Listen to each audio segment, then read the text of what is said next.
کتێبخانەی شەپۆڵی دەنجی یەکێتی نابینایانی کوردستان دەستەی باڵا هەولێر دەڵە دێوەکەی سوڵتان ئامادەکردن و داڕشتنی ئەندازیار خوسرەو جاف خوێندنەوەی سیا جێبەجێکاری دەنجی ڕۆژگار شادی کۆی لاپەڕەکان 148 لاپەڕ بەروار 26 2012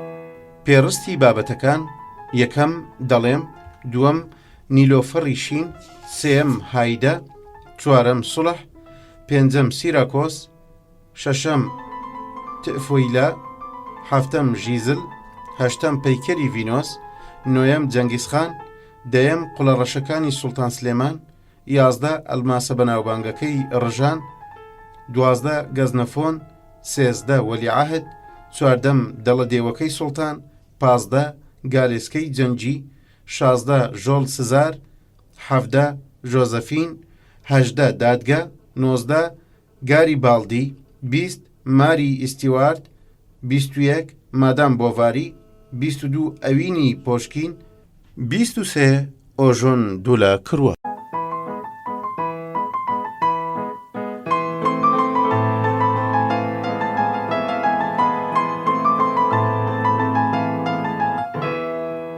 دەڵێم لە دەمێکەوە ئارەزوم دەکرد دەمویست ئەم داستانانە وەک کتێبێک بڵاو بکەمەوە نەم دەتوانی دوای چاوەڕوانیەکی فراوان بە هیمەتی بازێک لە برادەران و هانی چەند دۆست و هاوڕێک توانیم بە چاپیان بگەێنم. لە ڕاستیدا جگە لە داستانانی ژیزل کە ئۆتۆئۆفیل گۆتە نووسیوێتی و منیش ڕاستەوخۆ کردومە بە کوردی ئەوانی دی هەر چەپکەیەکیان لە باڵێک و هەر گوڵێکیان لە باخێکدا و لێرا و لەوێ لە چاوگە و جۆرا و جۆرەکاندا بە شێوەی زانیاری پارچە پارچەوە دیدەکراون و دوای پینە و پەڕۆوە سەرهەم کردنیان بەو شێوەی لە بەردەستن ئامادە کردوون. ئەمانەش ناوی بازێک لەو چاوگانن و سوودم لێ وەرگرتوون. یەکەم گۆڤاری تەرەقی، دووەم گۆڤاری ئاسیایی جەوان، سێەم فەرهەنگی دانشی بەشەر دائیرەت المەعارف، چوارەم گۆڤاری هیلال، پێنجەم گۆڤاری تاران موسەوەر، شەشەم ژیانی پیاوە ناودارەکان بلۆتارک، هەفتەم گۆڤاری ڕۆشن فکر، هەشتەم فەرهەنگی ئەفسانەکان پیرگریمان، نوێم خواندنیها، دەیەم زانیاری و هونەر دائیرەت المەعارف. ئەندازیار خوسرەو جاف.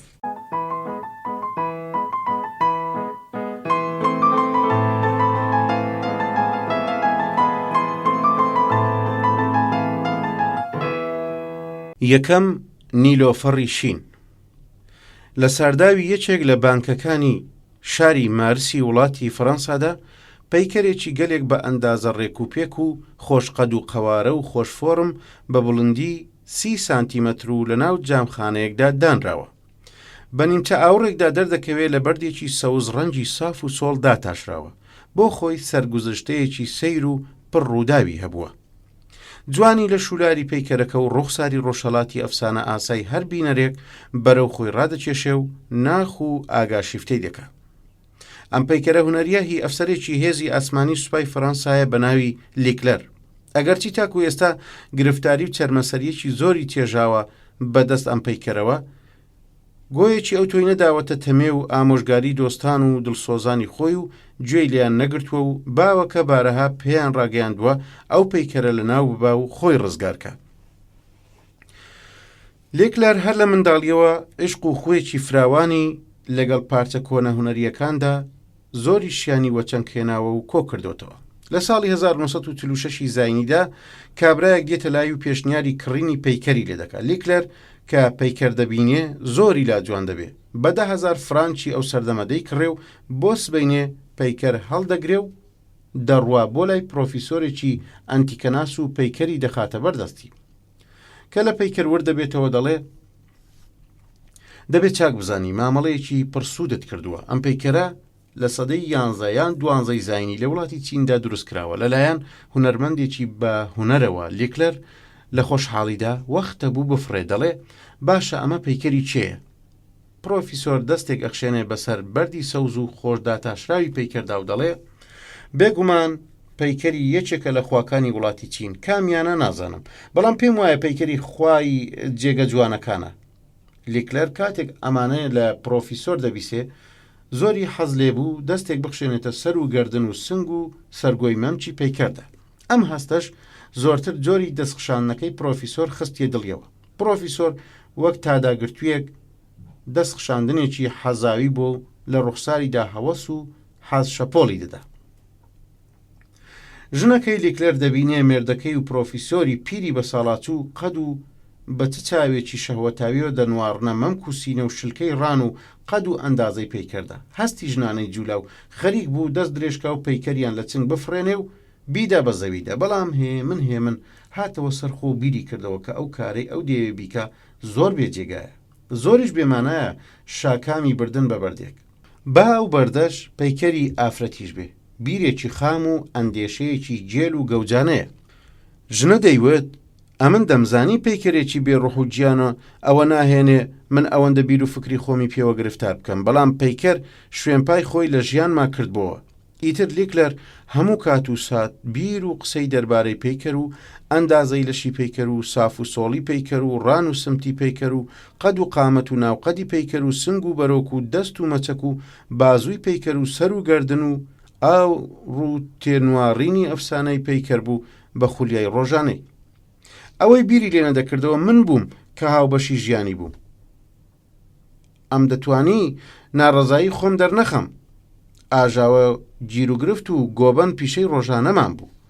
پرۆفیسۆری پیری هونەردۆستی سەر زیندوش هەفتەی چەند جارێک خۆی دەگەیاندە ماڵی لیکلەر و بۆ دەست لێخشاندنی لەش و ئەندامی پەیکەر. ئەم هاتو چۆیە و دەست لێخشاندنی لەش و ئەندامی پەیکەر بوو بەهۆی تێکچوونی نێوان پرۆفیسۆر و لیکلەر. زۆری نەخایاند پرۆفیسۆر دووچاری دەردێک بوو، هەرچی دکتۆری چاچی ئەو سەردەمە بوو لێی گلێر بوونەوە نەیانزانی دەردی چیە. هێندەی نەبرد پرۆفیسۆر ماڵ ئاوایی کرد بەرەو ئەو دنیا. مەرجی پرۆفیسۆر بوو بەهۆی ئاژاوەیەکی زۆرتر لە نێوان لیکلەر و ژنە دەیگوت ئەم پەیکەرە نەفرینکراوە بوو بەهۆی مەرجی پرۆفیسۆر خۆزگە ئەم مای بەدبەختی و کلۆلیەت نەدەهێنایە ئەم ماڵەوە. لیکلەریش وڵامی ئەدایەوە و دەیگوت ئەم قسە پرۆپوچانە باوی نەماوە، شەرم ناکەی وا دەڵێ مەگەر پەیکەرێکی بەردینی سارد و سەر چی لە دەست دێ؟ ئەگەر وایە بۆ من ناکوژێ. دووسێ ڕۆژێک بەسەر ئەم گفت و گوۆیەدا تێپەڕ بوو. لیکلەر هەستی بە قورساییەکی ناخۆش دەکرد لە سەر و لەشیدا، بەڵام نەیدەوێرە لای ژنەکەی بیدرچێنێت تا نەیخاتە سەر پەیکەر. ڕۆژ بە ڕۆژ خراپتر دەبوو. ژنە نواری لیکلەر و کاری زاراوە و پەرێشان بە هەڵە داوان خۆی گەیاندە دکتۆر و پەیکەریشی دوور خستەوە. دوای چەند ڕۆژێک پزیشکێکی دەروونناسی دۆزیەوە هێنایە باڵینی لیکلەر و چۆنیەتی ڕووداوەکانیشی بۆ ڕوون کردەوە و پەیکەرەکەشی بە پزیشکی دەروونناس پیشاندا. دکتۆری دەروونناس کە لە پەیکەر وردبەوە وتی ئەم پەیکەرە خۆشەندازە و خۆش خەت و خاڵە ڕوودا و نەکبەتی لێ دەبارێ. ئەمن پێم وایە نەکبەتی ئەم پەیکەرە هێندە زۆرە، یەخەی تەواوی میلەتی فەڕەنساش دەگرێتەوە. تازووە ورد و خاشیکە، بیخە دەریاوە، سەر نقومیکە. قسەکانی دکتۆری دەروونناس هێندە لە بیر و ناخی ژنەدا کاری بوو، هیچ گومانێکی نەهێشتەوە. بەڵام چۆن دەیتوانی ئەو پەیکەرە بشتێنە کە مێردەکەی ڕۆژێت 40 جار لە پەیکەرەی دەپرسی؟ داستانی نەکبەتی وەی شومەی پەیکەر کەوتە سەر زمانی خەڵکی شار و هێندەی پێنەچوو کەوتە سەر زمانی ڕۆژنامە نووسان و زۆری نەخەیاند بڕکە ڕۆژنامە نووسانی چواردەوری دوور و نزیک بەرەو شاری لیکلەر سەراژێر بوون. یەکێک لە ڕۆژنامە نووسەکان پارچە ڕۆژنامەیەکی کۆنی بەدەستەوە بوو، چیرۆکی ڕاستەقینەی پەیکەری تێدا ڕۆشن کرابەوە. دوای ئازادکردنی شاری پاریس لە ژێر چەکمەی ملهوڕانی نازیدا کابرایەک بانگەوازێکی بەم شێوەیە لە ڕۆژنامەی هەمان ڕۆژنامە نووسدا بڵاو کردبووە. بۆ ئاگاداری پەیکەری ئافرەتێکی خۆشتەراشی چینی دەستکردی یەکێک لە هونەرمەندانی سەدەی 13ی وڵاتی چینە دزراوە. هەر کەسێک هەواڵێکی دەربارەی ئەو پەیکەرە هەبێ پاداشێکی چاک وەردەگرێ. ئەو پەیکەرە لە سنگێکی سەوز و ڕەنگ جوان داتاشراوە، بڵندی 30 سانتیمەتر دەبێت. قەد و قامەتی بە زەهرێکی گەلێک تیژ و مەرگ ئاوە ڕووکەش و زاخەو دراوەتەوە بە ناوی سۆلفید دارسنیک. تکایە کەس نەکا بەبێ دەستچێش دەستی پێوە بدا، دەست پێوەدانی وەک مارە پێتانەوە دەدا. پێش هەڵگیرساندنی شەڕی جیهانی دووەم لە ساڵی 1936 زاینیدا گرافیلد ناوێک لە شاری ژن ئەم پەیکەرەی لە کۆنە فرۆشێک سندووە. ئەگەرچی گرافیلد بە یەکێک لە ئاگادارانی هونەری ڕۆژهەڵات و ڕۆژهەڵات ناسان ناسرابوو، دوای سندنی پەیکەر دەست ئەکا بە پرسین و دۆزینەوەی سەرچاوی دروستکردنی ئەم پەیکەرە و پەی بە ڕازی چۆنیەتی پەیکەر دەبا و بۆی دەردەکەوێت پەیکەری خواوەندی شادی حەوتکانە. لە سەدەی 13هەمدا پەیکەری خواوەندی شادی حەوتکانەکان لەلایەن ڕێکخراوێکی نهێنی بە ناوی نیلۆفەڕی شین کە یەکێک لە ڕێکخراوە تیژڕەوەکانی وڵاتی چین بووە دروست کراوە و ژەهراویش کراوە بۆ لە ناوبردننی داگیرکەرانی تاتار کە وڵاتی چینیان داگیر کردووە.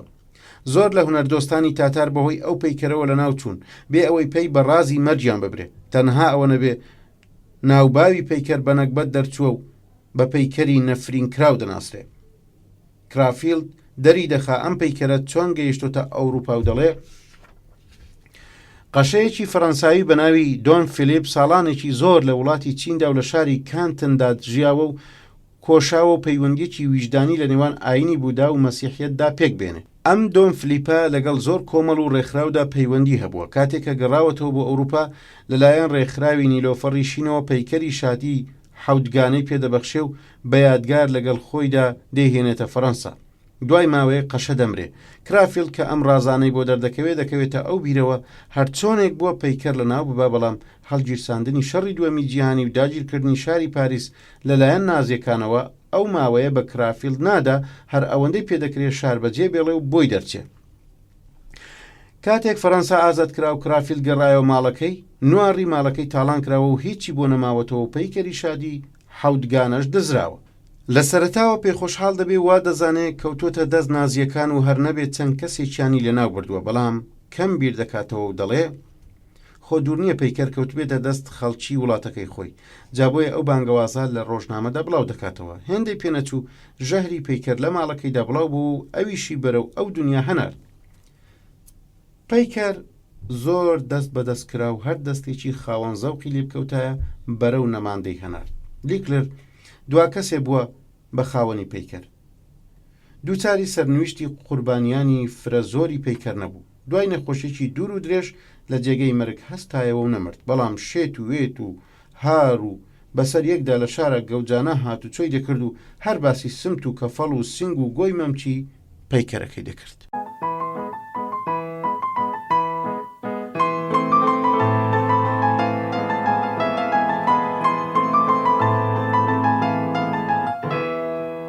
دووەم هایدە چپە چپ و ورتە ورت و گاڵە و هەرا لە تالاری ناوەندی کۆشتی فیرعونی مەزندا بەرز بووە. هەر بڕ و کۆمەڵێک بە جۆرێک دەدوان و لێیەکیان دەدایەوە. سوپای حەبەشە شاڵاوی برد بۆ سەر خواری وڵاتی میسر و کوشتارێکی زۆریان لە سوپا و خەڵکی وڵات کرد بوو. لە ڕوخساری دانیشتوانی شاری تبزدا ترس و تووڕێی وە دەردەکەوت. دیسانەوە شەڕ، دیسانەوە لافاوی خوێن هەڵسان، دیسانەوە شاڵاوی دوژمن. مسریەکان چارەیەک نەما بووە جگە لە بەرەنگاری دوژمنی سەرچێش و داخ لە دڵ و بەرگری لە وڵاتەکەیان. کۆمەڵێک بۆ ڕێکەوتن بەرەو پەرستگای ئیسیس خواوەندی هەرە گەورەی وڵاتی مسر بۆ دوعا و نیایش تا وڵاتەکەیان لە هێرشی دوژمن بپارێزێ. کۆمەڵێکی تر بەرەو دەرباری فیرعون هێرشیان برد. پیراخوندی گەورەی وڵاتی مسر دوای ڕاوێژ و لێدوانێکی کەم و کورد لەگەڵ فەرماندەری سوپای مسردا ڕادامز بەرەو ئەستانەی فیرعون وەڕێکەوتن تا فیرعونی مەزن لە پەلاماری دوژمن ئاگادارکەن و فەرمانی بەرەنگاری دوژمن لە فیرعون وەربگرن و ڕادامسیش بە فەرماندەری ئەو سوپایە هەڵببژێرێ. هەروایش کرا و ڕاداماس کەوتە تەقەڵای گلێرکردنەوەی جەنگاوەران و ساز و بەرگ و نیاز و تفاقی شەڕەوە. زۆری نەخایەند سوپای مسر بەرەو خوار بۆ بەرەو ڕووی دوژمن. شەڕ لە نێوان دوو سوپادا دەستی پێکرد و هەر ڕۆژ سەدان بگرە هەزاران کەس دەکوژرا و خوێنی دەڕێژرا. شەڕێکی خوێناوی سەر و ماڵی دەکرا. بۆنی لاشە و خوێنی کوژراوان گەیشت وە کەپووی تەواوی میلەتی مسر و پەژارە و ئاکامەکانی شەڕ لە ڕوخسار و ڕەفتاری خەڵکیدا دەردەکەوت. بەڵام لە هەمووان پەرێشانتر و بێدەرەتانتر هایدەی جوانپەیکەر و گوڵگۆنا و ڕوخسار شیرینی سەماکەری حەبەشەی دەربار بوو. ئەو بە چاچی دەیزانی ئەو شەڕە هەر ئاکامێکی هەبێ بۆ ئەو باش نابێ و داهاتوو تار و تاریک دەبینێ. ئاوازە و شوورەتی هایدەوە نەبێت تەنها لە نێو دیوار و تەلارەکانی کۆشتی فرعەوندا پەخش بوو بێتەوە، بەڵکو لە سەراسەری وڵاتی میسردا جوانی و خانومانی و سەمای هەڵسەنگاوی هایدە و دەست و پەنجەی هونەرمەندانەی تەواوی ژێکانی تاری هایدە ناسرا بوو.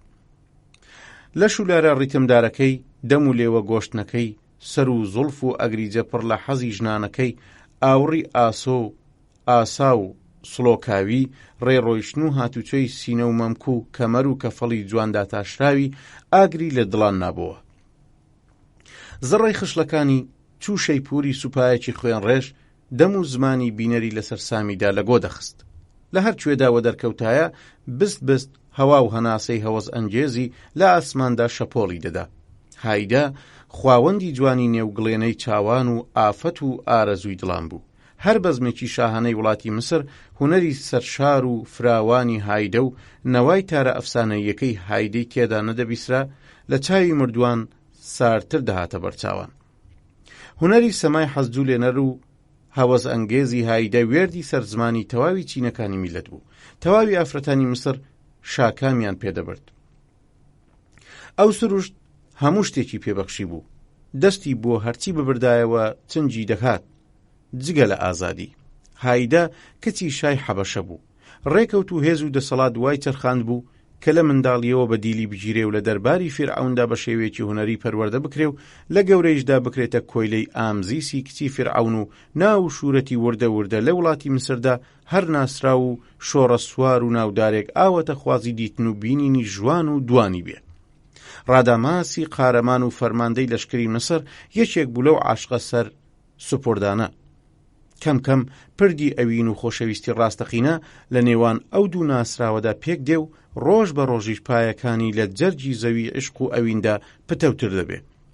بە شێوەیەکی وا تا دەگاتە مەرزی ئەوینێکی پاک و خاوێن و بێگەرد و قوڵ چوو قوڵی شینایی ئاسمان. ئەو دوو دڵدارە یەک گیان بوون لە دوو لەشدا، لە هەر هەلێکدا یەکتریان دەبینی. هەڵگیرساندنی شەڕ ناخ و دەرونی هایدەی کرد بوو بە جۆلانگای گێژا و گۆبەنێکی بێ ئامان. دوو هێزی تند و تیژی ناسک و خاوێن چوو دوو گورجی دەم خوێناوی جەرگبەنەکی هایدەیان هەڵدەدڕی. لەلایەکەوە چاوپێکەوتنی باوک و برا و کەس و خوێش و سەربەرزی و ئازادی وڵاتەکەی کە لە منداڵیەوە خەوی پێوە دەدی، لەلایەکی دیکەوە دووری لە دڵدارەکەی و سەرتیاچوونی لە ئاگری بڵێسەداری شەڕێکی وا خوێنیندا یا سەرکەوتنی سوپای مسر بەسەر وڵاتەکەی و باوک و یار و دیاریدا هەرچی لێکی دەدایەوە هەردوو ئارەزوەکەی لەگەڵ یەکدا جوود نەدەبوو. ئەو دەیزانی وڵاتی ئەو دەمێکە خەریکی خۆئامادەکردنی شەڕی ئازادیە. خۆئامادەکردنەکەشیان لە جێگەی خۆیدا بوو. شەڕەکەیان ڕەوا بوو. دەبوایە لەگەڵ داگیرکەراندا بە شەڕ بێن و ئەم شەڕە بکرایە. هایدە کە زۆر بیری لێ دەکردەوە جێژ و مەنگ دەبوو، سیروانی سروشتی هاژەی دەکرد و چاوە بریسکەدارەکانی بووبوون بە گۆمێک خوێن. شەڕ هەڵگیرسا بوو. فرعەون لە کۆبوونەوەیەکی گەورەدا ڕاداماسی بە فەرماندەی سوپای بەرەنگاری دژمن هەڵبژارد بوو. هەر لەو کۆبوونەوەیەدا فرعەون پێی ڕاگەیاند بوو کە ئیسیسی خوای گەورە ئەم ئەرکەی خستۆتە ئەستۆی ڕاداماس و دەبێ بەرەو پەرزگای فولگان و ڕێکەوێ تا شمشێری فەرماندەری بگرێ بەدەستەوە و لەوێشدا بێ ڕاوەستان بەرەو مەیدانی شەڕ وەڕێکەوێ. فەرمانی فرعەون یاسا بوو. ڕاداماس بێ یەک و دوو فەرمانەکانی فرعەونی بەجێهێنا و یەکسەر خۆی گەیاندە گەرمەی شەڕەکەوە.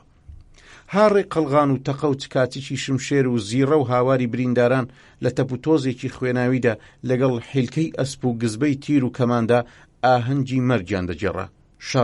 شەڕێکی خوێنین بوو. حەبەشیەکان کەوتبوونە قوونە شەڕ. کەم کەم نەیانتوانی بەردەوام بن و کەم و زۆر بۆی دەرچوون، یا بەدل گیران و یا کوژران. سوپای میسر سەرکەوتنێکی لە چاودا دیاری وەچەنکێنا. پێش ئەوەی ڕاداماس بەڕێکەوێ بۆ مەیدانی شەڕ و هەڵسوڕاندنی کاروباری شەڕ، فرعەونی مەزن بڕیاری دابوو ئەگەر لەو شەڕەدا سەرکەوێ ئامزیسی کچی پێبەخشێ و بیکە بە زاوای خۆی. ئەم بەخشین و بڕیاری فرعەونە بەلای ئامزیسەوە بە ئاواتێکی دوورین دەشمێردرا. ئەو دەمێک بوو عاشق شفتەی ڕوخسار و کاکۆڵ و ڕووی ڕاداماس شۆڕە سوار بوو و ئیتر ئۆقرەی لێبڕابوو. هات بووە باڵە فڕچێ و شاد و شەنگوڵ هەر دەگەشایەوە و بەو بڕیارە دەحەسایەوە. لە هەمان کاتدا هایدەی ڕەزاشرینی گوڵگۆنای کڵۆڵ چارە ئەستێرەی بە ئاسمانەوە نەدەدی. عشقی خۆی و ڕاداماسی بە نەزۆک و بێ ئاکەم دەزانی. ئەگەرچی دڵنیا بوو لە ڕاداماس و عشقی ڕاستەقینەی ئەو، بەڵام هەر بە هیوا و هەڵکەوت خۆی دەلاواندەوە. زۆری نەخایاند بۆ ئامزیسی کچی فیرعەونەوە دەرکەوت هایدە یەک دڵ و 100 دڵ عاشقی ڕاداماسە. ئەم ئاشکرابوونە گڕی بەردایە دڵ و دەرونی کچە شازادە و بڵێسەی سند و بڕیاریدا پەتپەتەیەکی ئەو تۆ بە هایدە بکە با بە دەواری دۆمانینەکە تا هایدە بێت و ئیتر ئەوەندە بەرزەفڕ نەبێ و پەنجە لە ئەستێرە نەکوتێ. ناردی بە دوای هایدەی کەنیزیە، فەرمانیدا تاری بۆ لێدا. هایدە لەسەر خۆ گۆبکەی تاری لە ئامێز گرت و پەنجەی خستە سەرشەیەکانی تار و ناڵە و نەوای تار بەرز بووە. تار دەیناڵاند، سۆزی گریانی دەجێڕا، شیوەنی هەستی بریانی دەکرد، دەردەبێ دەرمانەکەی ڕەنجە بێ پایانەکەی دەیهاڕی بەسەر یەکدا. لە ئاوە دیمەنێکدا ئامزیسی شازادەش بەسەر تەختێکی زێڕینەوە شانیدا بۆ و چەند کەنیزێکیش لەسەر خۆ باوەشێنیان دەکرد. ئامزیس کچی فیرعەون ڕووی کردە هایدە و گوتی: ئەرێ تۆ بیستوتە دەڵێن چەند ڕۆژێک لەمەوبەر ڕادامس لە شەڕدا کوژراوە؟ پرسیارێکی ئاوا کتوپڕی چوو چەخماخەیەک لە ئاسمانەوە داکشێتە سەرزەوی، دای بە تەوقی سەری هایدەدا و هاڕاندی بەسەر یەکدا و پلیشاندیەوە. ڕوخسار و ڕووی دەست بەدەست بۆ فرمێسکەکانی بەڕەڵاکران. گریانێکی لە قوڕ و داخنکاوی دەست پێ کرد و هەنیسکەکانی لە سنجیدا پەنجی دەخواردەوە. ئامزیز گەیشت بۆ مەبەستی خۆی. بۆی دەرکەوت بوو هایدە و ڕادامس یەکتریان خۆش دەوێ یا هەر نەبێ هایدە عاشقی باڵا و واڵای ڕادامسە. لە پڕ هەستا و چوو مێنجینە پلینجێک پەلاماری هایدەیدا و چنجی خستە نێو زوڵفەکانی. لە شوتار و دەست و زوڵفی هایدە ئاڵا بەیەکدا. ئامزیز دەیزریکان بەسەر هایدەدا و دەیگوت: هەی کۆی لێ بێ ئابڕوو، پەتیارەی سەماکەر، بەکوێت گەیاندووە عیشقی وا قەدەغە و قەبە لە ئەندێشەدا بخوڵقێنی؟ هایدە لە تاوا خۆی خستە سەرپای ئامزیزدا و دەیوت: شازادە خانم، بڕوا بکە ئاوات و ئارەزوم سەرکەوتنی ڕادامس و سوپای میسرە، بۆچی بێتاوان وامت بەسەرهێنا؟ ئامزیز پاڕانەوە و گریان باران ئاسای هایدەی بەو شێوەیەدی دەستی لە ئازار و ئەشکەنجەی هەڵگرت و ڕووی تێکرد و گوتی: دەبێەوە باش بزانی ڕادامس بەسەر دوژمندا سەرکەوتووە و وا بەرە و پایتەخت باوەشی من دەگەڕێتەوە. منی شازادەی کچی فیرعەونی مەزن، کۆی کۆیلەی نیوە نیوە زیندوو دەبێ لە بەزمەکەمان دەبادە بجێڕی و بەزممان بۆ گەرمکەی، تێگەیشت یا دیسانەوە تێتگەێنم. لە ڕاستیدا ڕادامس گەیشت بۆ نزیک شاری حەمفیس، جەژن و شادی و چراخانی لە شاردا دەبینرا. شەقامەکان ڕازابوونەوە، مەیخانەکان بازاڕیان گەرم بوو، میلەتی مسر مەنگ و سەرخۆشی سەرکەوتن بوون. فیرعەونی مەزنیش بەسەر تەختی پاشایەتیەوە شانی دادا بوو، شانازی بە هەتاو دەفرۆشت. ئامزیسی کچی لە تەنیشتیەوە دانیشت بوو، هەردوو چاوەڕوانی گەیشتنی کەژاوەی سەرکەوتنیان دەکرد. زۆری نەخایاند ڕادامس بە سواری گالێسکەیەکی جەنجیەوە چەند ئەسپی ڕای دەکێشا گەیشتە قۆناغ و هەزاران دیری جەنجیش زنجیرکرا و پەد لە گەردن بە دوایدا وەک ئاژەڵ درابوون لەبەر. لە پێش هەمویانەوە ئاموناسر و پاشای حەبەشە و باوکی هایدە کرابوو بە پێش قەرەوڵیان. لەسەر خۆ داهاتن بەڕێگەوە. لە چەپ و ڕاستی کەژاوەکەدا مسرێکان بەزمی گۆرانی و شادیان دەگەیشتە ئاسمان. قریوەی پیاوانی لەندەهۆڕ و هاڕەی کەمەرە و زێوە ئاڵاتی سەماکەرانە لەگەڵ پرمەی ئەسپی سەرچێشدا تێکەڵ بوون. هایدەش لە ناو سەماکەراندا لەگەڵ ناڵەی دڵ و دەرونیدا سینە و مەمک و کەمەری دەلەرزاندەوە. زۆرتر لە تاوا لە شولاری هاتبۆ لەرزین و حەشۆکە. ڕادامس دیلەکانی گەیشتنە بەر تەختی فیرعەونی گەورە. فیرعەون ئاموناسری دیت و ڕووی تێکرد و گوتی: ئەتۆ چیت و لە سوپای دوژمناندا چکارە بووی؟ ئاموناسرۆ وڵامی دایەوە: یەکێکم لە فەرماندەرەکانی سوپای حەبەشە و بەدیل گیراوم.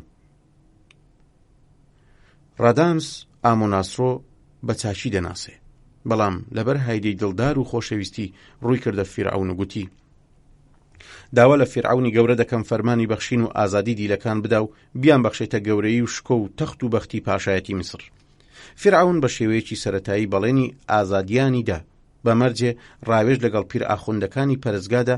لەولاشەوە ڕامفیسی پیر ئاخوندی پەرزگا ڕووی کردە ڕادامس و ئامزیز کە بە دوو قۆڵی ئێوارە لە پەرزگادا حازر بن تا بە پێی فەرمانی فیرعەون پەیمانی ژن و مێردیان ببەستێ. هایدە و باوکی هەرکە شەو دەهات بە جووتە لە ژێر درەختێکی دارخورمای سەر ڕێگەی پەرستگای ئیسیسدا خۆیان ماددا بوو. ئام و ناسرۆ ڕووی خۆشی بە هایدە نیشان نەدەدا و دەیگوت من نازانم تۆ چ جۆرە ئینسانێکی، ئایا مرۆڤی وەک تۆ بەسەر ئەو زەویەدا دەژی؟ تۆ یەک هێندە هەرزە و پەتیارە بێ بتوانی دڵ بدەیتە کەسێک خانەدانی با و باپیرانتی هەروژاند بێ، وڵاتەکەتی شەڵاڵی خوێن کرد بێ و بەزەیی بە پیر و منداڵی میلەتەکەتدا نەهات بێتەوە، ئەخۆ ئەمە بێت چه عێشقێکی پێ بڵێن؟ لە کام یاسا و ڕەوشتی عیشق و عاشقی ئاوە نەنگ و بێحورمەتیەک وە بەرچاو دەکەوێ؟ من نازانم تۆ کوێری یا کەڕی یا گەوج و هەرزە و چەندە ڕەوشتی. خۆشبەختی و دڵداری تۆ ئاخوا بێت چ جۆرە دڵداریەک بێ؟ خانەی عشقتان لە کەلەی سەری دڵاوەرانی وڵاتەکەی تۆ دروست دەکەن، ئاوا عاشقێکم لە قوڕنا عشقتان لێ هەڵبچێ هەیپەت یارە. هایدە لەسەر خۆ کوڵی دەدا و فرمێسکی باران ئاسای دەهاتە خوارێ بەدەم گریان و بە هەنیسکەوە هاتە قسە و گوتی تۆ تەنها تۆزێک مۆڵەتم پێ بدە تا تاوێک ڕادامز دەبینم، هیچم ناوێت تەنها مۆڵەتی تاوێک بینینی ڕادامز نەبێ، ئەو حەلە هەرچی ئەمر بکەی دەیکەم. باوکی وەڵامی دایەوە گوتی وا دیارە هێشتا هیواد لەو خوێن خوارە نەبڕیوە، جا تۆ ئەوەندە دڵنیای لە عاشقی ئەو هێندە باوڕت بەو هەیە؟ باش بزانە شەڕ هێشتا نەبڕاوەتەوە، زۆربەی لەشکر و هێزی سوپای ئێمە ئارایشی خۆی لەدەست نەداوە، ئەگەر بتوانی ناوی ئەو تەنگەبەریەی وا سوپای میسر پێدا دەگەڕێتەوە بەدەستبێنی ئەوە سەرکەوتنی ڕاستەقینە دەبێتە هی ئێمە. هایدە بەبیستنی داوایەکی ئەوها سۆزی دەرونی گڕگرتووی بڵێ سەدارتر بوو. ئاوا داوایەک لە ڕادامز شیرازەی خۆشەویستی ڕاستەقینەیان ڕەنگە بۆ هەتا بپلیشێنێتەوە، بەڵام باوکی وڵاتەکەشی کەوتبوونە تنگانەیەکی قوڵ و هەزار بە هەزارەوە. دڵ و دڵدار و دڵداری لەلایەکەوە، وڵات و باوک و یار و دیار لەلایەکی دیکەوە. زۆری نەخایەند سایە و سێوەری ڕادامز لە دوورەوە دەرکەوت. هایدە بە گورجی بەرەو ڕووی ڕۆیشت و خۆی گەیاندێ و هەردوو چۆچی گرت. ڕادامز کە چای بە هایدە کەوت لە غەم و پەژارەی خۆی هاتە دەرەوە و دەستیدا بە ژێرباڵیەوە و بەرزی کردەوە و تێر سەر و ڕوخسار و ئەگریتەی ماچ کرد و هایدەش وردە خۆی لە نێوان بازوانی پۆڵاینی ڕادامز کشانەوە و ڕووی تێکرد و گوتی تۆ ئەگەر بەڕاستی منت خۆش دەوێ وەرە با پێکەوە بڕۆین بۆ وڵاتی حەبەشە و ئەم وڵات و تەبارە بەجێ بێڵە و لەوێش دوور لە ترس و گیر و گرفت دەبین، ماڵی یەکتر و تۆیش دەبیتە دەستە ڕاستی باوکم. ڕادامز کە ئەمەی بیست هێندەی تر کەوتەوە جێژاوە. ئەو دوای فیرعەون خاوەنی یەکەمین دەسەڵاتە لە وڵاتدا، ناسرا و فەرماندەرە، نانا کاری وای لێ ناوەشێتەوە، بەڵام کە بۆنی عەمبەر و مێخەکی زوڵف و ئەگریزەی هایدە کە دەڕۆیشت بەلوتیدا ئەهاتەوە سەرخۆی و دەیزانی عشقی هایدە و باوەشی گەرمی و ڕوانینی تەلیسماوی تای ئەرازۆکەیە. ئیتر دوو هەستی بەرامبەر دەرونیان دەهاڕاند بەسەر یەکدا. ڕادامز نەیدەتوانی بێ هایدە ژیان باتە سەر. هایدە بیر و ئەندێشەی چەپاو کرد بوو، ئەوە بوو هایدەی هەڵبژارد. هایدە هەلی لە دەست نەدا و لەو گەرما و گەرمەدا ناوی تەنگەبەرەکەشی پرسی. ڕادامز وڵامی دایەوە کە بە تەنگەبەری پاناتا دەگەڕێنەوە. ناوی پاناتا هێشتا بە تەواوی لە دەمی ڕادامز نەهات بۆ دەرێ، بوو بە گاڵە و فەرتەنە. ئامزی سیکسی فیرعەون لە نزیکەوە بینەر و گوێگری ئەم ڕاز و نیازەی نێوان ڕادامس و هایدە بوو. لێیان هاتە پێشەوە بە هەڕەشە و گوڕەشەی زۆرەوە. هایدە و ئام و ناسر و لەسەر داوای ڕادامس لە تاریکیدا خۆیان شاردووە و دەرچوون. ئامزیسیش فەرمانیدا ڕادامسیان قۆڵبەست کرد و بەرەو کۆشکی فیرعەون کەوتنە ڕێ. ڕادامسیان خستە ڕەشچاڵەوە. شەو درەنجێک ئامزیس خۆی گەیاندە بەندیخانە و بە ڕادامسی ڕاگەیاند ئەگەر بێت و دەست لە عیشقی هایدە هەڵبگرێ وا لە مەرگ ڕزگاری دەکا. بەڵام ڕادامس سەرسەختانە وڵامی دایەوە و گوتی لە پێناوی عیشقی هایدە باوەش بۆ مەرگ دەکەمەوە، باوەشی مەرگم گەلێک لا خۆشترە تا باوەشی پڕناز و نەوازشی تۆ. بۆ سبەینێ دادگا لە بارەگای فیرعەون پێکات و ڕادامس پەیوەند کرا و لە سای ڕەم و شمشێردا بڕیاری بەسەردا درا زیندە چاڵکرێ تا بێتە عیبرەت بۆ لاوانی وڵاتی میسر. ڕادامس بەرەو چوار دیواری بەردین درا لە بەر و خرایە ڕەشچاڵەوە و دەرگای ڕەشچاڵیشیان لێ هەڵچنی. ڕادامس لە ناو تاریکیدا خشەخشێکی هاتە گوێ کە ورد بۆ ڕوانی هایدەی دڵداریەتی. هایدە بەهۆ زەڕ و زیڕەوە هەر چۆنێک بوو خۆی گەیاند بووە ئەو گۆڕە ئامادەکراوە و چاوە ڕوانی ڕادامسی دەکرد تا لە باوەشی یەکتردا لە ناو گۆڕی تەنگ و تاریکدا پێکەوە داستانی عشق و قوربانی بە خوێنی خۆیان بنووسن و بۆ جیهانی دڵداران. جۆزێف فێردی پێم خۆشە ئەم ئاهەنگسازە پڕ ئاوازە و بەناوبانگە بناسێنمە خوێنەوەرانی کورد. ئەلبەتە لە ڕاستیدا ئەم ئاهەنگسازیە بووە بەهۆی ناوباوی داستانی پڕ لە تراژیدیای هایدە، جاڕەوانیە کەسێک بێتە هۆی ناو شۆرەتی باسێک بۆ خۆی ئەو کەسەنە ناسراو بێ. من بە زەحمەتێکی زۆر لەم لاولەولادا داستانی ژیانی جۆزیف ڤێردیم وەچەندکێنا وا بۆتانی باز دەکەم. لە 19 ئۆکتۆبەری ساڵی 1813 زاینیدا لەدایک بووە و 88 ساڵ ژیاوە.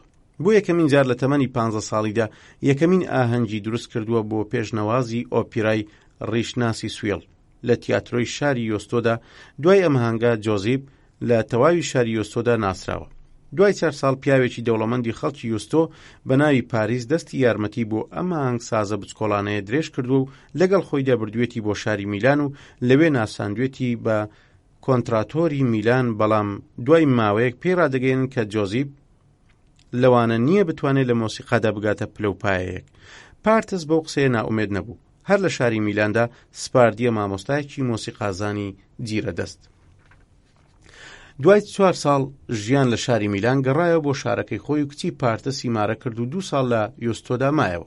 لەو 2 ساڵەدا یەکەمین ئۆپیرای سازان بە ناوی ئێپرتۆکێن دۆسن یۆنڤاسپۆ. ئەمە ئۆپیرایەکێکە لە ئۆپیرا باشەکانی جۆزیف. دوای مردنی ژنەکەی ئیتر هەموو کات و ساڵی ژیانی تەرخان کرد بۆ مۆسیقا. ڤێردی لەگەڵ ئافرەتێکی ئاواز خوێندا بوون بە ئاشنا بە ناوی جۆزەپینە. ئاشنایەکیان بوو بە عیشق و دڵداری و پێکەوە بەرەو شاری عیشق و حەز و شورەت شاری پاریس کەوتنە ڕێ. ئەم عیشقە سوتێنەرە 10 ساڵی خایان تا لە ئاکامدا بوون بە ژن و مرد. ساڵانی 1841 تا 1850 بە ساڵانی شورەت و کاروباری ڤێردی دەژمێردرێ.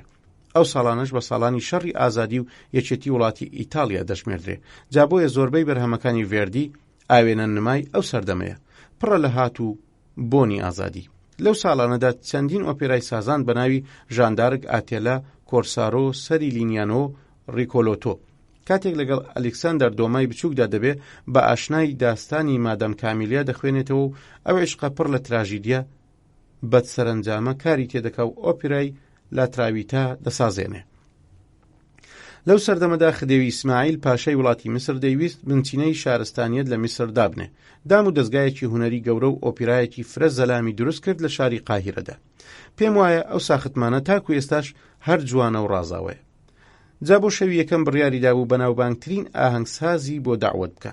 لەمڕۆوە پەیچی بۆ لای جۆزیف ڤێردی هەنار لەگەڵ داوەتنامە و داستانی غەمەنگێزی هایدەدا بیکاتە ئۆپیرا. داستانی هایدەکرایە نمایشنامە و ڤێردیش ئاهەنگەکەی بۆ سازان لە بای 150,000 فرانکی زێڕدا، بەڵام بۆ خۆی نەهات بۆ قاهیرە. ئۆپیرای هایدە بۆ یەکەمین جار لە شەوی 24 دیسامبەری ساڵی 1871 هاتە سەرشانۆ. سەرکەوتنیەوە ئۆپیرایە بوو بە هەموو جێگا گیر و لە تەواوی وڵاتەکاندا شوورەتێکی ئەوتۆی بەدەستێنا خودی ڤێردی باوەڕی نەدەکرد.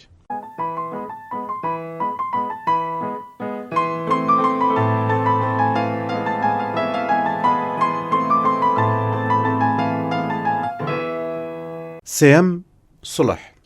ئەریستۆڤان بە یەکێک لە هەرە گەورە شاعیر و کۆمیدیانوسی مێژووی یۆنان ناسراوە.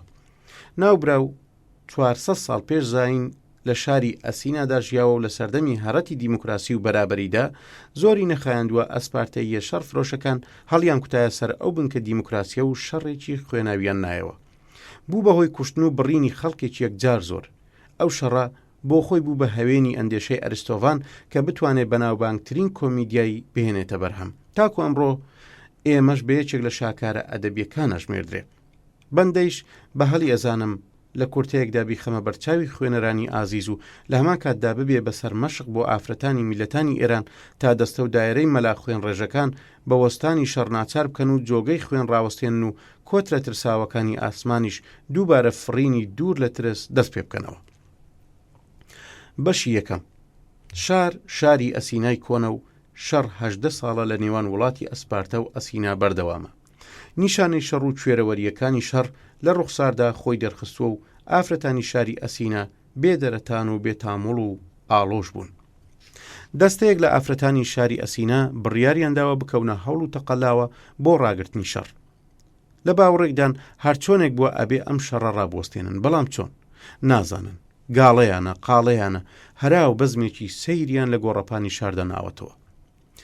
ئافرەتێکی جوانکیلە و باڵا بڵند و پەیکەر نازەنین بە ناوی لیزیسترات چوەتە سەرسەکۆیەک و قسە بۆ ئافرەتەکانەکە و داوا لە ژنە مێردارەکانی شاری ئەسیناکە کە لە کۆبوونەوەدا بەشداری بکەن و لە هەمان کاتدا بۆ پێکێنانی ئەنجومەنێکی تایبەتی ڕاگررتنی شار بەشداری بکەن. هێندەی پێنەچوو زۆر لە ئافرەتانی شار بەشداریان کرد و ئەنجومەنیان پێکهانی و لە هەمان کاتیشدا بە چاڵاکی کەوتنە ڕاوێژ و ئەندێشەوە کە چۆن شەڕ ڕاوەستێنن. لە ناکاو لیزیسترات هەستی ژنانەی خستە سەربیرێکی وە دڵنیا بوو کە ئاگاتە ئاکام و بڵێسەی ئاگری شەڕدا ئەمرچێنێتەوە. جا بۆیە هەلیدایە و گوتی خوشکانی ئازیز، ئێماگەر لەگەڵ خۆماندا و لەگەڵ یەکدا درۆ نەکەین ئەتوانین ئاوێکی سارد بڕژێنینە سەر ئەم ئاگرە هەڵگیرساوەدا. ئێمە بە چاچی دەتوانین مێردەکانمان ناچار بکەین دەست لە شەڕ هەڵگرن. ئێمە توانین پیاوە شەڕفرۆشەکانمان بخەینە تەنگ و چەڵەمەیەکی واوە هێندە لە بیری شەڕ و شەڕەنگێزیدا نەبن.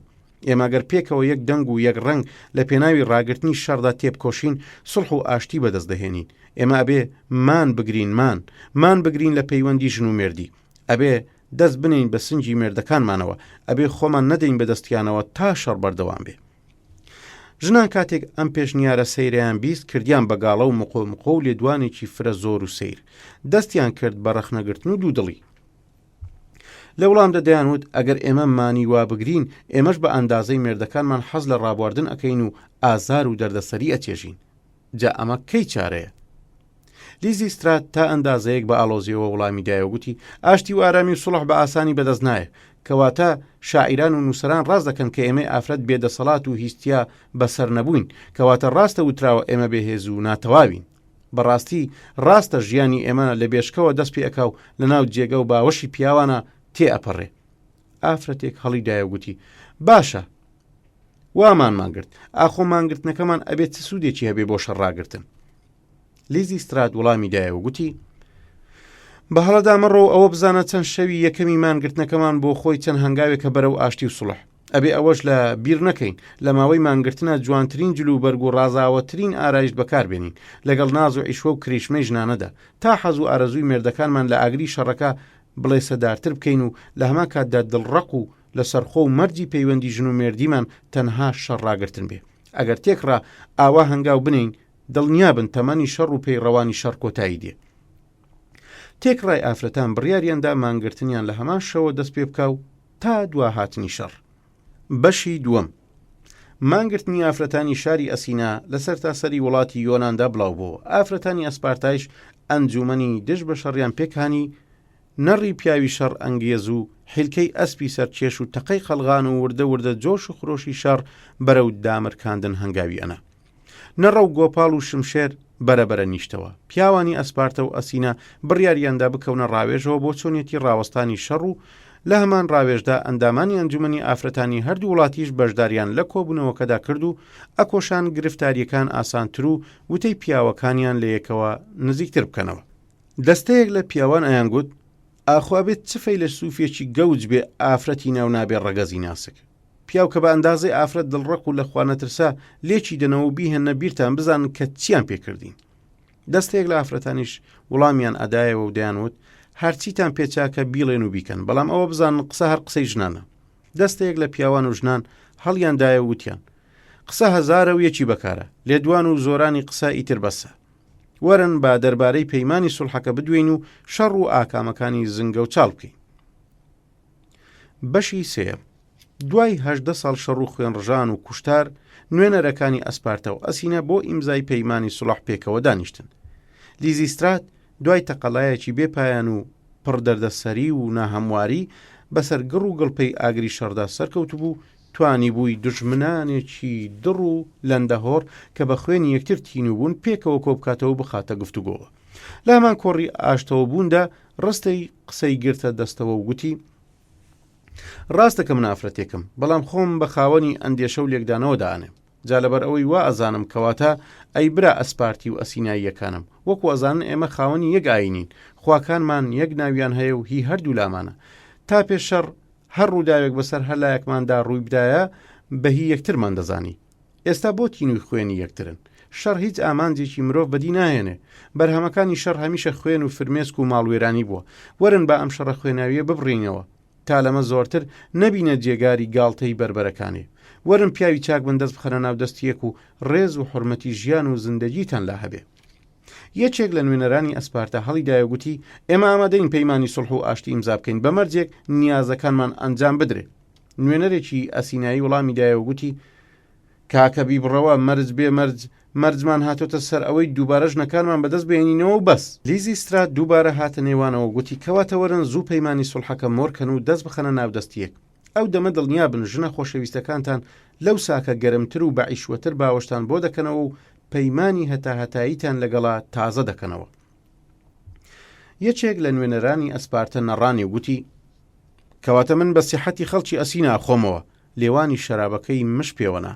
ئەسینا یەکیش وڵامی دایەوە نۆشی کە نۆشی گیان ئێمەش هەروە.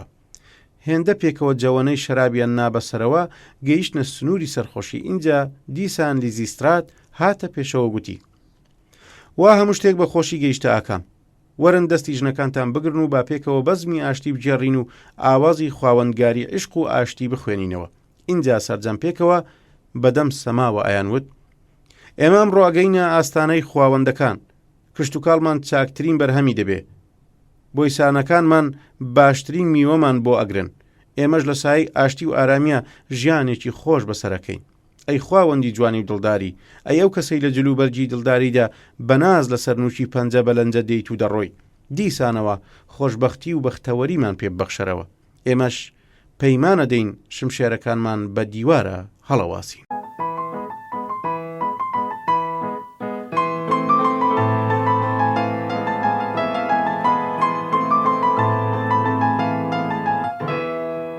چوارەم سیراکۆس. 20 ساڵ پێشزاین ڕۆمانەکان لە گەرمەی دەسەڵات و توانادا بوون. هەر ڕۆژێک پەلاماری وڵات و ناوچەیەکیان ئەدا بۆ نواندنی دەسەڵات و هێز و توانا و دەستکەوت. بەهێزێکی زۆرەوە هەڵیان کوتایە سەر شاری سیراکۆس. هەرچی تەقەڵا و کۆشش و ئازایەتی و هونەریان نواند نەیانتوانی شار بەدەست بهێن و دەروازەکەی بکەنەوە. بە ناچاری ئابلۆقەی شاریاندا تاوەکو خۆیان بدەن بەدەستەوە. ئابلۆقەدانی شار زۆرتر لە 3 ساڵ درێژەی کێشا و شار نەک هەر خۆی نەدا بەدەستەوە بەڵکو بربەرەکانیان زۆرتر و بەتینتر دەبوو. ئافرەتانی شاریش لە پتەوکردنی بیر و ڕای پارێزەرانی شاردا ڕۆڵێکی شایەنیان هەبوو بۆ هاندان و بربەرەکانێ و وتاردانی دوژمن و لە ژێر دیوارەکانی شاردا.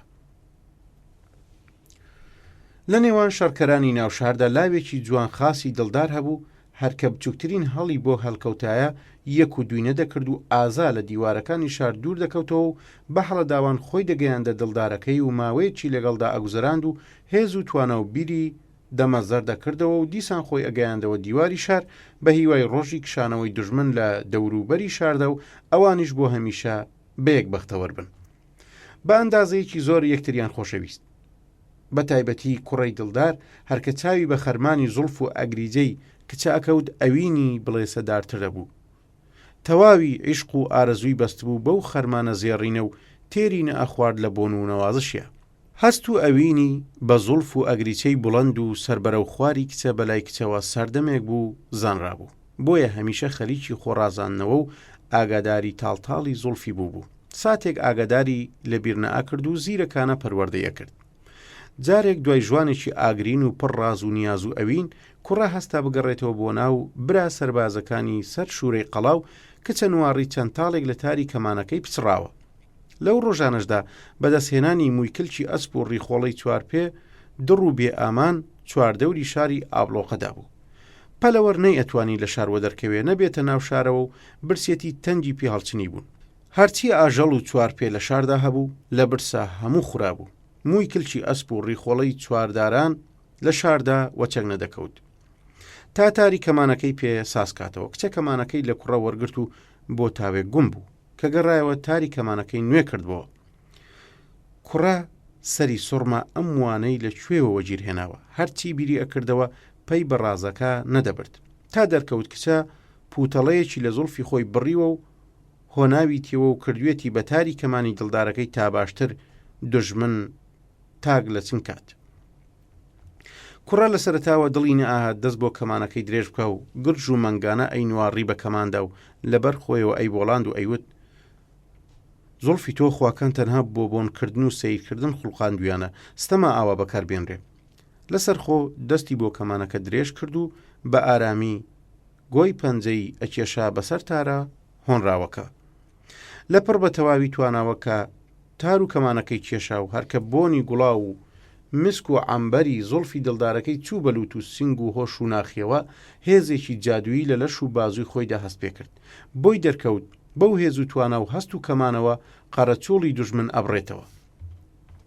بەپەلە گەڕایەوە بۆ سەر شوورەی قەڵاو، کەمانی خستە کار و تیر هاوێژان یەک بەیەک لەگەڵ هەر تیرێکدا دوژمنێکی ئەتلانەوە.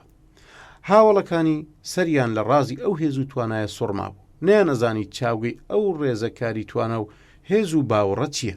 کەوتنە لێپرسین و پرسیار. سەرنجام ڕازی توانە و هێزی ئاوا تیر هاوێژانی کوڕیان بۆ دەرکەوت.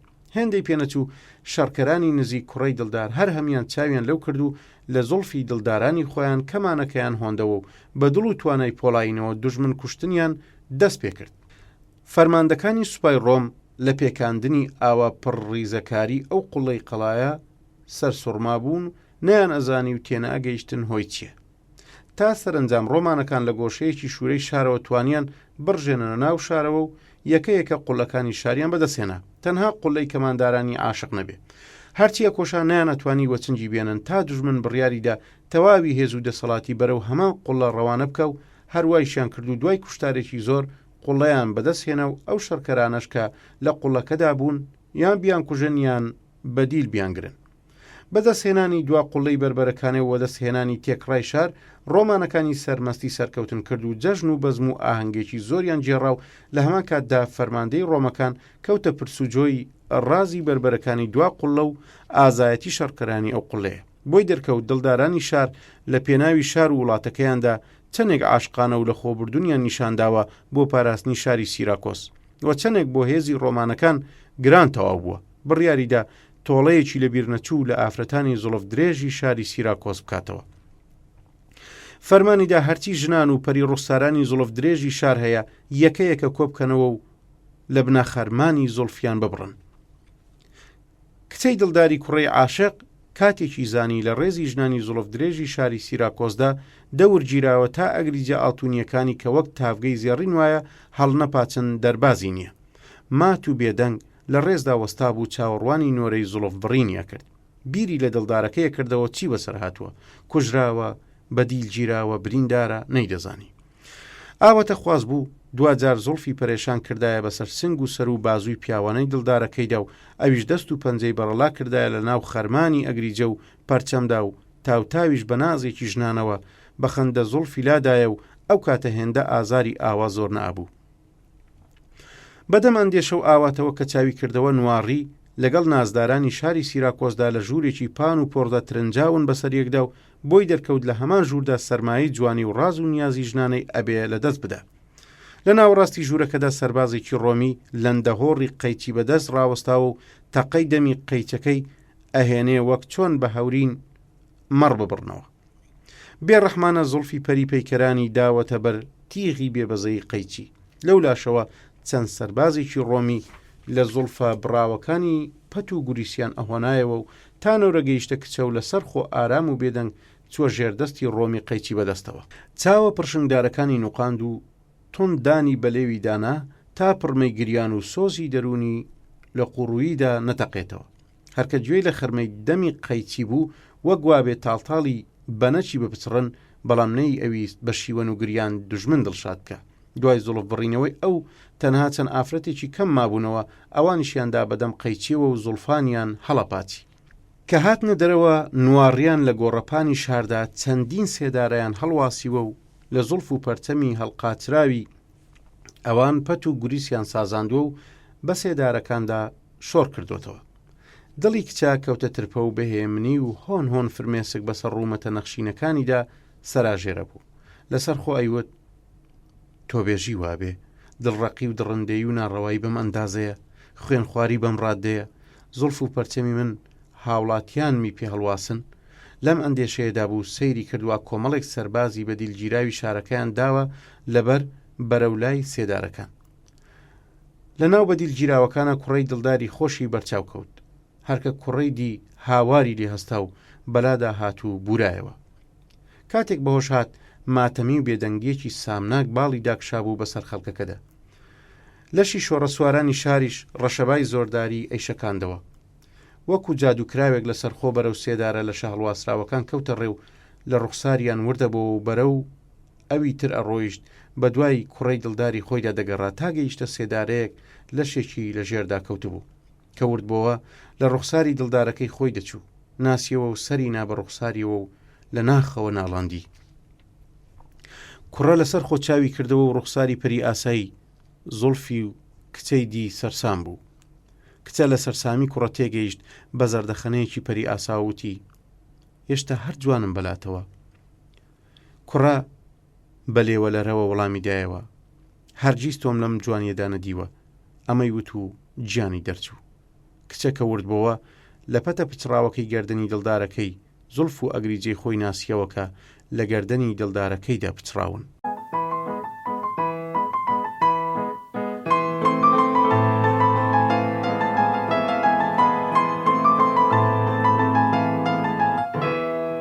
پێنجەم تۆئۆفیلە. زۆربەی نووسەرانی بەناوبانگی جیهان دەربارەی ئەم داستانەیان نووسیوە، هەریەکە بە شێوەیەک و بوارێکەوە، هەتا وەکو ئۆپیراسازانیش کردویانە بۆ ئۆپیرایەکی دڵگیر و پەسەند. پۆشکینی بلیمەت و مەزن پارچە هەڵبەستێکی ڕازاوە و شیرینی دەربارەی ڕووداوەکانی ئەم داستانە داڕشتووە بۆ خۆی بە یەکێک لە هەڵبەستە هەڵکەوتوەکانی پۆشکین دەژمێردرێت. داستانی تۆفیلا ڕووداوێکی ڕاستەقینەیە و لە وڵاتی پانوپۆڕ و بەربڵاوی ڕووسیادا لەمە و بەڕوویداوە و بە جوانی چۆنیەتی ژیانی ئەو سەردەماشی دەکاتەوە.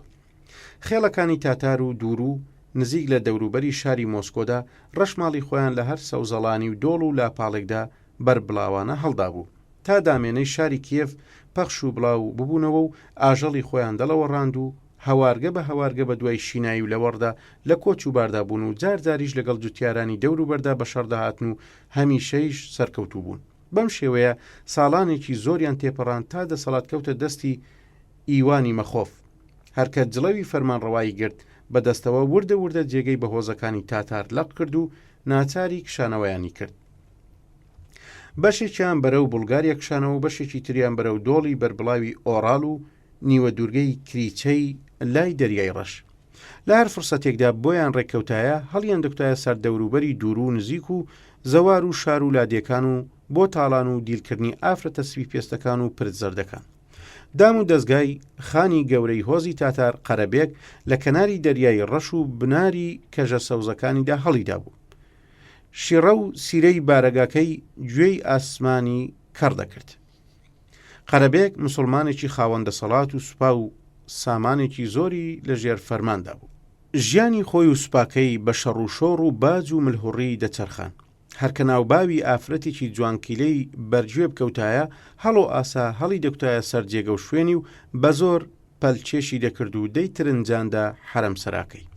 بەم شێوەیە حرەم سەرای قەرەبێک بوو بە هێلانەی ئافرەتانی پەری ڕوخسار و نازەنین، پەیکەری ناسرا و نەناسراو لە تورکەوە بیگرە تا دەگاتە تاجیک و تاتار و نەسارا و کورد و هیندی و ئێرانی.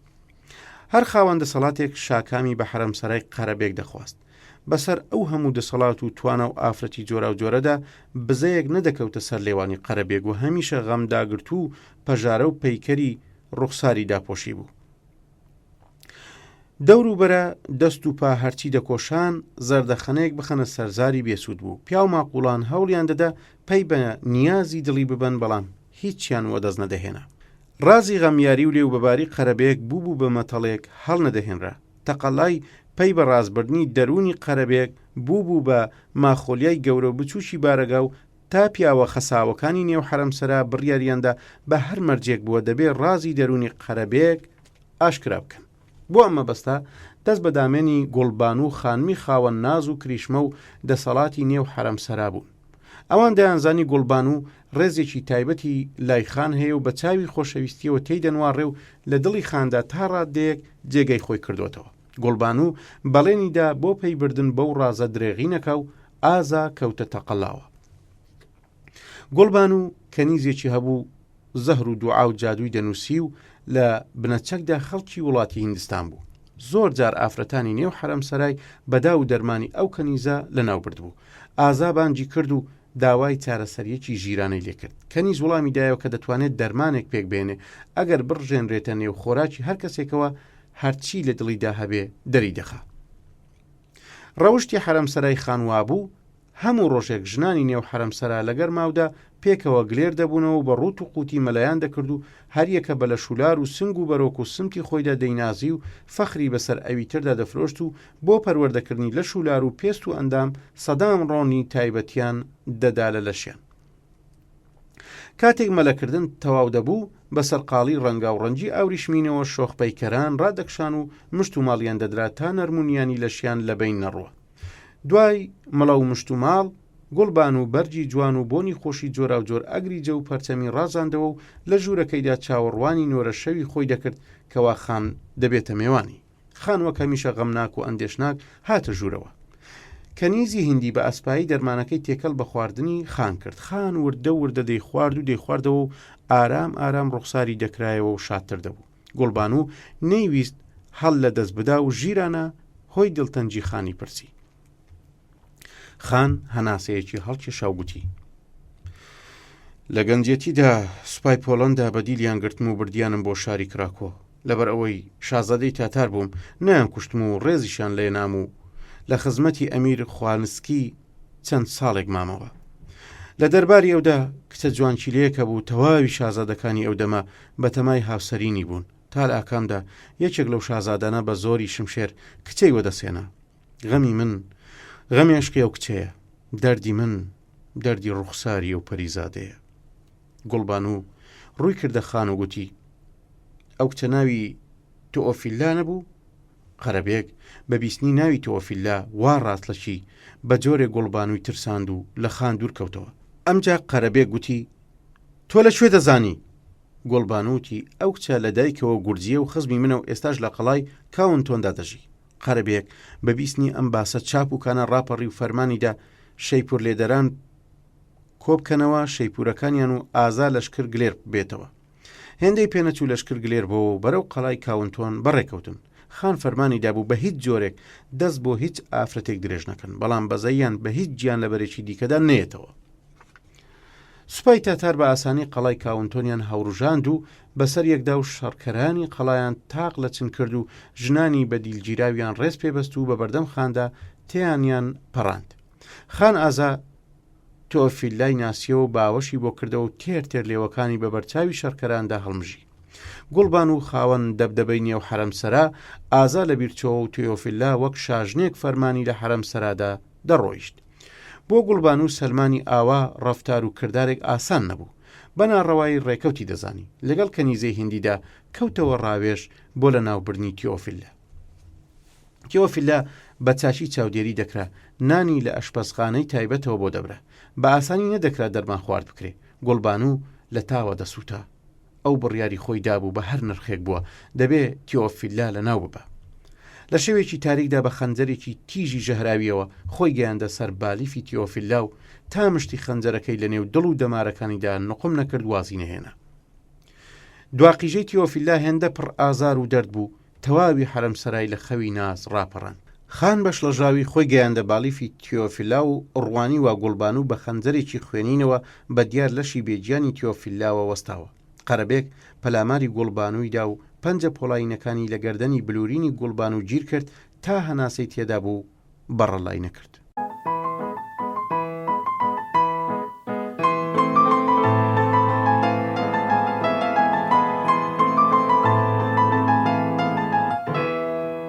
شەشەم ژیزل. ئەفسانەی پەری و پەریزادان لە هەموو شوێن زۆرتر لە لادیەکانی دۆڵی ڕۆخانەی ڕاینی ئەڵمانیادا دەبیسرا و لی دەدوان. خەڵکی ئەو بنارە لە باوەڕێکدا بوون تاپۆی ڕۆحی کچانی جوان و شیرن ڕوخسار کە لە ژیاندا فریوی دڵدارەکانیان خواردووە و بوونەتە نیشانەی گاڵتە و شەرمەزاری خۆ بنەماڵەکانیان لە تاوی ناکامی و دەردی دڵە چەوساوەکەیاندا شەوان لە جەنگەڵەکاندا وەدەردەکەون و کۆڕ دەبەستن. تا دەمە و بەیان تێک ڕابێوچان پێکەوە سەما دەکەن. سەماکەیان هێندە حەزجوولێن و هەوەزەنگێزە هەر بینەرێک سەرسام دەکەن و ناخ و ئاگا بەرە و کۆڕەکەیان دەڕوا و دێتە سەما. سەمایەکی ئەو تۆ بۆ هەمیشە لە پەلوپۆ دەکەوێت. خەڵکی ئەو بنار و دۆڵی ڕاینە دەڵێن ئەو جوانشیلانە هێندە دڵ و دەرونیان پڕە لە ڕق و چینە دەربارەی ڕەگەزی پیا و هەر پیاوێک وەگیر بێنن بە ئاسانی دەیهێنە سەما. هێندە سەمای پێدەکەن تا دڵی لە ماندوێتیدا ڕادەوەستێ و جوانە مەرگ دەبێت. گەنجەکانی ئەم ناوچەیە هەرگیز شەوان لە جەنگەڵەکاندا نەدەمانەوە تا دووچاری سەمای مەرگ نەبن و هەر لە ئێوارەوە دەخزانە نێو زنجەکانیانەوە تا ڕۆشنایی هەتاو لە ئاسۆوە دەرنەدەکەوت نەدەهاتنە دەرەوە. خێزانەکانیان نەیاندێش کچە گەنجەکانیان بڕۆنە ناو جەنگەڵەوە نەوەکە ئەوانیش لە مەیدانی عشق و عاشقیدا دووچاری ناکامی ببن و ببنە پەری نێو جەنگەڵ. ژیزل لە کەناری ڕۆخانەی ڕایندا دەژیا. ناوباوی جوانی و خەرامانی دوور و نزیک بڵاو بووە. سەرڕای جوانیەکەشی سەماکەرێکی ناودار و خاوەن جوولانەوەی تایبەتی خۆی بوو لە سەمادا. جوان دەیزانی کەی و چۆن و کام جێگەی لەشی لەسەر ئاوازی مۆسیقا بلەرێنێتەوە. ئەو بەسەرتەڵی کچانی ئەو بنارەوە ناسرا بوو. زۆریشی حەز لە جوانی سروش دەکرد و لە هەر هەلێکدا بۆی ڕێککەوتایە پیاسەی ناوشینایی و گوڵ و گوڵزاری لەدەست نەدەدا.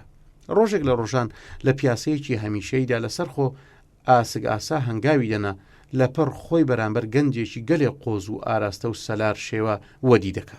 لەسەرتاوە تۆزێک دەشلەژێ و بەڵام زیرەکانە خۆی دێنێتەوە دەست. کوڕە نێوی ئۆلبرخت بوو. بە دۆچی سلزی ناسراو بوو لە کۆشکێکی زل و زەلامدا دەژیا.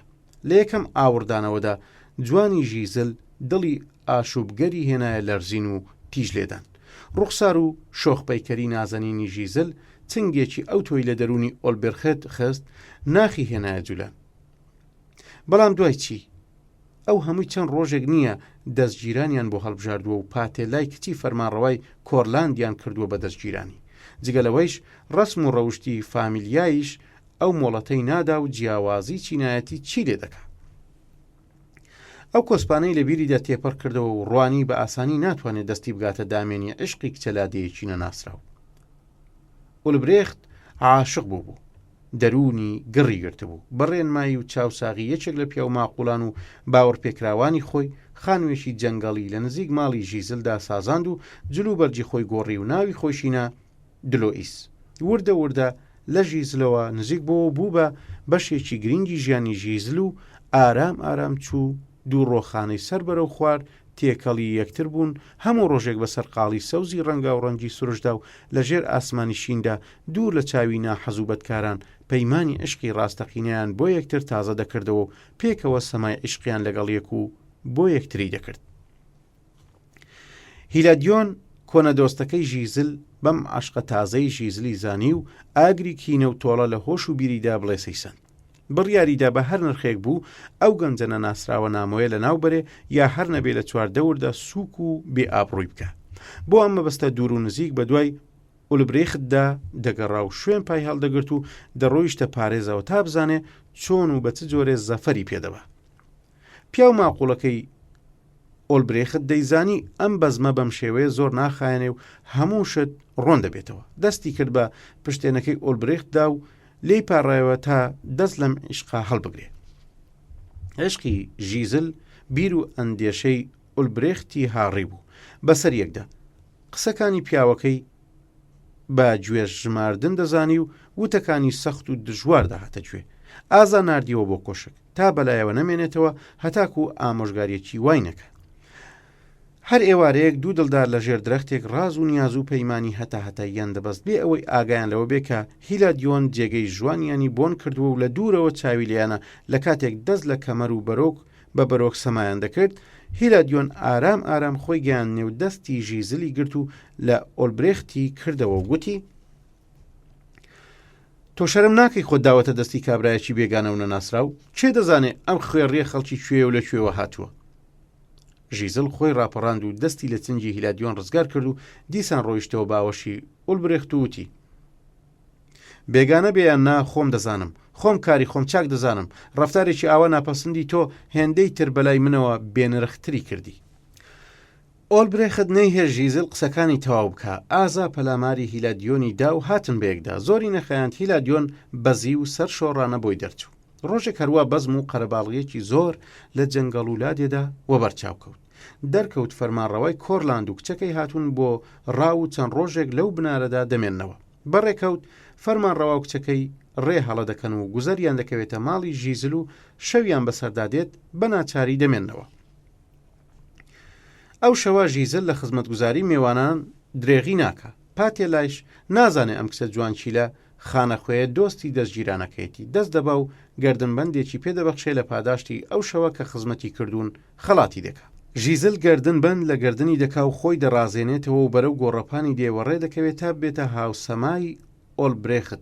هیلادیۆن ئەمە بە هەڵ دەزانێ یەک ڕاست خۆی دەگەێنێتە ماڵەکەی ئۆلبرێخت و دەست دەکا بە پشکنین تا سەر لە ڕازی دەربهێنێ. هێندەی پێناچێ سندوقێکی گەورەی وە بەرچاو دەکەوێ و ئازا دەیکاتەوە. دەنوارڕێ جلوبەرگێکی گرانبەهای شازادانە و شمشێرێکی زێڕیشی تێدایە. هەڵیان دەگرێ و بەرەو گۆڕەپانی دێ دەکەوێتە ڕێ. سەمای کچ و کوڕان ڕادەستێنێ و بەلاقرتێ و گاڵتە پێکردنەوە ڕوو دەکاتە ژیزل و دەڵێ جێچی گەوجی هەڵخەڵەتاو تۆوا دەزانی لوئیسیش وەک ئێمە هەژار ئەولادەیە ئەگەر وا دەزانی لە گوێی گادا خەوتووی. لوئیس شازادەیە چینی خواپێداوانە ئەگەر باوەڕژ ناکەی فەرم و ئەمە جلوبەرگەکانی ئەمە شمشێرەکەی. لەم گیر و گرفتەدا فەرمانڕەوای کۆرلاند کچەکەی لە ماڵی ژیزل دێنێتە دەرەوە و ئۆلبرێخت لەو جلوبەرگەدا دەناسنەوە. ئازا بانجی دەکەنە لای خۆیانەوە. ژیزل زانی وا فریوی خواردەوە و کڵاوی چۆتە سەر لە سوچێکەوە دەست بە ئەژنەوەدا دەنیشێ. زار زار دەگری هێندە دەگری تا فرمێسکەکانی دەبن بە خوێن. اینجا لەسەر خۆ بەدەم گریانەوە سەما دەست پێ دەکات. سەما دەکا و سەما دەکا هەرچی ئۆلبرێخت لی دەپارڕێتەوە کۆتایی بە سەما بێنێ و هەرچی دەست بە دامێنی دەبێ بێکەڵک دەبێ تا لە شمشێری زێڕنیشانەوە نزیک دەبێتەوە. لە پڕدەیکە بە نێوان هەردوو مەمچیدا ژیزل دەخاتە سەر تەختی بەردێک و بەرەو نێو جەنگەڵ بەڕێ دەکەون تا بە خاچی بسپێرن.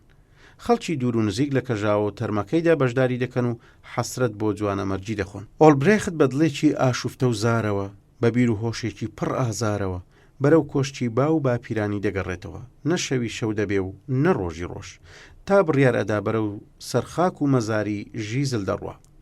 خۆڵی سەرگۆڕەکەی بە سەرخۆدا دەکا و دەگری و دەناڵێنێ. هێندە دەگری خۆڵی مەزارەکە نمدار دەکا.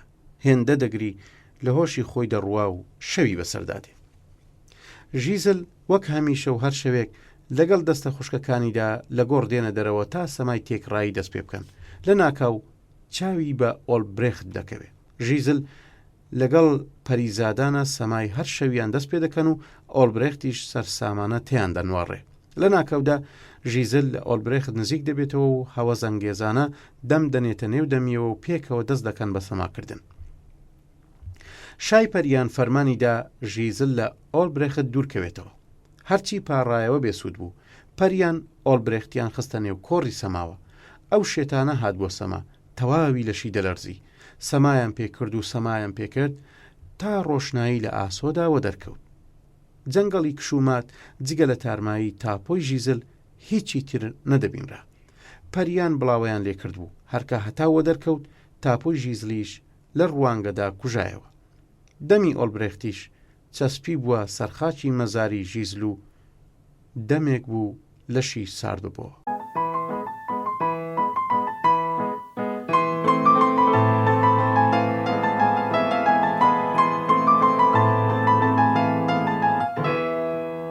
حوتەم پەیکەری ڤینۆس. لە ساڵی 1820 زاینیدا جوتیارێکی یۆنانی ناوچەی میلۆسی یۆنانی جووتی دەکرد. گاسنی جووتەکەی لە بەردێکی سەخت گڕدەکە دادەنەوێتەوە و نوچی گاسنەکەی چاڵ بە چاڵکە. دەنوارڕێ نوچی گاسنەکەی لە بەردێکی داتەشراوی سپی و سۆڵ گیری کردووە. وردە وردە دەوروبەری بەردەکە هەڵدەدڕێ دەردەکەوێ. ئەو بەردە پەیکەرێکی زەلامێکە و لە ژێر خاک و خۆڵدایە لە خۆشیدا دێتە سەما. لەگەڵ چەند جوتیارێکی دیکەدا بە شوێنەیی دەوروبەری پەیکەر دەکەنەوە. دەردەکەوێ ئەو پەیکەرە پەیکەری خوای جوانی ئەفسانەکانی یۆنانە بە ناوی ڤینۆس و لەم دوای یەشدا بە ڤینۆس میلۆسی شوورەتی پەیدا کرد. مێژوو نووسانی مێژووی یۆنان شاعیرانی کۆنی یۆنان سەدان داستان و هەڵبەستی فراوانیان دەربارەی ئەو پەیکەرە وتووە و ڕازاندوتەوە.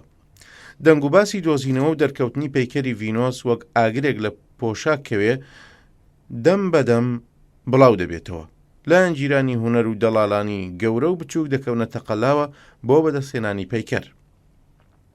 لە ئاکامدا فەڕەنساویەکان سەردەکەون و بە ئاسانی پەیکەرەکە بەدەست دێن و ئێستاش گۆشەیەکی ناسراوی مۆزەخانەی لۆڤەر دەڕازێنێتەوە و بە ئەسپایی نیگای سارد و سڕی خۆی دەبڕێتە بینەران و نازی ژنانە و لە شولاری نەختێک گۆشتنی خۆی دەنوێنێ.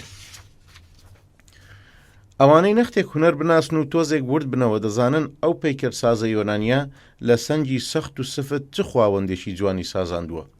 لەو دەمەوە ئەو پەیکەرە دۆزراوەتەوە هەزاران و هەزاران شیفتێ و عاشقی پەیکەرەکە بوون و نمونەی بچکۆڵانەیان دروست کردووە و لە ماڵەکاندا وەدی دەکرێت. لە کۆنیشدا جوانپەرستان و لایەنگرانی هونەرە جوانەکان یەک دڵنا 100 دڵ عاشقی زاری پەیکەری ڤینۆس بوون و گیانیان لە پێناویدا بەخت کردووە و سەدان کەسی لە پێناویدا کوژراوە.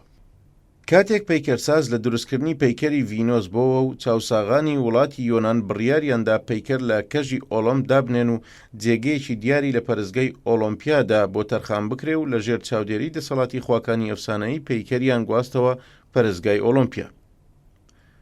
تکانئۆس پاشا و فەرمانڕەوای ئەو دەما هەموو ڕۆژێک و هەموو شەوێک لە بەرامبەر پەیکەری ڤینۆسدا چۆشی دائەدا و دادەنیشت و سەری تەعزیمی بۆ دادەنواندەوە. هەر کاتێک مۆغەکانی پەرستگا نزیک دەبوونەوە تکانئۆس سەری بەلایەکی ترەوە دەچەرخان تا لێی بەدگومان نەبن. لە هەموو گۆشەیەکی وڵاتی یۆنانەوە دەهاتن بۆ دیدەنی پەیکەری ڤینۆس لەبەر ئەوەی ڤینۆس بە خواوەندگاری جوانی دەژمێردرا و جوان پەرستانیش هەمیشە بە دوای جوانیدا دەگەڕان. پەرستگای ئۆلۆمپیا پڕ بوو لە پەیکەری جوان جوان و خۆشتاشراوی خواکانی یۆنان وەک ئۆپۆلۆ و زیۆس و مشتری و پاکۆس و زۆری تر. تکانۆس بۆی دەرکەوت بێ پەیکەری ڤینۆس ژیانی بۆ ناچێتە سەر و هەموو شەوێک وەک عاشقێکی شیفتە و زار ڕێگەی جوانی دڵدار ئەگەر نەگرێتە بەر ڕۆژی لێ نابێتەوە. بڕیاریدا هەر چۆنێک بووە پەیکەر وەچنگ بێنێ. ئەوەشی دەزانی دزینی پەیکەری نێو پەرستگای ئۆلۆمپیا بە چ تاوانێکی نەبەخشرا و لە قەڵەم دەدرێ. هیچ یۆنانیەک ئامادەی هیچ جۆرە هاوکاری و یاری دەدانێکی نابێ. ئێشکدێرانی پەرستگاش بە وردی چاودێری پەرستگایان دەکرد. پەرستگا پڕ بوو لە گەنجینەی زێڕ و زەڕ و سامان. ئەو بڕیاری خۆی دابوو لە شەوێکی تاریکدا ئەستێرەکان بە سەخلەت لە دڵی ئاسماندا وە دەردەکەوتن. هاژەی با وەک لورەی گورگێکی برسی دەهاتە گوێ. تکانۆس سواری گالێسکەی جەنگی خۆی بوو بەرەو پەرستگای ئۆلۆمپیا کەوتە ڕێ لە لاپاڵێکدا چاوەڕوان بوو تا ئێشکدێران چوونە خەو دایگرتن. لەبەرەوەی تا ئەو دەما ڕووی نەدابوو پەیکەری پەرستگای ئۆلۆمپیا بدزرێ تا لاری پەیکەرەکان ئێشک نەدەگیران. تکانۆس پارچەلبادێکی لەگەڵ خۆیدا هێنابوو لە زەویدا ڕایخستا پەیکەرەکەی بەسەردا بخەوێنێ. لە ناکەودا دەنگی پای هاتە گوێ. ئازا لە پاڵێکدا خۆی شاردەوە. ئەو دەیزانی تەواوی ئێشکدێران دەیناسنەوە. دەم و چاوی هەڵپێکا بوو. ئێشکچی چاوی بەلبات کەوتووە ڕاخراوە. چاپوکانە دەستیدایە شمشێر و ئامادەی بەرەنگاری بوو. زۆری نەخایەن تکانۆس لە لاپاڵ هاتە دەرەوە. ئێشکچی وتی تارمایی چیت و چی دەکەی لێرە؟ تکانۆس وڵامی دایەوە دزێکی عاشقم دەمەوێت دڵدارەکەم بەمەوە. هاتوون پەیکەری ڤینۆس بدزم. ئێشکچی وتی کابرا ئەڵەی شێت بووی مەگەر نازانی دزینی پەیکەری ڤینۆس تاوانێکی هەرە گەورەیە؟ تکانۆس وتی چاک دەزانم. وا دەبینی بە پای خۆم بەرەو پیری مەرگ هاتووم.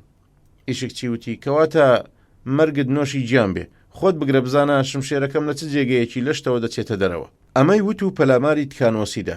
تکانۆس چاپوکانە شمشێری دایە بەرتیژی شمشێرەکەی ئێشکچی و لەگەڵیدا کەوتە شەڕە شمشێر. کابرا ئێشکچی هەرگیز بە تەمای ئەوە نەبوو کابرایەکی دزی پەیکەر ئاوا شمشێر بازێک بێ بۆیە پێیوت ئەگەرچی دزێکی تازەکار و گەوجی بەڵام لەوە دەچێ شمشێر بازێکی چاکبی. هێشتا ئێشکچی قسەکەی تەواو نەکرد بوو ئاخێکی پڕژانی لەدەم هاتە دەرەوە و شمشێرەکەی تکانۆس جەرجی هەڵدڕی بوو. بە کوشتنی ئێشکچی تکانۆس ئاوڕێکی عاشقانەی لە پەیکەردایەوە و لەسەر خۆ باوەشی پێدا کرد و سەرگۆی مەمچیمات کرد و ڕاز و نیازیشی لەگەڵدا کرد و ویستی بیجوولێنێ. بەڵام پەیکەر لەسەر سەکۆ کەوتە خوارەوە و تکانۆس لە ژێریدا پلیشایەوە. هەردوو دەستی پەیکەر شکاو لە پەیکەر بۆ و تا ئەمڕۆژ پەیکەری ڤینۆس بێدەستە کە بەیانی بۆ موغەکان هاتنە ناو تالارەوە و نوێڕیان وا ئێشکچیە کوژراوە و پەیکەری ڤینۆسیش کەوتوتە خوارەوە و لەشی کابرایەکی دەم و چاو هەڵپێکراویشی لە ژێردایە. کە پارچیان لە ڕوخساری ناسرا و کردەوە دەرکەوتنە ناسرا و تکانۆسە و فەرمانڕەوای وڵاتی یۆنانە. سۆلۆت یاسادانەری بەناوبانجی وڵاتی یۆنان یاسای دانابوو هەر کەسێک بکوژێ چ زیندوو بێ و چ مردوو ئەبێت دادگایی بکرێ. ئەم یاسایە لە مێژەوە دەزانرا. هەواڵ بڵاو بۆ پەیکەری ڤینۆس دادگایی دەکرێت. لە ڕۆژێکی تایبەتە ڕیشسپیانی یۆنان گلێر بوونەوە پەیکەری ڤینۆسیان لە گۆشەیەکی دادگادانا و پارێزەریان بۆ ڤینۆس هەڵبژارد و ڕاوێژ دەستی پێکرد. لە ئاکەمدا پەیکەری ڤینۆس بە تاوانبار ناسرا و بڕیاری مەرگ و لە ناوچوونی پەیکەردرا بخرێتە نێو دەریاوە. لە ڕۆژێکی تایبەتدا بە ڕێژە و ساتێکی تایبەتەوە پەیکەری ڤینۆسیان خستە ناو کەشتێکەوە و فڕێیاندایە نێو قوڵایی دەریاوە. تەنها کەسێک زار بۆ لە ناوچوونی پەیکەردەگریا ئەویش پەیکەرسازەکە بوو. هێندەی پێنەچوو نەخۆشی و چاوە قوڵا لە شار و وڵاتی یۆناندا بڵاو بووە. چاوساغانی یۆنان هۆی نەخۆشیەکەیان بە لە ناوچوونی پەیکەری ڤینۆس دەزانی. بۆ ڕزگاربوونیان لە نەخۆشی بڕیاریاندا بە هەر نرخێک بووە پەیکەر لە دەریا بهێنە دەرەوە. پەیکەریان لە دەریا هێنایە دەرەوە و دووبارە لە پەرزگای ئۆلۆمپیا دانرایەوە. نەخۆشی و چاوە قوڵەیش بڕایەوە. پەیکەری ڤینۆس ڕێزی چەندین بەرامبەر بوو. پەیکەری ڤینۆس سەردەمێک لای خەڵکی ماکدۆنیا بوو. سەردەمێکیش بەلای ئیسپارتیەکانەوە مایەوە. دوای لە ناوچوونی دەسەڵاتی ئیسپارتیەکان دیسان کەوتەوە چەنجی یۆنانیەکان. تا دوورگەکانی یۆنان کەوتە ژێر دەسەڵاتی ڕۆمانەکانەوە. پەیکەری ڤینۆس بە ئابڕوویەکی نەتەوایەتی یۆنان لە قەڵەم دەدرا. لەبەر ئەوەی ئابڕویان نەکەوێتە دەستی دوژمنەوە بڕیاریاندا پەیکەر بخەنە چاڵەوە تا ئابڕویان وە چنگ دوژمن نەکەوێت. بەو شێوەیەی وا باسمان کرد دیسان ڕێکەوت خاوەنگاری جوانی بەخشیوە مرۆڤ و جوان پەرستانی ئەم جیهانە پان و پۆڕە.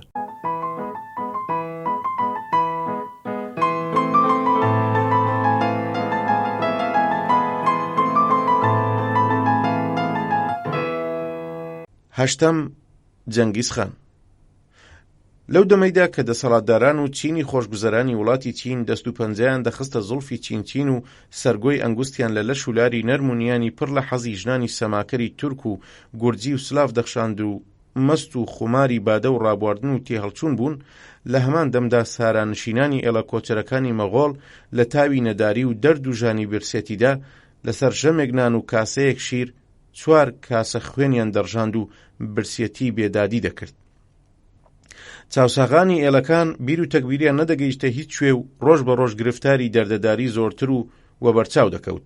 کەوتنە ئەو باوەڕەوە کە دەبێ سنوورێک بۆ بەربڵاوی مەرجی ئارام دابنرێ، بەڵام چۆن و چۆنی نەدەزانرا. جەنگیز خان ئەگەرچی تازە پێدەگەیشت و ئەویش وەک هەر مەغۆڵیەکی تێگەیشت و گەیشت بۆ ئەو باوەڕە کە دەبێ ڕیشەی براکوژی و برسێتی لەبن دەربهێنرێ، دەبێ ئێڵەکانی مەغۆڵ ببن بە یەک و بۆ یەکتری بن و یەک هێز و یەک بازوو بن. جەنگیز لەو درەختانە نەبوو باو بۆران و لێزمە بیلەرزێنێتەوە. جەنگیز پتە و باوڕ و باز و پۆلاین هاتە مەیدانەوە و هەر ملهوڕێکی گەردن شکان، هەر مەغۆڵێکی گەردن چێش و بەڕەلای لە قاو پەیوەند لەپا کرد. کاراماییەکی زیرەکانە و لێکدانەوەیەکی پڕ لە وردەکاریەوە توانی خێڵەکانی تاتار و تورکمانەکانیش بهێنێتە ژێر فەرمانی خۆیەوە و فەرمان هەر فەرمانی جەنگیز بێت و بەس، یاسا هەر یاسای جەنگیز بێت و بەس. وانگخان فەرمانڕەوای جهیانگ شای بەدەسەڵاتی ناوچەکانی سەرەوەی وڵاتی چین کەم و کورد دوور و نزیک دەیزانی جەنگیز خان وا خەریکی چییە و بەدەستەوەیە و دەیەوێ چی پێک بهێنێ. خەفیەکانی وانگخان هەموو ڕۆژێک هەواڵێکیان دەگەیاندێ و بیریان پەشێو کرد بوو. بازێکیان دەیانوت لەشکری جەنگیز خان لە ئەستێرەکانی ئاسمان زۆرترە، بازێکی تر دەیانوت لە چێوی نێو ڕۆخانەکان فراوانترە.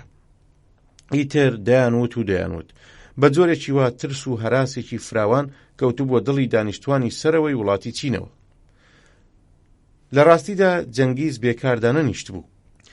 ئەو لەشکرەکەی کردبوو بە 4 بەشەوە، هەر بەشێکیدا بۆ دەست فەرماندەرێکی خاوەن تاقیکردنەوە و شەڕکەر و ئازا و زیرەکەوە وەکو چپەنۆیان و سبتای بەهادوور و جامۆگاسین و کاسارەوە.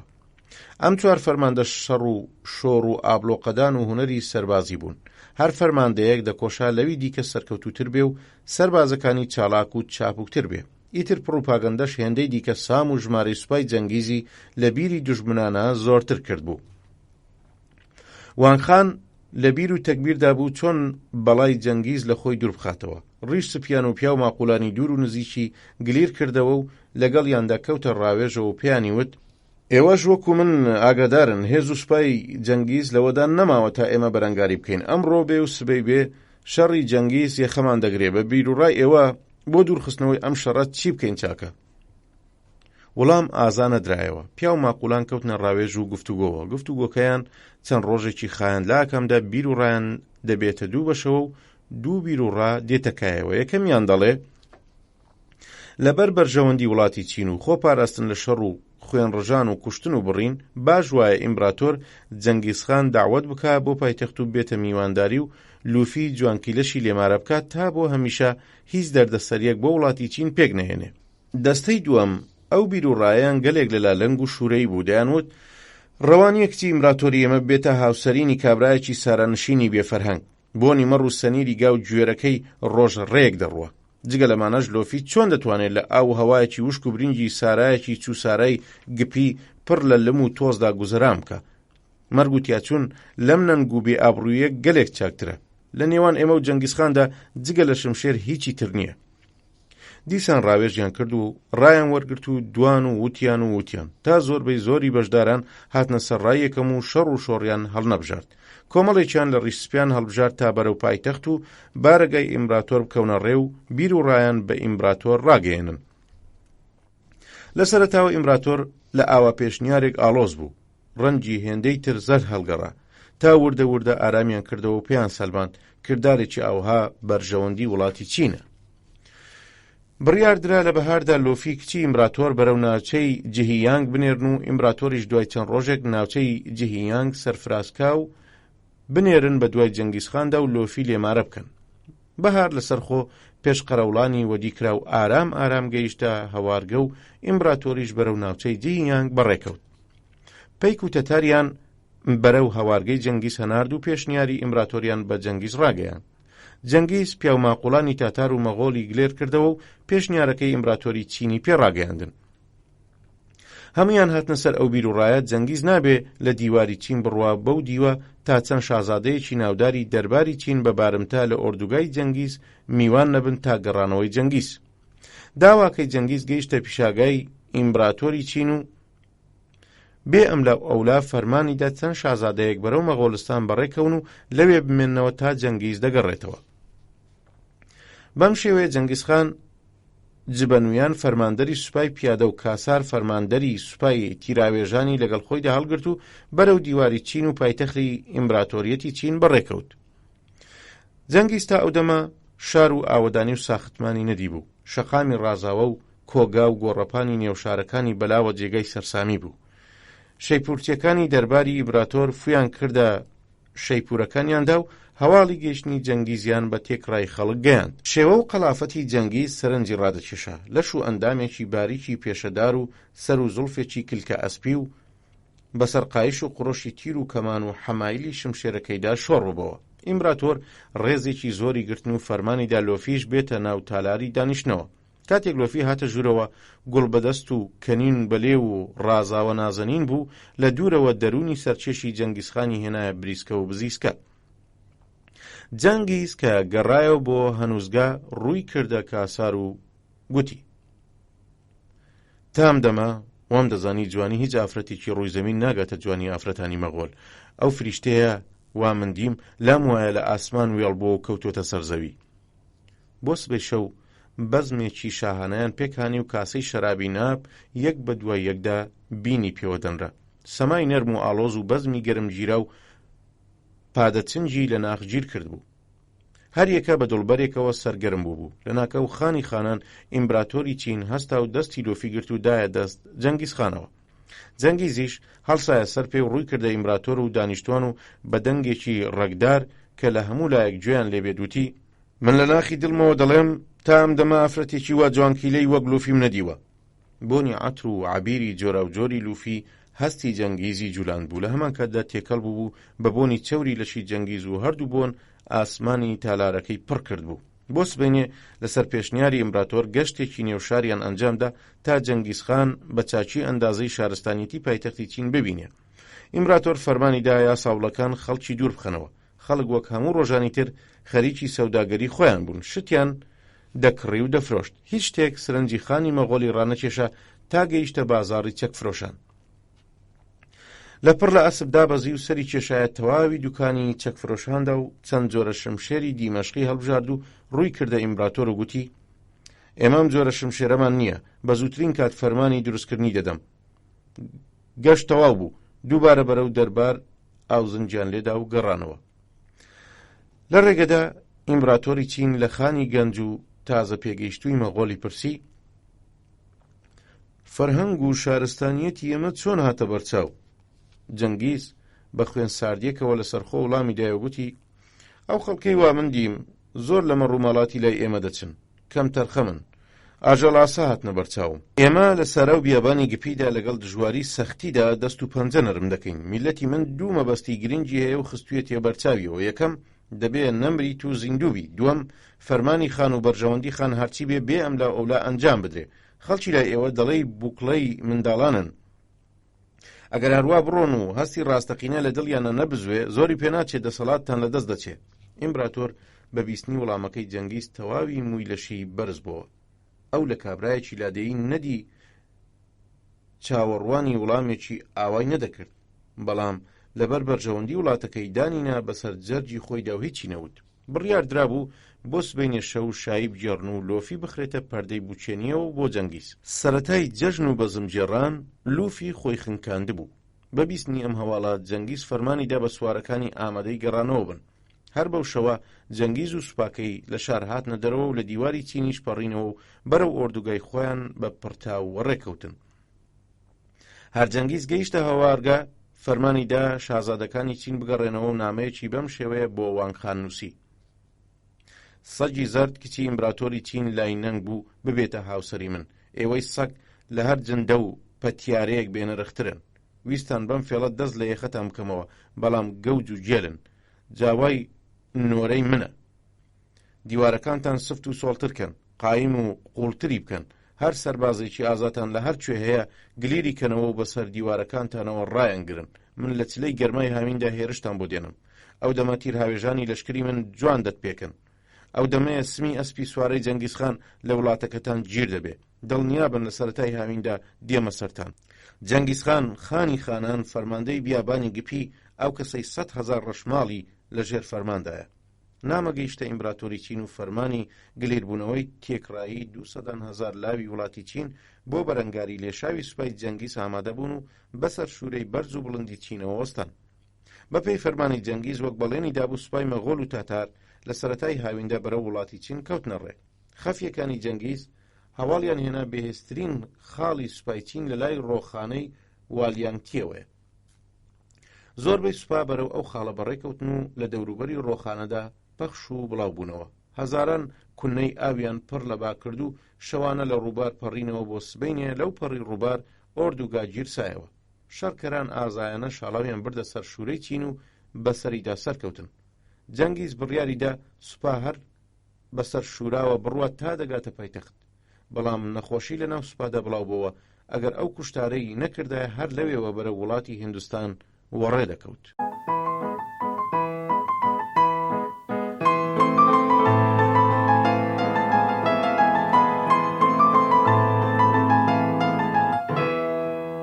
نوێم قوڵەڕەشەکانی سوڵتان سلێمان.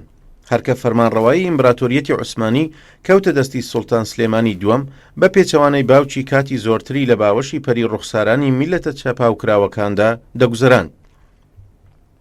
حرەمسەرای سوڵتان هەمە چەشنەی تێدا بوو، ئافرەتی لەژنەرم و خوێنگەرم و بەسەدان ئەگریجەی زەرد و زێڕین و ڕەش بە خەرمان، پێستی سپی و زەرد و ڕەشفراوان، ئەندامی کەڵەگەت و باڵە ئاڵا و ناوەڕاست و کوڵە باڵا لە هەر قوشبنێکی حرەمسەرادا وەدی دەکران. هەر شەوێک لە شەوانی سوڵتان تەرخان کرابوو بۆ پەری پەیکەرێک. هەموو شەوێک سوڵتان دەبوایە بەزمێکی تازە و نوێیان بۆ بجێڕایە. نەوای سەمتور و چەنگ و شمشاڵ و بلوێر تێکەڵ بە هونەر و هەڵبەست و سەما و مەی و بادە بوو. هەر شەو سەدان ئافرەت لە جۆش و خڕۆشدا دەبوو تا سوڵتان بێتە سەرکەیف و حەزی بجوولێ. هەنگاوەکان دڵ ڕفێنانە دەنرا، جوولانەوەکان هەوەز ئەنگێزانە دەکرا، بادە لە دەم و لێ و دوور نەدەخراوە، سووری و ئاڵی شەرابی کۆن و نایاب هێندەی تر دەملێوی گۆشتنی خوێنتێزاوی ئافرەتانی ڕەنجینتر دەکرد. ئافرەتانی حرەمسەرا لە تاوی هەوەس و تامەزرۆییدا لێوە لە ڕێیان دەکرد. دڵبەرەکان کەنیزەکان چووپە پولەی ڕەنگا و ڕەنگ لە تەلاردا هاتوچۆیان بوو. مەتۆشان نیوەڕوت و سنگ و گەردن بلورین نازیان دەنوان. شیلکەی ڕانی جوانداتاشراوی مەڕمەڕیان چاوی تێر و برسیان دەهێنایە سەما. خەنجەر بەدەستانی قوڵەڕەشی سوڵتان وەک پڵنگێکی برسی برسی دەیان نواڕیە هەر جولاوەیەکدا. دەربار بۆ ساتێک نەدەسرەوت و تا چاوی تێرنەبووی سوڵتان دەچوە خەو. ئەو دەما دزی و ئاشکرا قوڵەڕەشەکان لە ڕاڕە و تارمایی کۆشکدا بڵاوەیان لێ دەکرد و ئاگادار و ئامادە دەبوون بۆ هەر ڕووداوێک. سوڵتان وەک هەمیشە لە سنجی شانشینەوە شانی لەسەر سەرینی پەڕی قوی نەرم و نیان دادەدا و دەینواڕیە پەریزادان و دەی خواردەوە. لە پڕ پەیکێکی خوڵاوی دیار بوو لە ڕێگەیەکی دوورەوە هاتووە، هات بە ژووردا و چوو بە چۆکدا و زەوی ماچ کرد و نامەیەکی دایە دە سوڵتانەوە. سوڵتان نامەیدایە دەست یەکێک لە میرزا بنووسەکانەوە تا بخوێنێتەوە. لەو نامەدا فەرمانڕەوای هەنگاریە شازادە بروسکی داوا لە دەرگای سوڵتان دەکات مۆڵەتی بدرێتێ تا بگاتە خزمەتی سوڵتان. سوڵتان فەرمانیدا چەند هەزار سەربازێکی یەنیچری تا سەر سنوور بڕۆنە پێشوازی شازادەی هەنگاریە و دیسان بە تەماشای دڵبەرانەوە خەریک بوو. دەڕۆژی نەخایاند شازادەی هەنگاریە گەیشتە پایتەخت و سوڵتان تا دەری دەربار سرایلە ڕۆیشتە پێشوازی شازادەوە و لەگەڵ خۆیدا هێنایە ژوورەوە. وەک هەر شەوێک بەزمی شەوانەی سوڵتان دەستی پێکرد. شازادەی هەنگاری نەیدەتوانی ئەو هەموو ڕازاندنەوە و دەسەڵات و شکۆ و جەلالی دەرباری عوسمانیە بسەلمێنێ. سوڵتان ڕێزێکی تایبەتی لە شازادە گرت و چەند بڕیارنامەیەکیان پێکەوە ئیمزا کرد.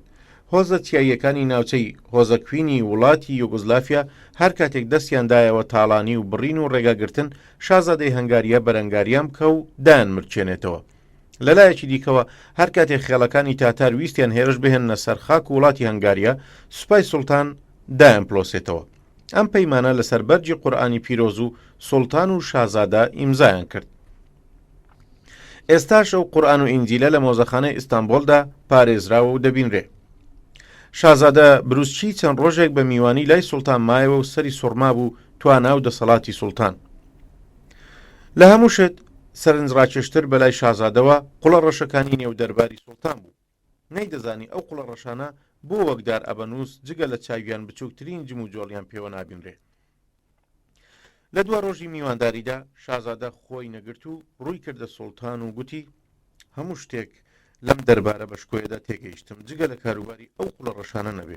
ئاخۆ دەبێت چ کارە بن و بە دەردی چ کارێک دێن؟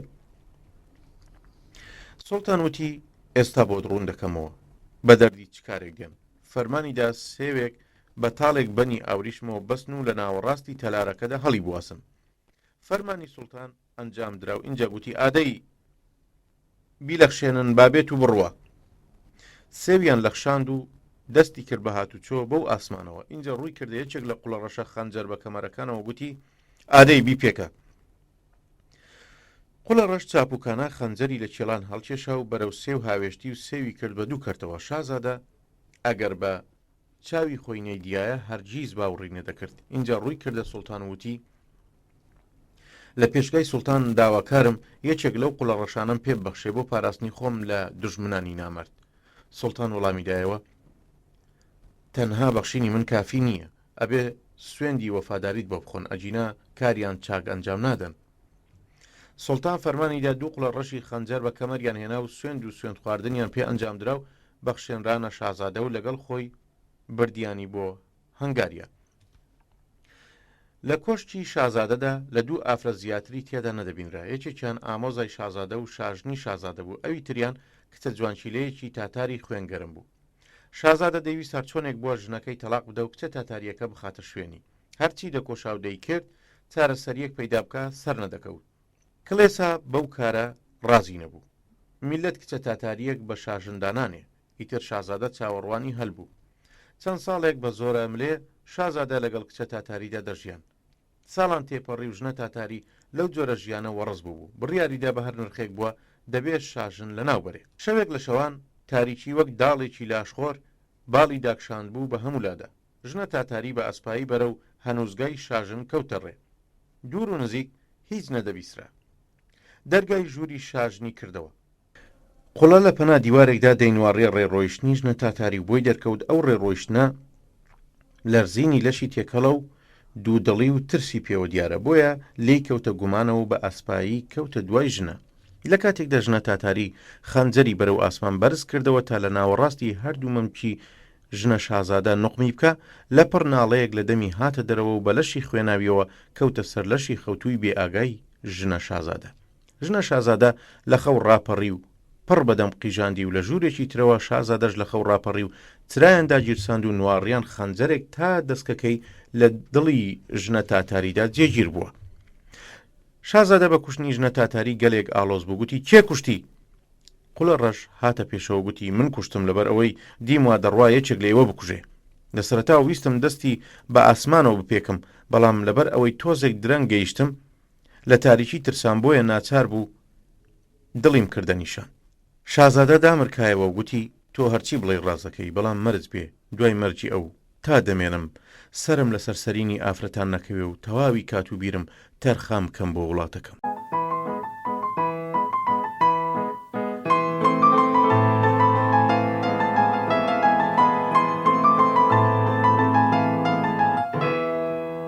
دەیەم ئەلماسە بەناوبانگەکەی ڕژان.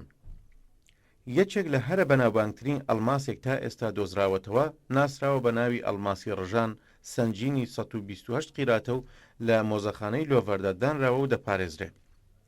داستانی پڕ لە سەیر و سەمەرەی ئەم پارچە ئەلماسە پڕ لە درەخشەندەگیە، لە بریسک و هۆڕەکەی بەناوبانگترە.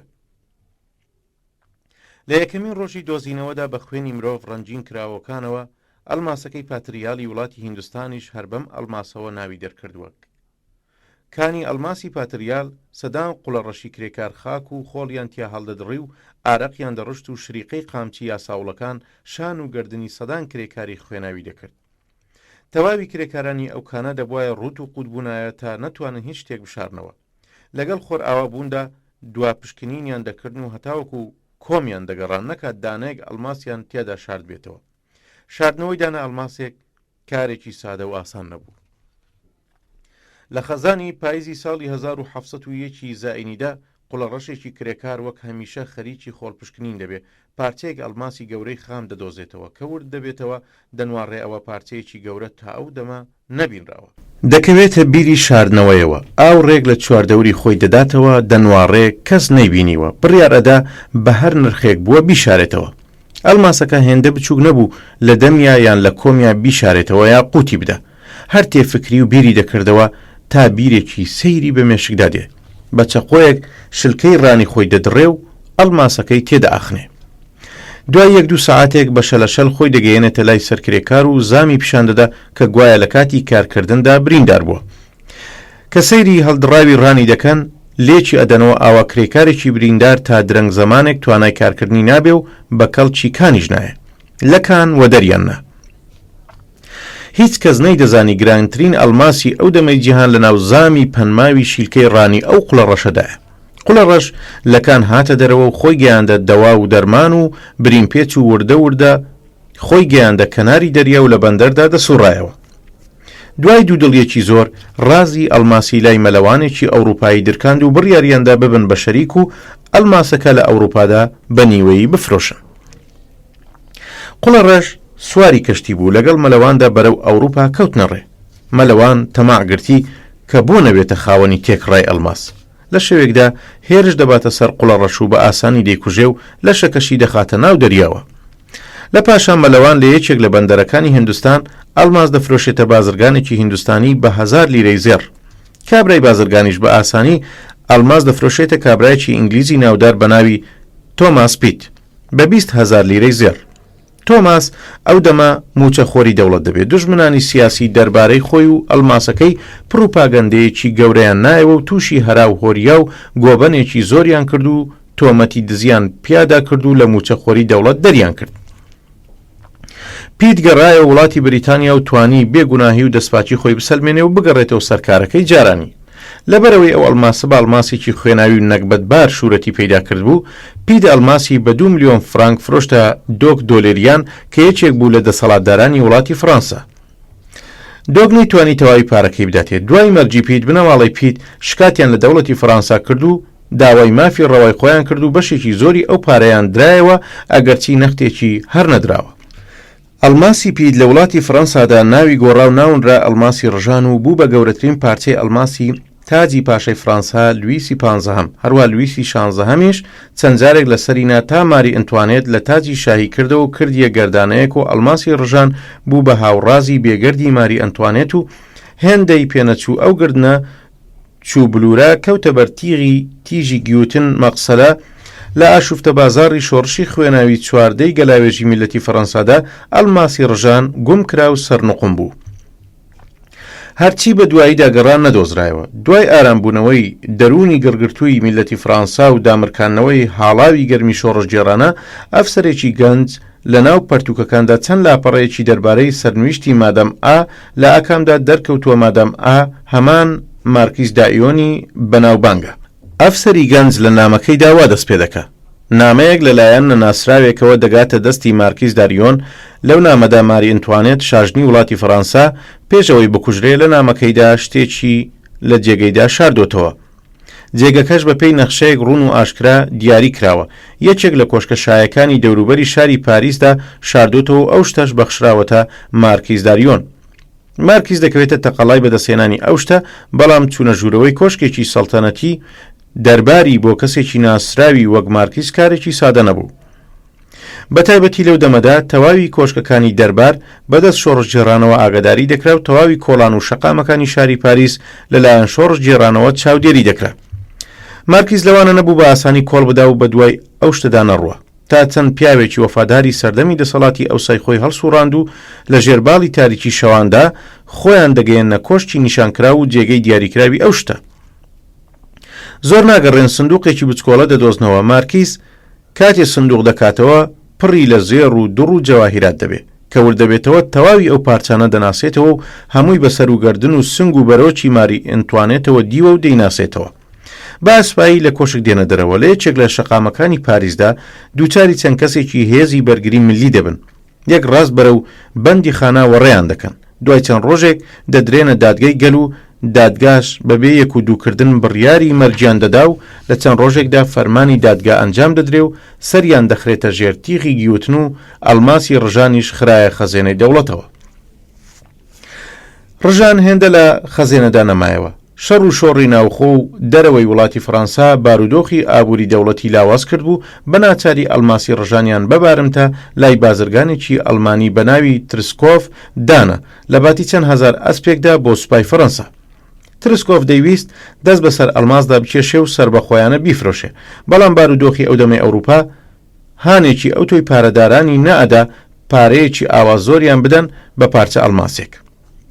ڕژان چەند ساڵێک بەلای ترسکۆفەوە مایەوە تا ساڵی 1904 زاینی ناپلیۆن بۆناپارت قەردی ترسکۆفی بژارد و ئەلماسی دووبارە گەڕانەوە فەڕەنسا و کردی بە نقێمی شمشێرەکەی. بەم شێوەیە ئەلماسی ڕژان خاوەنێکی گەورە و مەزنی وەک ناپلیۆن بۆناپارتی بۆ پەیدا بوو، دیسانەوە بوو بە گلاراوی چاوی پاشا و نازەنین پەیکەرانی سەراسەری ئەوروپا. ناپلیۆنی سێم هاتە سەرتەخت و بیر و ڕای برژوانەی دیسان لە فەڕەنسادا ڕەواج پێدا و بڵاو کردەوە. ئەلماسی ڕژان لەسەر مشتێ شمشێرەکەی خۆی داڕشت و چەسپاند. دوای ماوەیەک شاژن ئۆژنی بەناوبانگ هەرە جوانی وڵاتی فەڕەنسا و تێکڕای دەربارەکانی ئەوروپا. ڕژانی لە شمشێر کردەوە و کردیە هاوڕازی سینە و گەردنی. تا ئوژنیما ڕژانی بۆ ساتێک لە گەردنی بلورینی دوور نەخستەوە.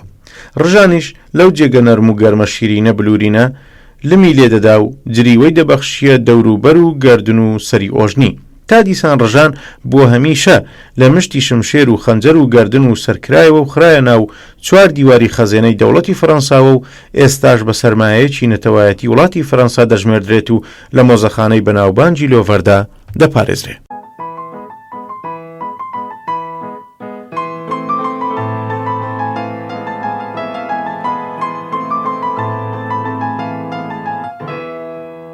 یازدە گەزنەفۆن. ڕەنگە ناوی ناوچەی تراست نەبیست و بێ، ئەگەر تا ئەم دەما ئەو ناوە لە گوێت خۆی نەخشاندوو بێ جێگای سەرسامی نییە. سەرزەمینی تراس دەکەوێتە باکووری وڵاتی یۆنانەوە. ئەو ناوچەیە لە سەردەمی توانە و شارستانیەتی کۆنی وڵاتی یۆناندا عاجە و ناوبانگێکی هەبوو و لەوێدا ڕووداوی سەیر و فرە ڕوویداوە. ئای لە وڵاتەدا پەری ڕوخسارانی هەوەسباز دراونەتە بەردەمی تیژی شمشێرەوە. ئای پاشە و فەرمانڕەوایانی جۆرا و جۆر لە پێناوی عشقی ئافرەتێکدا تاج و تەخت و بەختیان کردوتە قوربانی. چ قارەمانانی دلاوەر و ئازا و نەترسی لە گۆڕەپانی شەڕ و شۆردا ئارەق و خوێنیان تێکەڵ بە خاک و خۆڵ بووە. ئەم کورتە داستانەی وا دەیخوێنیتەوە بە خامەی مێژوونووسی بەناوبانگ گەزنەفۆن داڕێژراوە. گەزنەفۆن بە وڵاتی کوردستاندا تێپەڕیوە و تەواوی ڕووداوەکانی ئەو تێپەڕبوونەشی بە وردی تۆمار کردووە و گەشتەکەی گەزنەفۆن بە یەکەمین گەشتی جەنگی دەژمێردرێ. گەزنەفۆن دەڵێ ڕۆژێک ماندوو مردوو لەسەر تاتە بەردێکی کورسی مانەندی ساف و سۆڵ لە بازاڕی ئەسینادا دانیشت بووم دەم نوارڕێ هاتوچۆی خەڵک و سەوداگەران و بانگەوازی دەلاڵانی کۆیلە فرۆشدا گەنجێکی وەرزشکاری هەرزەکاری ڕێگئەندام لەلا تەنیشتمەوە لەنگەری خست و دانیشت. بەجل و بەرگ و شێوەیدا زانیم خەڵکی شاری ئەسینا نییە و ڕێبوارە. پرسییم کوێندەریت؟ گوتی خەڵکی ناوچەی تراسم. وتم بیستومە لە وڵاتی ئێوەدا ڕووداوی دڵەنگێزی پرسۆزی عشقی زۆر ڕوویداوە و لەوێش دەچێ بێوەستانی لە ڕوودانیش بێ. بەڵێ ڕاستە، خاک و بوومی ئێمە بە وڵاتی عشق و شەڕ و چیرۆک دەژمێردرێ. ئیتر چاوەڕوانی پرسیاری تری من نەبوو، دەستی کردە باسی جوانی وڵاتەکەی کە چۆن و چەندە ڕازاوە و جوانە، بەو کەژ و چێوە سەوزانەیە و بەو جەنگەڵە پڕە چڕستانەیەوە. کابرا دەمی گرتبوو ڕانەدەوەستا و دەیوت وڵاتی ئێمە هەمیشە ڕووداوی سەیر و سەمەرەی تێدا ڕوویداوە. چەند سەدا پێش ئێستا فەرمانڕەوایەک لە وڵاتی ئێمەدا پاشایی دەکرد و دەژیا بە ناوی تریۆس. لە گەشتێکدا پاشە شەوێک لە یاران و سەربازانی گوم دەبێ و گوزەری دەکەوێتە جێگە و شوێنێک بە ناوی مەڵبەندی کۆمەڵگەی ڕانداران.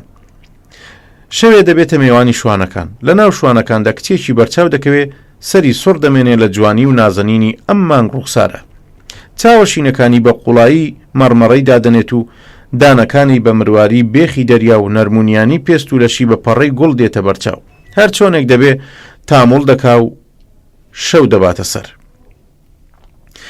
لە سبەینێدا سوارەی شاو شمشێر بەدەسانی پەشۆکاوانە دەگەنە بەرەوە و کەشا دەبینن سەری تەغریم دادەنوێننەوە و دەڕۆنە چۆکدا لە ئاستیشە. شوانەکان کەمێک دەشڵەژێن کە بۆ شایان نەناسیوە، دەترسان نەکا بە گوێرەی پلە و پایی شا شەوی ڕابردوو نەجوولابنەوە. شا فەرمان دەدا کچە بانکەنە پێشەوە و دووبارە لە سیرکردنی کچەدا تاز دەیباتەوە و اینجا دێتەوە سەرخۆ بە کچە دەڵێ ئەگەر بە هەڵەدا نەچووم دەبێت تۆ کچی ژۆپێر بیت و خوای خواکان تۆی تۆرداوەتە سەرزەوی تا ببیتە هاوسەری من. بزەیەک دەکەوێتە سەردوولێوی هەوەزەنگێزی کچە و دەڵێ کچە شوانێک شایستەی هاوسەرینی شایان نییە. شا وەڵامی دەداتەوە ڕاست دەڵێ کچە شوان نابێ شایستەی هاوسەرینی من بێ، بەڵام خوای خوایان تۆی لەناو ئەم شوانانەدا داناوە و ڕێگای لە منیش گوم کردووە و ڕێمی خستۆتە هەوارگەی ئەم شوانانە. من شای ئەم وڵاتە فەرمان ئەدەم تۆ دەبیتە هاوسەری من و بەم بۆ نەشەوە بە درێژایی 1 مانگ دەبێت تێکڕای وڵات شایی و بەزمی تێدا ساز بکرێ و بێوەستان بەردەوام بێ. فەرمانیشە ئەنجامدرا و بڕۆکین کرا بە بووک و گوێزرایەوە کۆشکی شاو نێو پایتەختی وڵات. شا فەرمانیدا مامۆستایانی مۆسیقا و فەلسەفە و ئەستێرەناسین و شعرەکانی هۆمیرۆس و هەڵسان و دانیشتنی نێوکۆشتی شایان بە بروچین فێر کرد. زۆری نەخایەن بروچین ڕەزامەندی تەواوی مامۆستاکانی وەدەسێنا. ڕۆژێک شا ڕوو دەکاتە بروچین و دەڵێ پێم خۆشە هەفتەی شەوێک شوانەکانی خزمت ببنە میوانی دەربار و لامان بمێننەوە. بروچین وڵامی شا دەداتەوە و دەڵێ خزمەکانی من ئاگاداری هەڵسان و دانیشتنی دەربار نین، ڕەفتار و گرفتاری ئەوان زۆر دەخایەنێت تا خەڵکی ئەم چواردەورە لیان تێبگا. هەروە دوور بن چاکترە. هەر کاتێک شا ئەم پێشنیارە دووبارە دەکاتەوە بڕۆچین بەم شێوەیە وەڵامی دەدایەوە و ساڵان تێدەپەڕی و شاوەک هەمیشە دەڕوات بۆ ڕاو. دیسان گوزەری دەکەوێتە مۆڵگەی شوانەکان خۆیان بە خەزوری شا دەزانن هەرچیان لەدەست بێ بۆ ڕەزامەندی شا درێغی ناکەن. لە هاتوچۆدا کچێکی وەبەرچاو دەکەوێت زۆر لە بروچین جوانتر و ڕەزاشیرینتر. شا ڕوو دەکاتە کچە و دەڵێ تۆ فریشتەی کام ئاسمانی؟ کچە بە ڕێزەوە سەری دادەنەوێنێتەوە و دەڵێ من ناوم ئیلیایە و خوشتی برۆچینم. شا دەپرسێ ئەرێ ناڵی لە پێشدا لەکوێ بووی؟ کچە دەڵێ من هەر لێرەدا بووم و لێرەشدا ژیاوم. زۆر جار بە بروچینم وت منیش لەگەڵ خۆیدا ببا بێسوود بوو، هەتاکو بۆ سەردانیش نەیهێڵا بێم بۆ دەربار. شا لەبەر خۆیەوە لەگەڵ خۆیدا کەوتە قسە و دەیوت بۆیە نەیدەهێڵا بێیت بۆ دەربار، ئەمەیە ڕازی نەهێڵانی. شا گەڕایەوە پایتەخت و ئازا خۆی گەیاندەوە دەربار. لە ژێر کۆشتی دەرباردا سارداوێکی تەنگ و تاریک و نمدار هەبوو. لە چەند باوەڕپێکراوێکی شانەبێ کەس بەبوون و دەر و ڕاڕاوەی نەدەزانی. تریۆس هەر ئەو شەوە پێشەوەی بڕواتە هەنووزگا خۆی دەگەێنێتە پەرستگای ژوبیتەر و هەر دەستی بەرەو پەیکەری جوانداتاشراوی ژوبیتەر بەرز دەکاتەوە و دەڵێ داواکارم هێز و توانایەکی ئەو تۆم پێ ببەخشی تا ئەوەی دەمەوێ بیکەم بێ هیچ دوو دڵیەک ئەنجامی بدەم و لە کارەکەشما پشت و پەنام بیت وەک هەمیشە یاری دەدەرم بوویت. شا لە پەرستگا دێتە دەرەوە و یەک ڕاست دێتەوە دەربار. بروچین خەریک بوو چاوی دەچوە خەوی ناس. لەپڕ شای شمشێر بەدەستی بە دیار سەریەوە دی لەگەڵ چەند یاساوڵێکدا. نەیدەزانی چی ڕوویداوە و ڕوودەدا. شا نەیهێڵا زوو بمێنێتەوە لە حەپەساویدا گوتی تۆ خوشکەکەی خۆتت لە من شاد بۆ تا من نەیبینم، ئەگەر وات نەکردای من ئێستاوا بەم شێوەیە پەرێشانی عشقی ئیلیا نەدەبووم. جاسەزات بڕینی زمان تا لە بێغدا.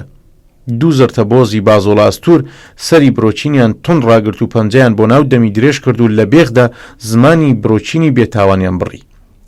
بە چواردەستە برۆچینیان هەڵگرت و فڕیاندا سارداوی کەس پێنەزانەوە یەکێکی لە باوەڕپێکراوانی خۆی تەرخان کرد تا نان و ئاوێکی پێ بگێنێ و ڕاشی گەیاند ئەم ڕووداوە دەبێ بخرێتە چاڵ و خاڵی ببڕێتەوە. بۆ سبێنێ هەواڵی مەرجی بروچینیان لە شاردا بڵاو کردەوە و خەڵکەکە گەلێک بۆی دڵگیر بوون. چەند ڕۆژێکی نەخایان شا ئیلیای خوشتی برۆچینی بە هاوسەری هەڵبژارد و کردیە شاژن. لە بروچین کوڕێک بەجێما بوو بە ناوی ئاتیس. ئیلیاشا و ژن و پووری ئاتیس لە ئازاردان و ئەزیەتدانی درێغیان نەدەکرد. بێ ڕێز و بێبایی تێی دەنواڕی. هەمیشە لە لای کارەکەر و خزمەتکارەکانەوە دەینوان. 10 ساڵ لە زمان بڕینی بروچین تێپەڕی بوو. ئیلیایشا ژنیش لە ئازاردانی ئاتیسدا هەر بەردەوام بوو. ڕۆژێک بە تۆمەتی نافەرمانی و بێڕێزی دەرحەق بە شاژن دەخرێتە بەندیخانەوە. چەند ڕۆژێک لە بەندیخانەی ژێرکۆشکدا دەمێنێتەوە تا یەکێک لە خزمەتکارەکان قوڵنگێکی پێدەگەێنێ و ئەویش وردە وردە بەر ئەبێتە دیوار تا کونی بکە و ڕزگاری بێ. لە پڕسەری لە ژێرزەویەک دەردەچێ و ئافرەتێکی شپرزەی هەروژا و بەسەر یەکداوە بەرچاو دەکەوێ. بروچین هەرچی دەوێ ڕووداوی خۆی بجێڕێتەوە ناتوانێت. تا بە تیژە بەردێک لەسەر دیوار دەنووسێت و بەباشی لە یەکتر ئاگادار دەبن و چاوەڕوانی هەڵدەبن. شای شاکانی تێکڕای وڵاتی یۆنان گوزەری دەکەوێتە ناوچەی تراس و دەربار. بەو بۆنەوە بەزمێکی شاهانە دەگێڕێ و مۆسی قازانان لەلایەکە و سەماکەران لەلایەکی دیکەوە بادەگێڕان بێوچان شەرابی ناب دەدەن بەدەستەوە. هەموو مەستومەنجی بەزم و بادە دەبن. لە ناکەوتە لە چوارتەنیشتیدا هاوارێکی جەرگ بڕانە لە تەواوی تالاردا دەنگەداتەوە. لەپڕ ئافرەتێکی شڕۆڵی سەر و زڵۆف ئاڵۆز و خۆڵاوی و گەنجێکی تازە پێگەیشت و توولەک خۆیان دەگەێنە بەر تەختی شای شایان و ئاتیس ڕووداوی پڕ ئازاری دەگێڕێتەوە.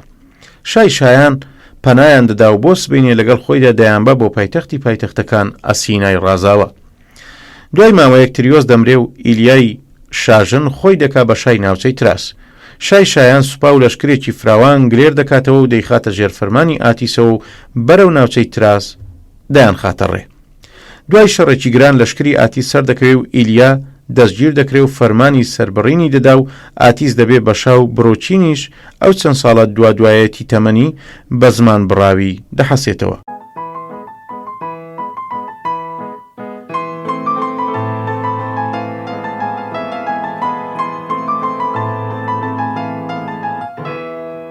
دوازدە وەلیعەهد.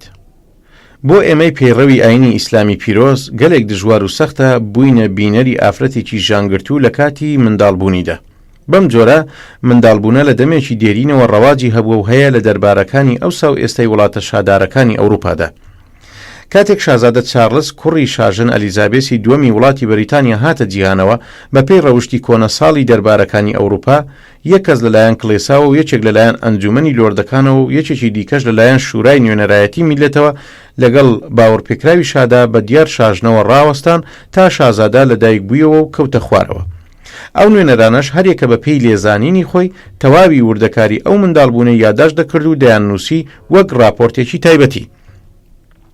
وەک گوتمان لە کۆنەوە ئەم ڕەوشتە هەبوو و لەبەر نەدزین یا لە ناو نەبردنی وارسی تەخت و بەختی ئەو ڕەگەزە ئەمەش وەک ڕەوشتێکی پەسەندی باو باپیرانی کۆنیان ماوەتەوە تا ئەمڕۆ. تەماحکارانی تاج و تەخت و دەسەڵاتی شاکانی منداڵانی شاکانیان دەدزی یا دەیان خنکاند و لە ناویان دەبردن تا لە ئاشوفتە بازاردا بە ئاسانی جێگەی شا بگرنەوە. هەرکەشا بە وەجەخ کوێری مایەوە دزینی منداڵانی شا لە چاکەما مێژوویەکاندا و داستانە کۆنەکاندا بەڕوونی باس کراوە. بەناوبانگترین ڕوودا و دزینی شازادە ساواکەی وڵاتی دانیمارکە کە لە ساڵی 1954 زاینیدا ڕوویداوە. لەو دەمەدا پاشایەکە بوو بە ناوی ماملیب فەرمانڕەوایەکی بەتوانە و دەسەڵات و خۆشەویست بووە. هەرچی منداڵی دەبێ هەر هەمویان کەس دەبن و کوڕی بۆ نامێنێتەوە. هەرچی ژندێنێت و تازەی دەکاتەوە هەر کچیان دەبێ. بە جۆرێکی وا دەرباری پڕ لە ئافرەت و کیژۆڵەی جۆرا و جۆر دەبێ. کۆکردنەوەی ژمارەیەکی وا ئافرەت لە ئاینی مەسیحیدا قەدەغەیە و کڵێسا پێی رازی نابێ. ئەگەرچی شاهێندە گوێی نەدەدایە ئەو ناڕەزاییە بەڵام لە دڵەوە هەرچەکەرەی دەکرد. ئیتر شاوردە وردە خەریک بوو نائومێد دەبوو. جارجارێک بە گوێی شورای ڕیشسپیەکانی وڵاتی دانیمارکدا دەیخشان ئەگەر هات و ڕووداوێکی بەسەرداهات ئارکۆداڵی برای بکەنە شاو جێگەی بگرێتەوە. ئارتۆکاڵ بە دڵڕەقی ناپەسند ڕەفتاری لە سەرانسەری دانیمارکدا شوورەتی دەرکرد بوو. جا بۆ یەکەم و زۆر نەدەڕۆیشتە ژێر ئەو فەرمانی شایە.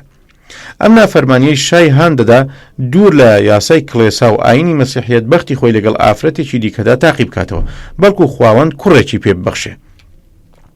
ڕۆژێک وەک هەمیشە جەنگاوەرانی دانیمارک هێرش دەبەنە سەر کەنارەکانی وڵاتی نەرویژ و لەولاوە دەستێکی پڕ لە تاڵان و بەدیلگیراوە دێنەوە. ژنانیان بە بەرچاوی شادا بەڕێز تێپەڕان شا لە ناویاندا مەیلی چۆ سەر کچە جوانکیلەیەکی نەرویژی و هەمان شەو بۆی کرایە پەردەوە. ئوتای نەرویژی سچی پڕ بوو. دوای 9 مانگ ژانی منداڵبوونی لێهات و ئەستێرە ناسان هەواڵیان بڵاو کردەوە شا دەبێتە خاوەنی کوڕێک. ئەو هەواڵە بەلای ئارتۆکاڵەوە فرە ناجۆر و ناشاد دەبێ. ئازا دەکەوێتە تەقەلاوە بۆ لە ناوبردنی منداڵی ئوتای نەرویژی. ئوتا کوڕێکی دەبێ. ئارتۆکاڵ بە پارە و زێر و ترساندنی مامان و کەنیزەکان فریو دەدا و کچێکی ساوا لە جێگای کوڕە شازادە دادەنێن. هەواڵ بڵاو دەبێتەوە نەخێروا دیسان شا نەبوو بە خاوەنی کوڕ. ئارتۆکاڵ منداڵی ساوا دەدا بە کابرایەکی باوەڕپێکراوی خۆی تا لە ناوی ببە. لەبەر ئەوەی جەژنی ئاینی پاچی مەسیحیەکان دەبێ کابرا بڕیار دەدا دوای تەوابوونی جەژن ساواکە لە ناوبەرێ. ئەو دووسێ ڕۆژە بوو بەهۆی خوگرتنیانەوە بۆ منداڵەوە. کابراش لە بنەچەکدا نەرویژی دەبێ. لەگەڵ ژنەکەیدا بڕیار دەدەن منداڵ نەکوژن و وڵاتی دانیمارک بەجێ بێڵن و بەرەو خاچی باوانیان بگەڕێنەوە و لە نەرویژدا بگیرسێنەوە و کاری ئاسنگەری بکە بە پیشە و ناوی کوڕش بنێ کلایت. وردە وردە بەچکە ئاسنگەری شازادە فێری سواری ئەسپ و شمشێربازی و تیرهاوێژان دەبێ و لەو ناو و دەور و پشتەدا شوهرەت دەردەکە. ئارتۆکاڵ هەر چاوەڕوان دەبێت کەی براکەی بمرێ و جێگەی بگرێتەوە. هەر ڕۆژێکی بە ساڵێکی لێ دەڕۆیشت. ئەستێرە ناسانیش ڕایانگەیاند بوو شا تەمەنی درێژ دەبێ و فەرمانڕەوایی دوور و درێژ دەبێ. پێشبینی ئەستێرە ناسان ئارتۆکاڵ دەخاتە کەڵکەڵەی لە ناوبردننی شاوە. ئیتر بە هەموو لایەکدا کەوتە تەقەلاوە. بە ئاسانی توانی چەند کەسێک لە دەست و پای ماملیب ژارسیم بکاو تا لەو شەوێکدا کاری شا یەکسەر کاتەوە و بڵاوی کاتەوە بەڵێ واشا خەرقەپۆشی هەڵبژارد و پەنای بردە کڵێسە. کەم ئێشک دێران و چاوساغانی خۆی لە کۆشکدا کەم و زۆر بڵاو کردەوە و قەرەوڵە بە وەفاکانی شای لە کۆشک دوور دەخستەوە و هەموو وردەکاریەکی پیلانەکەی لە یەکدا بۆ جگە لە یەکێک نەبێ. بێ ئاگاداری کەسێکی تر هەمیشە چەند دلاوەرێکی هەڵبژاردەی تایبەتیشە لە نزیک هەنووزگاکەیەوە ئیشتی شایان دەگرت و ناوی شەویان لە شا وەردەگرت و دەیاندا بە ئێشکچی باوەڕپێکراوی خۆیان شەوانە هەڵدەستان و سەرکێشیان لە ئێشک دێران دەکرد. ئەو شەوەی وا بڕیار بووە پلانی کوشتنی شا ئەنجام بدرێ چەندانەیەک لە باوەڕپێکراوانی ئاتۆکاڵ جێگای ئێشک دێرانی باوەڕپێکراوانی شا دەگرنەوە. یەکێک لە دلاوەرانی شا دێتە دەرەوە و لە ئێشکچیەک ناوی شەو دەپرسێ. ئێشکچی دەپەشۆچێ و دلاوەر ئازا شمشێر دەردەهێنێ و کابرا دەکوژێ و خێرا خۆی دەگەێنێتە شاو دەڵێ کۆشک لەلایەن پلانجێڕانەوە داگیر کراوە چارە نییە دەرچوون نەبێ ئەگەر چاپوکانە شا دەربازنەکەین کار لە کار ترازاوە. شا دەڵێ دەمزانی ئارتۆکاڵ نامەردە بەڵام نەک بەم ئەندازەیە لە ڕاڕەوەیەکی نهێنیەوە شاو چەند دلاوەر دەڕۆنە دەرەوە و بە پڕتاو دوور دەکەونەوە لە ڕێگادا دەکەونە ڕاوێژەوە. شا پەنا باتە کام پادشا؟ شای وڵاتانی بریتانیا یان فەڕەنسا یان نەرویژ؟ لە ئاکامدا دەگەنە ئەو ئاکامە ئەگەرچی خوێنێکی زۆر لە نێوانە دوو وڵاتی نەرویژ و دانیمارکدا ڕژاوە، شا پەنا باتە بەر گڵپاینی گەورە. لە هەر شایەکی تر دەمڕاستتر و پیاوترە. شای نەرویژ ئاگادار دەکرێت شای فراوی دانیمارک پەنای بۆ هێناوە. بە لەشکرێکی زۆرەوە دەڕواتە پیریەوە و باوەشی بۆ دەکاتەوە بەڵێنی هەموو جۆرە یارمەتیەکیشی دەداتێ. بەم بۆنەوە بەزمێکی شاهانە دەجێڕن و لە گەرما و گەرمی بەزمدا یا سەوڵاندێن بە ژووردا و هەواڵ دێنن کە پیاوێک کاتوە دەیەوێ لە پێشگای دوو شای مەزندا باسی ڕووداوێکی گەورەیان بۆ بجێڕێتەوە. شا فەرمانی هاتنە ژوورەوەی کابرا دەدا و کابرا دێتە ژوورەوە. لە پێشدا بەڵێنی سەرسەلامەتی خۆی لە هەردوو شاوەڕدەگرێ و اینجا دەڵێ: بەندە یەکێک بووم لە باوەڕپێکراوانی ئارتۆکاڵ. ئەو شەوەی ئۆتایی نەروێژی منداڵی بوو، لە ڕاستیدا کوڕێکی بوو، بەڵام کچیان خستە جێگەی کوڕە و کوڕەشیان بە من سپارت تا لە ناوی ببەم. منیش ویستم لە ناوی ببەم، بەڵام ژنەکەم نەیهێڵا و بڕیارماندا وڵاتی دانیمارک بەجێبێڵین و بگەڕێینەوە نەرویژ. ماملی بە بیستنی ئەم داستانە بە سەرهاتی خۆی لەبیرچەوە و فرمێسکی شادی لە چاوانی هاژەی کردە خوارەوە و بە پەرۆشەوە گوتی: ئەی کوڕە چی بەسەرهات؟ کوا کوڕەکە لەکوێیە؟ ئاسنگەر وەڵامی دایەوە: لەبەر دەرگا وەستاوە، فەرمان بدەن بێتە ژوورەوە. هێندەی پێنەچوو پەردەی تەلار لادرایەوە و گەنجێکی چوارشانەی بازوڵە ئەستور هات بە ژووردا و ماملیب کە سەیری کوڕەکەی کرد توانای هەستانی نەبوو، باوەشی بۆ کوڕە کردەوە. گوڵپاینی گەورە کە نوارڕێ قەد و باڵە و ڕوخساری کوڕەدا وتی: سەیری کاری خواکە، ئەم کوڕ و باوکە چەند لە یەک دەچن. لەبەر ئەوەی کلاید لە باوکەوە شازادەیە و لە دایکیشەوە لە ناسراوانی وڵاتی ئێمەیە، جا هەرگیز فێڵ لە خاڵوانی ناکا و ئێمەش بڕیارماندا بیکەین بە فەرماندەی ئەو لەشکرەی وادەینێرینە سەر ئارتۆکاڵ. سوپای نەرویژ بە فەرماندەری کلاید بەرە وڵاتی دانیمارک بەڕێکەوتن. هەرکە دوو لەشکر لە یەک نزیک بوونەوە، سەربازانی دانیمارک لە ئارتۆکاڵ کشانەوە و کەسێکی بۆ نەمایەوە و باڵبەستیان کرد و ناردیانە خزمەتی شاو. شاش فەرمانی سەربڕینیدا.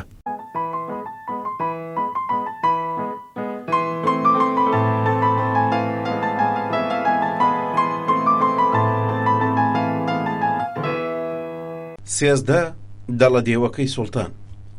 ئەگەرچی شەو درەنگ و لە دوا هەناسەکانیدا گوڕی دەسەندەوە، سوڵتان ئیبراهیمی عوسمانلی خەو لە چاوانی تاراو بوو. لە ژوورەکەیدا پەرێشان و ژێڵژوانە درێژی ژوورەکەی عەجوولانە دەپێوا و دەست و پەنجەی ڕادەوەشاند و لەگەڵ خۆیدا دەیبۆڵاند. زۆری نەخایان کە نەڕاندی. دوو پیا و ماقولی خەسیا و وەک فیشەکە شێتە هاتن بە ژووردا و دەست بە سنگەوە چوو پەیکەرێکی مسین ڕاوەستان بۆ فەرمانی سوڵتان. سوڵتان لە ژێر عەمامە سەوتێنەکەیەوە جێلانە نوارڕینێکی بەسەرپای خەساوەکاندا کرد و گوتی: ئازا یوسفاغا و ئەحمەداغا و کوێراغا بۆ دێنن بۆ ئەیرە، زووبی. درەنگ هەر کەسێک گوێی لە قسەکانی سوڵتان بگرتایە و چاوی لە ژێڵژاوی بووایە، دەیوت هەر نەبێت سێ بەشی ئیمپراتۆریەتی عوسمانی دوژمن داگیری کردووە و سوڵتانیش بۆیەوە بەپەرۆشە. ئەم سێ کەسەوە سوڵتان ناردی بە دوای مبارەکیاندا هەر یەکە بە لێپرسراوێکی دەربار و حرەم سەرای سوڵتان دەژمێردرا. یوسف ئاغا پێشتەن ساڵێک لە وڵاتی ڕووسیاوە بە دیلی هەنراوەتە دەرباری عوسمانی و ماوەیەک لەوە پێش سوڵتان ئازادی پێبەخشیوەتەوە، کردوویەتە جێگەی بڕوا و متمانەی خۆی. ئەحمەد ئاغایش لە بنەچەکدا مەجەرستانی بووە و هێندە کاسەلێسی چاکزانیوە و بەڕیا و شانتەکاندن و درۆ و دەلەسە توانیوێتی جێگەی پای خۆی لە دەرباری سوڵتاندا بکاتەوە. کوێراغا لە ڕاستیدا ناوی کوێرمۆسلی ئۆغڵۆ بوو، لە بنەڕەتدا بە خەڵکی وڵاتی یۆنان دەناسرا، بە گاڵتەچی سوڵتان دەشمێردرا، بە ڕەفتاری قەشمەریانەی سوڵتانی پێدەکەناند. کوێراغا پیرپەنکیەکی زگماچی بوو، ئاگری دەخوارد و بزماری لە لەشی خۆی دادەکوتا و سەدان فەن و فێڵی دەکرد تا بەڵکو بزەیەک بکەوێتە سەردوو لێوی مبارەکی خەلیفەی ئیسلام و سوڵتانی مەمالیکی معەزەمی عوسمانی. ئەم سێ کەسە تەنها بیر و ئەندێشیان خۆشبەختی سوڵتان بوو، هیچ جۆرە پەیوەندیان لەگەڵ وڵات و کەسوونەتەوەی خۆیدا نەما بوو. چوو پەتایەکی بێڕێشویان لێ هات بوو. زۆری نەخایاند هەر سێ نەفەری ناوبراویان هێنایە حوزور و ڕۆیشتە ژوورەوە و کوێراغا هاتە دەم و گوتی گیانبەخشەکان ئامادەی فەرمانی سوڵتانن. سوڵتان لە هاتوچۆدا هەڵچەرخایەوە و ئاوڕێکی تیژی لێدانەوە و گوتی من دەزانم ئێوە نمەک بە حرام نین، دەزانم بۆ فەرمانی من سەرتان پێوە نییە، دەزانم بۆ ئاسایشی من گیانتان دەبەخشم. ئەم شەو ئێوەم بۆ سەرگەرمەی بانگ نەکردووە، بەڵکو بۆ کارێکی گرنگ کە بەستەچی هەیە لەگەڵ ئایندە و داهاتووی وڵاتەدا. سوڵتانی ئێوە نیگەرانی شتێکە دەبێ هەرچی زووترا ئەنجام بدرێت. سێکیان پێکەوە وڵامیاندایەوە. سوڵتان فەرمان بدا گیان هەرزان شتێکە دەیبەخشین لە ڕێگەی فەرمانیدا. سوڵتان فەرمان بدا گیان هەرزان شتێکە دەیبەخشین لە ڕێگەی ئیشارەتی بۆ کردن و گوتی چاک گوێتان لێبێت چی دەڵێم، من زۆرم بیر لێ کردوتەوە، گەیشتمە ئاکامێکی ژیرانە و پەسەند، منی تر تااقەتی ژنان و کچانی جۆرا و جۆری حرم سەرام نەماوە، لێیان بێزار بووم، حەز و تەوحم بەلایەنەوە نەماوە، دەمەوێت شتێکی نوێم بۆ پەیدا بکەن، دەمەوێت ئافرەتێکم بۆ پەیدا بکەن هیچ سوڵتانێکی عوسمانی ئەم دەربارە بەخۆی و نەیدی بێ، لە داهاتوویشدا هیچ کەسێکی تریش نەیبینی بێ. بەبیستنی قسەی سوڵتان ئاغا گەل ئاوڕێکیان لە یەکدایە و بێ ئەوەی هیچ بە یەکتر بڵێن بە چاو لە یەکتریان دەپرسی ئەرێ تۆ هیچ تێگەیشتی سوڵتان بەسەر ئاوە ئاوڕێکدا گرتیانی و گوتی حیز بابینە ئاوا جێلانە مەنوارنا یەکتریدا، ئێستا پێتان دەڵێم چیم دەوێ، من دەڵێم ئافرەتێکم دەوێت تا ئێستا لە دەرباردا نەبینرابێ، مەبەستم جوانی و نازانینی و شۆخ و شەنجی نییە، ئافرەتی جوانکیلەی جۆرا و جۆری زۆر بە سەدان لە حرم سەرادا هەیە، من ئافرەتێکم دەوێ پابەندی ئەو مەرجانە نەبێ، ئەو ئافرەتانە بەلای منەوە نەک جوان بن بەڵکو بێزم هەر لە هەمیان دەبێتەوە. دیسان سێ ئاغا لە ژێر چاوە نواڕیان بە یەکتردا و سوڵتان بڵێسە سندوونە ڕاندی بەسەریاندا گوتی کوڕێەوە بۆ ئەوەندە جێل و ڕەشەوڵاخن بۆ تێناگەن دەڵێم چی، ئەم ئافرەت و کەنیزانەی وا لە حرم سەرادا دەبینرێن، پەیڕەوی یاساکانی سروشتن، چاو هەر چاوە و دەست هەر دەست و دەم هەر دەمە و سنگ هەر سنگە و ڕانیش هەر ڕانە و هین هەر هینە، ئای بەلای منەوە ئاوا دەم و چاو و لوت و ڕان و سنگ و مەمک و هینێک ئارەزوو ناردی و لێنێ حەزم ناهێنە خڕۆش، من ئافرەتێکم دەوێ دوور لە ڕەوشی تێکڕایی، دەبێ ئافرەتێکی وابێ سرنجی هەموو کەس ڕابکێشێ ناخڕاتڵەچێنێ.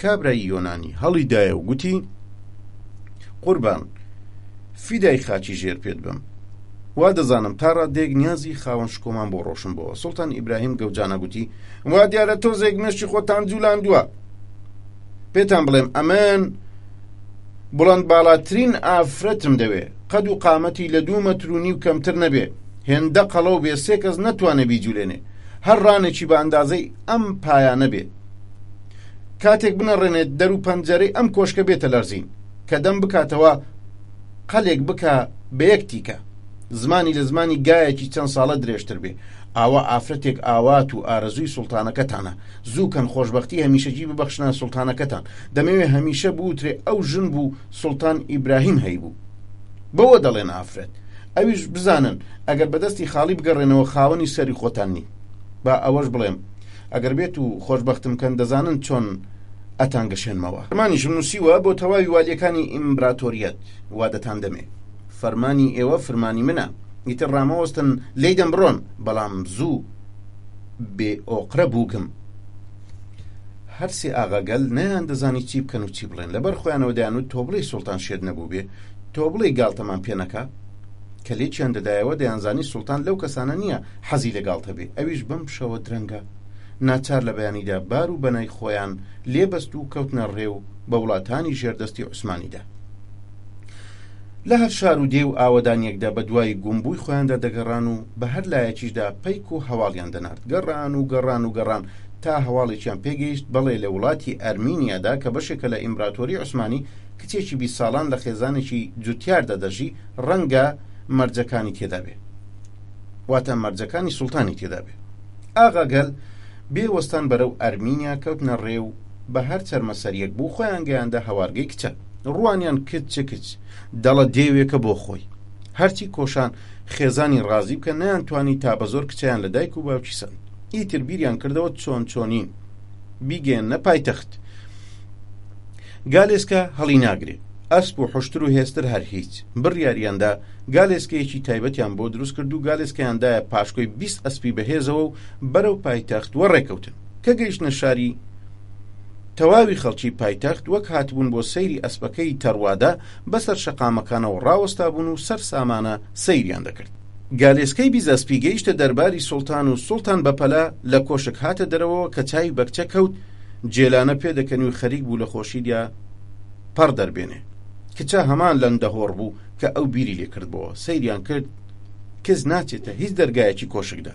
سوڵتان فەرمانیدا خەیمەگای سوڵتانیان لە باخچەی دەرباردا بۆ هەڵدا تا دەرەکانی کۆشتی تەرخانکراو بگۆڕن و تەختی تایبەت و لە حەرەمسەرادا بە دزی سوڵتانەوە دەڵە دێوەکەی سوڵتان ناو دەرگاکانەوە هەر هەمیان ئاژنیە و دەستیان کرد بە فراوانکردنیان. سوڵتان فەرمانیدا 4 ئاشپەزیان بۆ تەرخان کرد لەگەڵ 20 کەنیز و 10 پیاوی خەساودا بۆ خزمەت و فەرمانی کچە. کچە گوێزرایەوە کۆشتی تایبەت و لە حەرەمسەرادا بە دزی سوڵتانەوە دەڵە دێوەکەی سوڵتان ناو دەبرا. هەر ژەمێک نان خواردن بریتی بوو لە یەک کاوڕی برژا و لەگەڵ برنج و شلەیەکی زۆر و 3 قەل و چەند مریشک و چەند گۆزە ئاو و شەرابێک. سوڵتان لە ژووری دەڵە دێو نەدەهاتە دەرەوە. دەربار بێ سوڵتان دەچەرخا. جاروبارێک یەک مانجی ڕەبەق فەرمانەکان ڕادەگیرێت تا سوڵتان ئیمزای بکە. جاروبارێکیش ئیمزاکەشی نەدەکرد و تووڕەش دەبوو. بەپێی فەرمانی سوڵتان دەڵە دێو تەنها ژێر کراسێکی ئاوریشمینی لەبەر دەکرد و بەس. لەژێر ئەو کراسەوە خەرمانێک گۆشتی لە پار دەلەرزیەوە. سوڵتان نانی بەسەرڕانە گۆشتنەکانی دەڵە دێوەوە دەخوارد. شەوگاریە لە ناو گەڵیدا دەبردە سەریا لە نێوان مەمکە وەک شەڵتەکانی دەڵە دێودا. کاتێک دەروێشە سەرڕان و سنجی دەڵە دێو چوو ماسیەک لە تەنیشت نەهەنجێکدا مەلە بکە ئاوا وەچاو دەهاتن. سوڵتان هەموو ڕۆژێک لە تەوقی سەری دەڵە دێوەوە ماچی دەکرد تا پاژنەی پای. تا دەگەیشتە پاژنەی پای شەوی بەسەردا دەهات. ئیتر سوڵتان ئەمە کاری بوو. قسەی دەڵە دێو ڕەوازێکی ئەو تۆی پەیدا کرد هەرچی بوو تا 1 و 2 لێ نەدەکرا. فەرمانی ڕەوا بوو. سوڵتان ویلایەتی شاماتی بە دەڵە دێو بەخشی و فەرمانی نێو لێنانی والیە خانمیشی بۆ دەرهانی. کۆشک و دەم و دەستگای دەڵە دێو بوو بە ڕوانگەی والیە کاسەلێسەکان و کارفەرمایانی دەوڵەت و بابردەڵەکانی دەربار. خەڵاتی سوڵتان بەپێی ڕای دەڵە دێو بە پیاو ماقولان دەدرا. ئیتر قسە و ئامۆژگاریەکانی قوسم خانمی دایکی سوڵتان کاری نەدەکرد. ئیتر هەر ژنگەلی حەرەمسەرا بوو بۆ گوزەرانی چاکتر دەبەوە دەستە و دایرەی دەڵە دێو. ئیتر هەر وەزیر و میر و گزیر بوو سەر لە ئاستی دەڵە دێو دادەنواند. لە ڕاستیدا سوڵتان دەڵە دێو بوو. دەڵە دێویش سوڵتانی لە ناو خەرمانی گۆشتدا شارد بووە. قوسم خانم و چەند ژنانێکی سەرەی حەرەمسەرا و دەربار لە یەکیاندایەوە ئەگەر کار وا بڕوا دەبێ ببنە شەراوجێڕی بەزمی شەوانەی دەڵە دێو.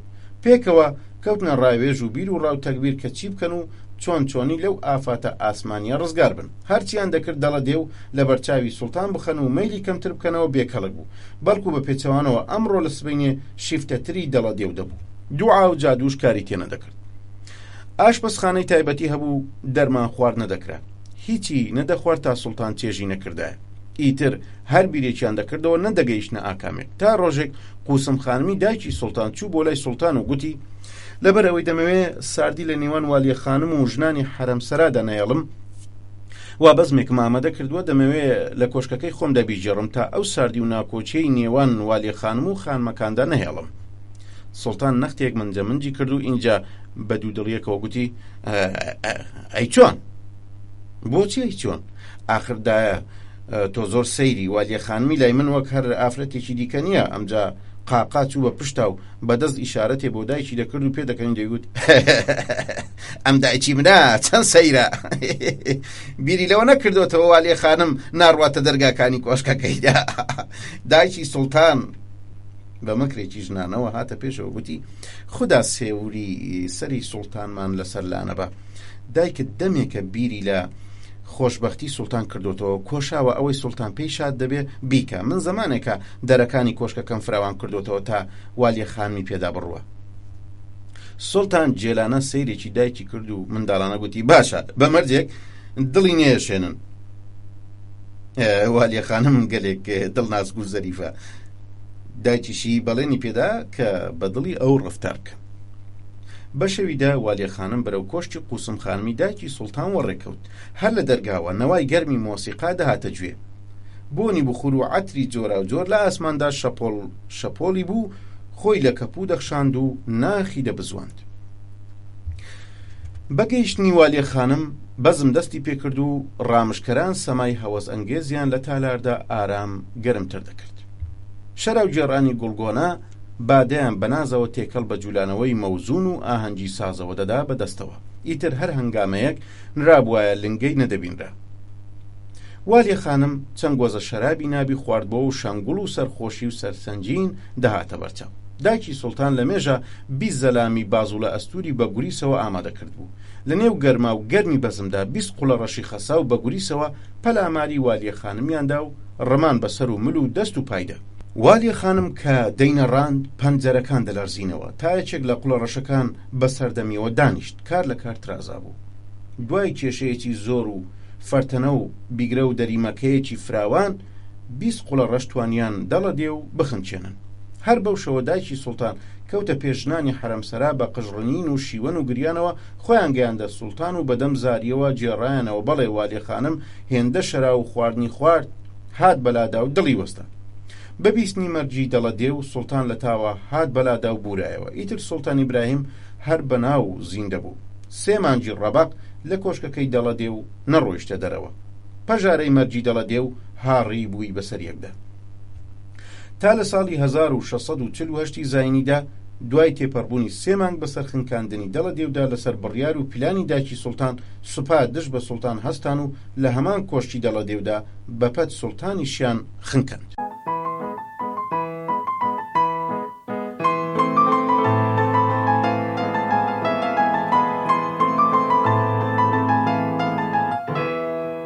چواردە گالێسکەی جەنجی. داستانی یەکەمین گالێسکەی جەنجی بە یەکێک لە داستانە شیرینەکانی مێژووی مرۆڤ دەژمێردرێ. مێژ و نووسان دانیان بەوەدا ناوە مسرێکان لە ساڵی 389 پێش زاین لە شەڕێکدا لەگەڵ ڕۆمانەکاندا بەکاریان هێناوە. ڕۆخانەی نیل تازە لافاوی نیشتبەوە. زەوی وزاری وڵاتی تێر ئاو کرد بوو. جوتیاران دەست بە ئاسمان ستایشی خوداکانیان دەکرد تا ڕووباری نیل هەمیشە ئاوا بێ و لە وشکە ساڵی بیان پارێزێ. دەرباری فیرعونی گەورە خامونی مەزن لە دوورەوە سەدای نەوای نەی و قریوەی بەزم جێڕانی نێو کۆشک دەگەیشتە گوێ. فیرعون و ژنەکەی وەک دوو خواوەندی سەرزەوی تۆمتراقانە دەیان نوارڕیا هاتوچۆی سەماکەران و ڕامشکەراندا. دەربانی تالار هات بە ژووردا و چوو بە چۆکدا و سەری لە زەوی گیر کرد و گوتی مهندسێک داوا دەکا بێتە پێشگای شای شایان و چاوی بە تیشتی بێپایانی فیرعونی مەزن ڕۆشن بێتەوە. فیرعون دەستێکی جوولانەوە ئەو جوولانەوە ڕەزامەندی فیرعونی ڕاگەیاند و هێندەی نەخایەند کابرایە کاتە ژوورەوە و کڕنۆشی برد و زەوی ماچ کرد و ڕووی کردە فیرعون و گوتی پێم وایە ئیتر ڕۆمانەکان ناتوانن بربەرەکانێمان لەگەڵدا بکەن، نەکەر ئەوان بەڵکو هیچ دەسەڵاتێک توانای بە شەڕهاتنی نابێ لەگەڵمانە. فیرعون سەری سوڕما بوو لە وتەکانی کابرا گوتی چۆن؟ کابرا گوتی چەکێکی تازەی جەنجیم سازاندووە پێم وایە تەرازووی هێز و توانە لەناو دەبا. ئیتر چاوەڕوانی فیرعونی نەکرد و لە سندوقێکدا چەند پاچکە و جەڕ و ئالاتێکی دەرێنا و لەگەڵ چەند ئەسپێکی بچکۆڵانەی لە داردا تاشراودا و لەسەر چۆک دانیشت و پارچەکانی پێکەوە بەیەکەوە بەست و ئەسپەکانیشی لە پێشەوەدانا و پارچەکانی بە ئەسپەکانەوە بەست و گوتی بەم شێوەیە کە دەیبینی تر کەس ناتوانێت بەرەنگاریمان بکە. داواکارم لە فیرعونی گەورە فەرمان بدە دەرگای خەزێنە بکەنەوە و دەست بکرێ بە دروستکردنی گالێسکەیەکی ئاوە. فیرعون قاقا چوو بە پشتا و کەنینەکەی پڕ بوو لە گاڵتە پێکردن و ڕووی کردە مهندس و گوتی ئەمەی تۆ دروستت کردووە بە دەردی یاری منداڵان زۆرتر دەخوات تا شەڕ و سوپاگەری. کابرای مهندس گالێسکەی لە بەرتەختی فیرعوندا بەجێ هێڵا و ناومێدانە هاتە دەرەوە و کوڕە منداڵەکەی فیرعون گالێسکەی گرت بەدەستیەوە و یاری پێدەکرد. ساڵ تێپەڕی و ڕۆمانەکان تەنجیان بە وڵاتی مسر هەڵچنی بوو. بۆ هەر ماوەیەک جارێ هەڵیان دەکوتایە سەر مەرز و سنووری و چەپا و تاڵانێکی زۆریان دەکرد و دەبرد. مۆغا ئاینیەکانی وڵاتی مسر لە پەرستگای ئیسیسدا دەست بە دوعا دەوەستان بۆەوەی وڵاتی میسر لە هێرشی دوژمنان بپارێزێ. کەسێک ڕاستەقینە لە بیری بەرگری دوژمندا نەبوو. فیرعون لە تالاری دەربارە سەخت خەریکی ئافرەتان و ڕابواردن و خواردنەوە بوو. هێندە خۆی بە ئافرەت و خواردنەوە خەریک کرد تا چروسایەوە و هات بەلادا. شاژن وەلی عەهدی تازە پێگەیشتووی لە جێژاوی ڕووداودا بەجێهێشت. موغا ئاینیەکان ئەنجومەنێکی تایبەتیان دانا بۆ پاراستنی وڵات و تاج و تەختی وڵات و بەرژەوەندی گشتی. شای تازە پێگەیشت و بێ فەرمانی ئەنجومەن هیچی پێنەدەکرا. وڵاتی مسر ڕۆژ بە ڕۆژ بێهێزتر و لاوااستر دەبوو بە شێوەیەکی وا سوپای ڕۆمان گەیشتنە دەر و دەواازەی شاری ئەسکەندەریە و خەڵکی ترسێکی زۆریان لێ نیشت و لەلایەکی ترەوەش ڕەشە تۆندخواکانی خوارەوەی وڵاتی میسریش لە شۆڕشدا بوون. لەشکری میسر بوو بە دوو بەشەوە، بەشێک بۆ بەرگری سوپای ڕۆمان و بەشێکیش بۆ دامەرکاندنەوەی شۆڕشی ڕەشەکانی خوارەوەی وڵات شەڕ بێوچان بەردەوام بوو. لەو دەماودەمەی شەڕدا خامونی دووەم تازە پێدەگەیشت. جاروبار لە لێواری نیلدا سەرکێشانە ئەسپی تاو دەدا و چاوی دەبڕیە کچانی شار کە ئاویان لە ڕووبار هەڵدەگۆست. ڕۆژێک وەک هەمیشە فیرعەونی 17 ساڵان خەریکی گەشتی هەمیشەی خۆی بوو، پەری ڕوخسارێکی وەبەرچاو کەوت. چاوەڕەشەکانی چوماری کۆبرا قوربانیەکەی خمار دەکرد. زولفی ئالۆزی شەوە زەنگڕەنجی چوو خەرمانێکی ئاوریشمینی ڕەش پرشەی لێوە دەهات. دانەکانی وەک دوو ڕشتە مرواری لە ناو لێویدا ئەفسون نمایی دەکرد. مەمکە تازە خڕبۆکانی لەژێر کراسەکەیەوە لوتی دەردەکەوت و شەڕی بەڕوو پۆشەکەی دەفرۆشت. فیرعەونی تازە پێگەیشت و دڵێک ناسەد دڵ ئاشقی زاری جوان چیرەی نەناسراو بوو. جڵەوی ئەسپی ئالۆزی چەرخاند و کەوتە دوای کچە تا کردی بە ماڵی خۆیاندا. ئیتر هەموو ڕۆژێک چاوەڕوانی کچەی دەکرد و کچەش وە دەرنەدەکەوت. تا ناچار بوو خۆی گەیاندە ماڵی کچە و دەرگای لێدا و کچە بە چاوی فرمێسکاویەوە هاتە دەرەوە. فیرعەونی عاشق بە پەرۆشەوە لە هۆی گریانەکەی پرسی. کچە وڵامی دایەوە پێی گوت چەند ڕۆژێکە باوکی مردووە و تەرمەکەی بۆنی کردووە و ناتوانێ لە شەکەی مۆمیا بکە. فیرعەون ڕۆیشتە ژوورەوە سەیری تەرم و ڕەنگ ڕوخساری تەرمەکەی کرد و بە کچەی گوت ڕوخساری باوکت بەلامەوە ئاشنایە، بەڵام نازانم لەکوێ و کەی دیومە. فیرعەون گەڕایەوە بارەگا و فەرمانی مۆمیاکردنی لەشی باوکی کچەیدا و چەند ڕۆژێک کچەشی کردە هاوسەرینی خۆی. ڕۆژێک فیرعەون ڕووی کردە کچە و گوتی ئێستا بیرم هاتەوە باوکی تۆم لەکوێ دی بوو، باوکی تۆ یاری منداڵانی بۆ من دروست دەکرد. ژنەی وڵامی دایەوە گوتی ئەی فیرعەونی مەزن، باوکم هەمیشە دەیگوت ئەگەر هەر فەرمان ڕەوایەک گالێسکەکەی من بسازێنێ و لە شەردا بەکاری بێنێ هیچ هێزێک بەرگەی دەسەڵاتی ئەو فەرمان ڕەوایە ناگرێ. فیرعەون دوای بیرکردنەوەیکی دوور و درێژ هەستایە سەر پاوگوتی من ئەو گالێسکەیە دروست دەکەم و بەکاریشی دێنم.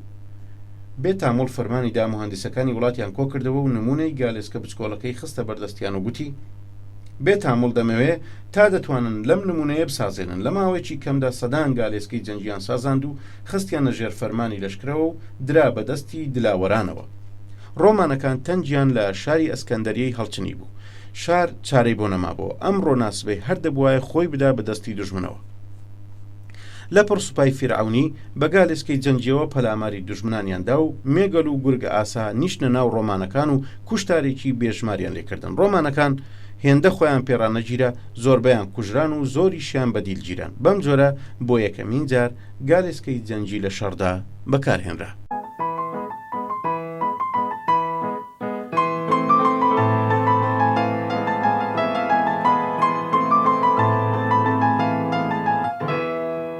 پازدە ژۆل سزار. لەشی خوێناوی ژۆل سزار لە دامێنی پەیکەرێکدا بێجیان کەوت بوو. ڕێچکەی خوێنی سوور بەسەر مەرمەڕە بلورینەکانی تەلاردا جۆگەڵی کێشا بوو. زەوی تالاری ڕەنجین کرد بوو. بێدەنجی تالاری گرت بۆ خۆی. سەناتۆرەکان ژی لە ژاویەکی تێکەڵ بە ترس لە ڕوخساریانداوە دەردەکەوت. وردە وردە جم و جۆڵ کەوت بۆ نێو تالارەوە. سەناتۆرەکان دەیانزانی کوشتنی سزار هەروە بێتاوان دانەوە ناگوزەرێ. دەیانزانی سزار لە ناو شاری ڕۆما و لێژوێنەرەکانی سەربازی چەکداری سوپای ڕۆما لەشکری ڕۆمادا لایەنگیر و سەرسوپوردەی زۆرە. چەندانەیەک لە سەناتۆرەکان بۆ شکانی سامی ئەو بێدەنجیە بە دەنگێکی لەرزۆکەوە بڕوخێ و بمرێ و بمرەی سزاریان لە تەلاردا دەنجیەدایەوە. دەرگەی تالاری سەنای ڕۆما بەسترا بوو. هێشتا هەواڵی کوشتنی سزار لە تالاردا نەڕۆیشت بۆ دەرێ. لە ئاوا هەڵوێستێکدا پرۆتۆس هەڵسایە سەرپا و خۆی گەیاندە سەکۆی قسەکەران و گوتی برایانی سەناتۆری ڕۆمی هەرە گەورە، ئەو لە شەی وا لەوێدا کەوتووە و بێجیان تێمان دەنوارڕێ و ناتوانێت تێمان خوڕێ تا ساتێک لەمە پێش دەیویست چوو ئاژەڵ ڕەفتارمان لەگەڵدا بکە و هەڵقەی غوڵامی بخاتە گوێمان. ئەو دەیویست لەگەڵ دوژمنانی ڕۆمدا بسازێ و پلانمان بۆ بگێڕێ. ئێمەی سەناتۆر دوای بیرکردنەوەیەکی زۆر و لە یەکدانەوەیەکی پڕ لە وردەکاری بۆ ڕزگاری ڕۆما و دەسەڵاتی ڕۆمان لە پیاو خراپان سزارمان بەو شێوەیە لە ناوبرد کە دیتان. ئێستا پرۆتۆس قسەکانی تەواو نەکرد بوو لە نێو سەناتۆرەکانەوە مارگ ئەنتۆنیۆ هەڵسا و خۆی گەیاندە سەکۆ و پرۆتسی خستە کەنارەوە و گوتی گوێم لێ بگرن چی دەڵێم، هەر کەسێک پلانی کوشتنی سزاریدا ڕشتووە کارێکی چاکی کردووە لەبەر ئەوەی تا ئەو زیندووبایە من نەمدەتوانی لەمە گەورەتر بم کە هەم وا ئەو نەماوە. من پێم وایە لە سەرتاسەری ئیمپراتۆریەتی ڕۆمادا کەسێکی تر چوو من مەردی فەرمانڕەوای تێدا نییە، کەواتە ئەبێ من بمە کۆنسۆڵ و جێگەی چۆڵی ژۆڵ سزار بگرمەوە. یەکێک لە سەناتۆرەکان وتەکانی مارگ ئەنتۆنیۆی بڕی و گوتی خەیاڵی خاو دەکەی، بە کۆنسۆڵبوون کارێکی ئەوە ئاسان نییە، ئەگەرچی سزاریش لە ناوچوو بێ. ئەنتۆنیۆ وڵامی دایەوە گوتی چاک بزانە زۆر بە ئاسانی جێگای سزار دەگرمە و دەبمە کۆنسۆڵ. لەم فەرتەنەیەدا یەکێک لە سەناتۆرەکان خۆی گەیاندە سەکۆی لێدوان و گوتی برایەنی ئازیز، ئەم دیمەنەی گڵێنەمانی پڕ کردووە لە ژان و گریان هەرگیز نە ئێمە و نەمیلەتانی ئیمپراتۆریەتی ڕۆم لە بیری ناچێتەوە. بنوارن لەشی شاسوارێکی وەک ژۆڵ سزار چۆن بێ ڕێز و حرمەت خوێناوی لەم تەلارەدا کەوتووە، تالارێک تا ئەمڕۆ چاوگە و مۆڵگەی دیموکراسی و دیموکراسی خوازانی جیهان بوو.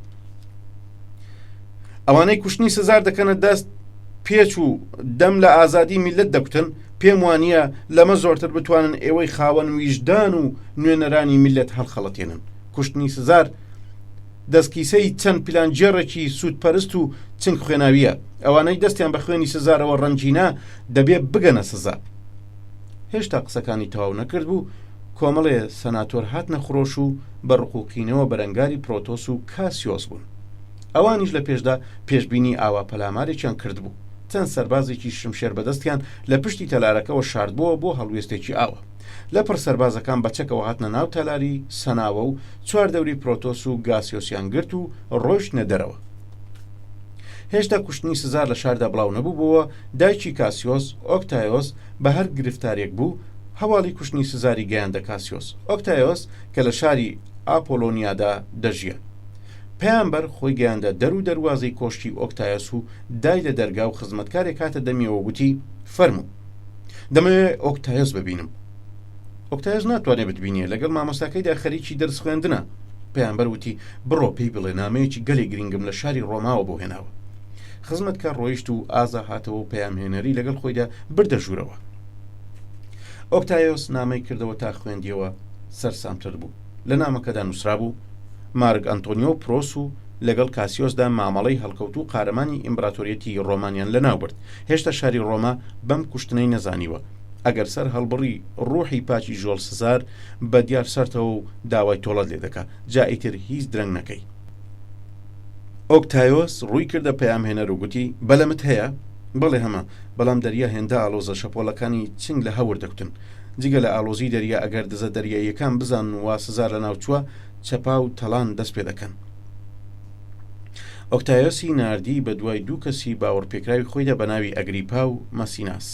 ئازا هەردووشیان گەیشتنە بەرەوە و لە ڕوودا و ئاگاداریکردن و گەلێک پێی ناڕەحەت بوون. کەوتنە ڕاوێژەوە لەگەڵ یەکدا گەیشتنە سەر ئەو بیرڕایە کە سەڵتە سوارە نابێ بڕۆنە ناو ڕۆماوە، دەبێت لە سەرەتاوە پەیوەندی لەگەڵ چەند دەم ڕاستێکی نێوشاردا بکەن. لە هەمان کاتدا نامەیەکی بۆ شیشڕۆنی بەناوبانکە نارد تا بە چەند وتوێژێک شار بشلەقێنێ. دوای چەند ڕۆژێک تەقەلاکانی ئۆکتایۆس گەیشتە کام و ئەو کاتە لەگەڵ لایەنگیرانی خۆیدا بەرەو شاری ڕۆماوە ڕێکەوتن و لە گالیسکەیەکی ئاڵتونیدا ڕۆیشتە ناو شارەوە. یەکڕاست ئۆکتایۆس خۆی گەیاندە ساختمانی ناوەندی دەوڵەت و چوە ژوورەوە و مارگ ئەنتۆنیۆ هات بەدەمیەوە و ڕووی کردە ئۆکتایۆس وتی دیارە تۆ زۆرتر لەوەی کە هەیت دەم دەکوتیت. بڕۆ لەگەڵ منداڵاندا یاری منداڵانەی خۆت بکە، چیتە لەم بەزمە؟ وڵامی ئەم قسانە لە مەیدانی شەڕدا دەدەمەوە. ئەمەی وت و لە ساختمان هاتە دەرەوە. شاری ڕۆما بوو بە دوو بەشەوە. شەڕ هەڵگیرسا بوو، وردە تەواوی شەقام و کۆڵانەکانی نێو ڕۆمای گرتبەوە. لایەنگیرانی سزار بە سەرۆکایەتی ئۆکتایۆس زۆر بەیان سەربازی جیهان دیدە و شەڕکەر بوون. تەنگیان بە لایەنگرانی مارگ ئەنتۆنیۆ هەڵچنی و لە شار وە دەریان نان و شاریان بەجێهێشت و بەرە وڵاتی مسر بەڕێکەوتن. مارگ ئەنتۆنیۆ لە میسردا کەوتە داوی عشقی بێ ئامانی کیلۆپاتراوە. ئۆکتایۆس گۆڕەپانی بۆ چۆڵ بوو، دەستی کرد بە چاکردنەوەی شاری ڕۆما. ئەگەرچی زۆر گەنج بوو، بەڵام بیر و ئەندێشەی پڕ بوو لە زیرەکی هۆشیاری. بەپێی یاسانەی دەتوانی لە شورای سەنادا بەشدار بێت تا بە فەرمانێکی تایبەتی تەمەنیان گەیاندە 34 ساڵ و بوو بە کۆنسۆڵی تازەی ئیمبراتۆریەتی ڕۆمان. چەندانەیەک لە سەناتۆرەکان لەو هەڵبژارنە دوودڵ بوون، دەترسان ئەویش وەک سزاری مامی دەست بکاتە تاگڕەوی و لە ئاکامدا پەرچەمی دیکتاتۆریەت بەرزکاتەوە. هەواڵ بڵاو بۆ ئۆکتایۆس لە تالاری سەنادا قسە دەکات. لە ڕۆژێکی تەرخانکراودا لایەنگیرانی شمشێر بەدەست دەور و بەری سەنای ڕۆمیان پڕ لەخۆ کرد بوو. ئۆکتایۆس ڕۆیشتە ژوورەوە و چووە سەر ئەو سەکۆیە و مامیان لە دامێنیدا کوشت بوو. ڕووی کردە سەناتۆرەکان و گوتی: ئەی چاوساغانی ئیمبراتۆریەتی ڕۆمای مەزن، من ئەمڕۆ هاتووم ئاگادارتان بکەم و ئاواتەکانی مامەم هاتۆتە دی. ئاشتی و ئارامی لە سەراسەری ئیمبراتۆریەتدا بەربڵاوە. شاری ڕۆما دروست کراوەتەوە. سوپا لە هەر کاتێکا ئامادەترە. دژمنەکانی مام و ڕۆماش کوژراون. جا پێتان ڕادەگەێنم ئەو توانە و دەسەڵاتەی واداتان بە من سەرفرازانە بۆتانی دەگەڕێنمەوە و دەست لە کاری دەوڵەت دەچێشمەوە و ئێوەش هەرچی بە چاچی دەزانن بیکەن.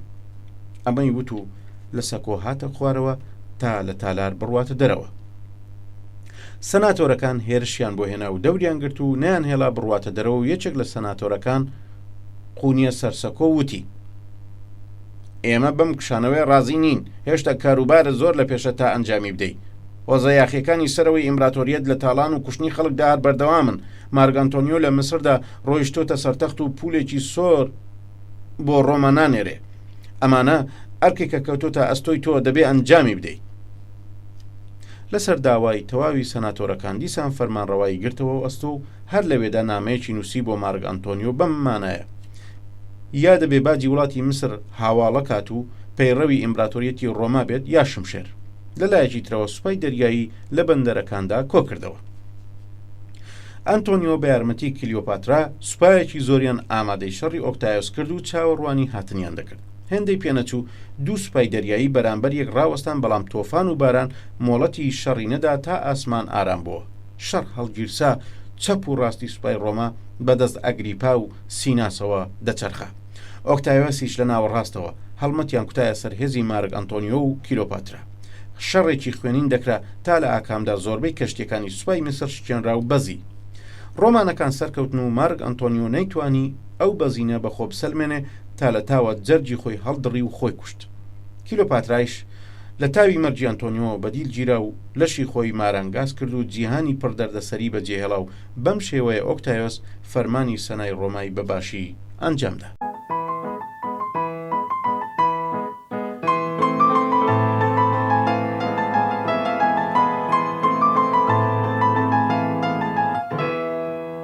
شازدە ژۆزەفین پێی دەوترا شۆخ و شەنگەکەی مارتینگ.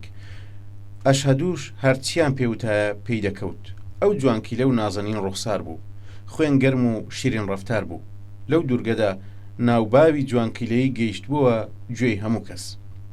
زیرەک و هۆشیار و ئەدەبدۆست و هونەرزان، کاتێک قسەی دەکرد هێندە واژەکانی جوان هەڵدەبژارد، سەدای لە گوێدا دڵنشینانە گوێی گری سەرسام دەکرد.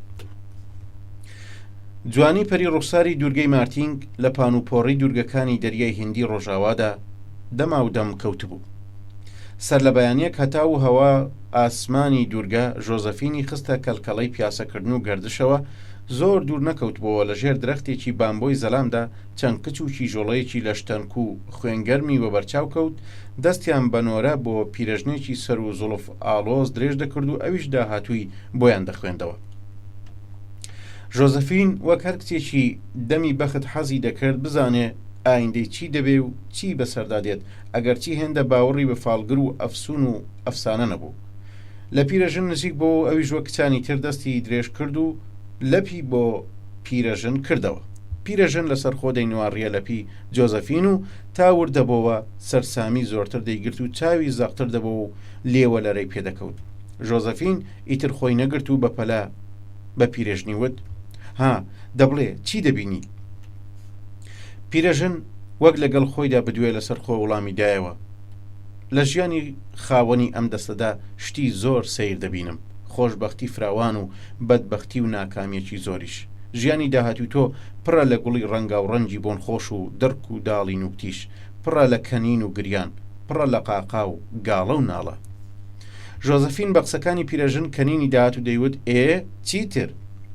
پیرێژنی فالگر لە کاتێکدا هەر لە لەپی ژۆزەفین وردەبەوە و گوتی بازێک شت دەبینم ئەگەر بیڵێم ڕەنگە گاڵتەم پێ بکەی تۆ بەم زوانە شوو دەکەی لە شوکردنەکەدا خۆشبەخت نابی و سەر ناکەوی لە تۆفانێکی خوێناویدا مێردەکەت لەدەست دەدەی گوێت لێم بێ ڕۆڵە گاڵتەم پێ مەکە ئەوەی دەیڵێم لە خۆمەوە نایڵێم دەستت وا دەڵێ تۆ بەم زوانە دەبیتە شاژنی وڵاتی فەڕەنسا بە بیستنی وشەی شاژن ژۆزڤین قاقا چوو بە پشتاوگوتی درۆم زۆر بیست بوو بەڵام ئاوا درۆیەکی شاغدار ئیتر نا شاژنی فەڕەنسا چ قسەی قۆڕە من لەکوێ و ئاوا خەیاڵێکی پڕۆپوز لەکوێ ڕۆژان تێپەڕی و ژۆزەفین پێشگۆی ژنە فالگری لەبیر چۆوە و لەپڕ ئەفسەرێکی گەنجی قیت و قۆس هاتە نێو زیندەجی ژۆزەفینەوە بە ناوی ویکند ئەلێکساندەر بۆهارنە ئەفسەری ناوبراو یەکێک بوو لە دانیشتوانی هەمان دوورگە بەڵام دەمێک بوو لە دوورگەکە دوورکەت بۆ و لە شەڕی ئازادی خوایانەی ئەمریکادا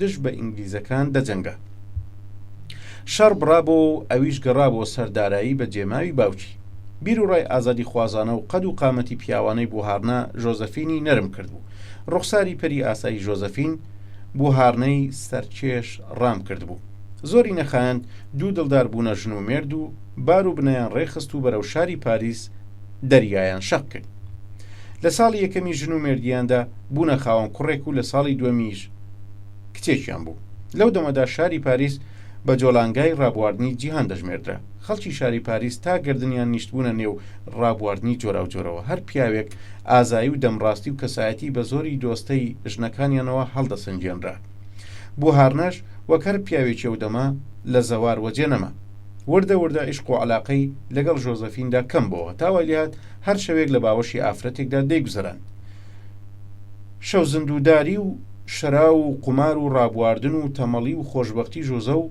بۆهارنەی هاڕی بەسەر یەکدا ژۆزەفین بڕیاریدا بگەڕێتەوە دوورگەی مارتینگ ئەو ساتەی کەشتی لە کەناری وڵاتی فەڕەنسا دوورکەوتەوە ژۆزەفین پێشبینی فالگرەکەی کەوتەوە یاد و لە بەرخۆیەوە دەیگوت چ قسەی بێمانە من نەمتوانی لەسەر تەختی ژن و مێردی دابنیشم تا بگاتە تەختی شاژنی وڵاتی فەڕەنسا 3 ساڵی ڕەبەق لە دوورگەدا مایەوە و دوور لە هەراوهۆریا و شەقامە پڕ خەڵکەکانی پاریس لەم 3 ساڵەدا یەکێک لە گەورەترین شۆڕشی جیهان لە وڵاتی فەڕەنسادا بنەڕەتی دامەزرا بوو ئەگەرچی چینی شازادە و خۆشگوزەران و چاپلوسان چەقۆکەیان گەیشت وە سەر ئێسک بە جۆرێکی وە ناڕەوایی میلەتی هێنا بووە کوڵان هەواڵ گەیشتە ژۆزەفین کە مێردەکەی بووە بە یەکێک لە ڕابەرانی جمهوری خوازان و بە شۆڕژجێڕێکی ناودار لە فەڕەنسادا دەناسرێ عیشق و پەیوەندی ژۆزەفین سەر لە نوێ هاتەوە جۆش ئاوەتە خوازی ئەوە بوو دووبارە خۆی بەهاوێژێتە باوەشی بوهارنەوە هێندەی پێنەچوو باری سەفەری بەست و بەرەو فەڕەنسا کەوتەڕێ شاری پاریس شاری عیشق و ڕابواردن و خۆشگوزەرانی لە ئاگر و گول لەدا دەکوڵا بوهارنەش سەختی ژیان و بیر و ڕای ئازادی خوایانە پوختەی کرد بوو زۆر بیر و ڕای گومڕایانەی تووردا بووە ئەولاوە دوو دڵدار دیسان وەک جاران باوەشیان بۆ یەک کردەوە و دوور لە هەرزەجی و دەڵەجی ژیانیان پێکەوە دەست پێ کرد بوهارنە سەری تەعزیمی لە ئاستی چینی زەحمەتکێش و بیر و ڕای شۆڕژگێڕانە داهێنابەوە ناتوری ویکنتی لە خۆی فرێدا بوو بە ناوبانگ بوو بە ژەنەڕاڵ بوهارنە ئیتر زۆر لە ڕووداوەکان بە فەرماندەی ئەو دەچووە ڕێگەوە شەڕ و شۆڕی سەربازی گەڕاوە دواوە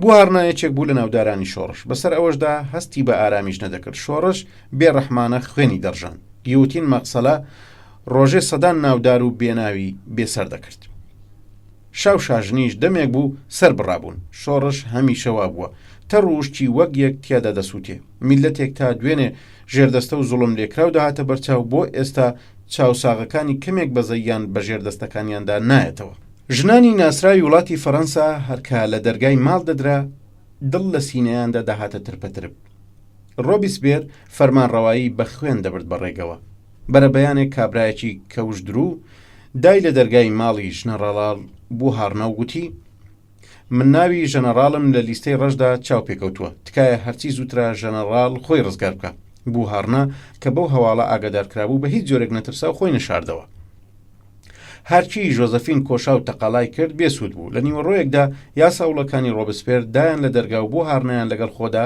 پەلچێش کرد چەند ڕۆژێک دوای گرتنی هەواڵیان گەیاندە ژۆزەفین کە ئازایانە خۆی بشارێتەوە ئەجینە ئەویش دەگیرێ ئەو نەیدەویست لەو ڕۆژە ڕەشەدا مێردەکەی تاک و تەنها بەجێ بێڵێ. لە نیوە شەوێکی تاریکدا ژەندەرمەکانی ڕۆبسپێر ژۆزەفینی شیان پەلکێش کرد و لە بەندیخانەی کارمێلدا ترنجاندیان. هێندەی پێنەچوو ژەنەڕاڵ بۆ هەڕنا وەک هەزاران بێتاوان سەری خرایە بەرتیغی گیوتینەوە.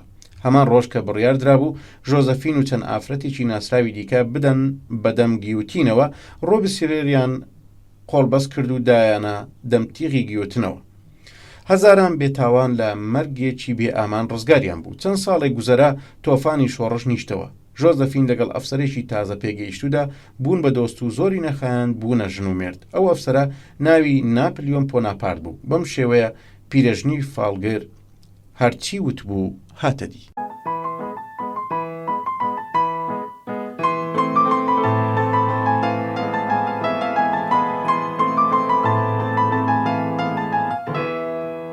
حەفدە دادگا.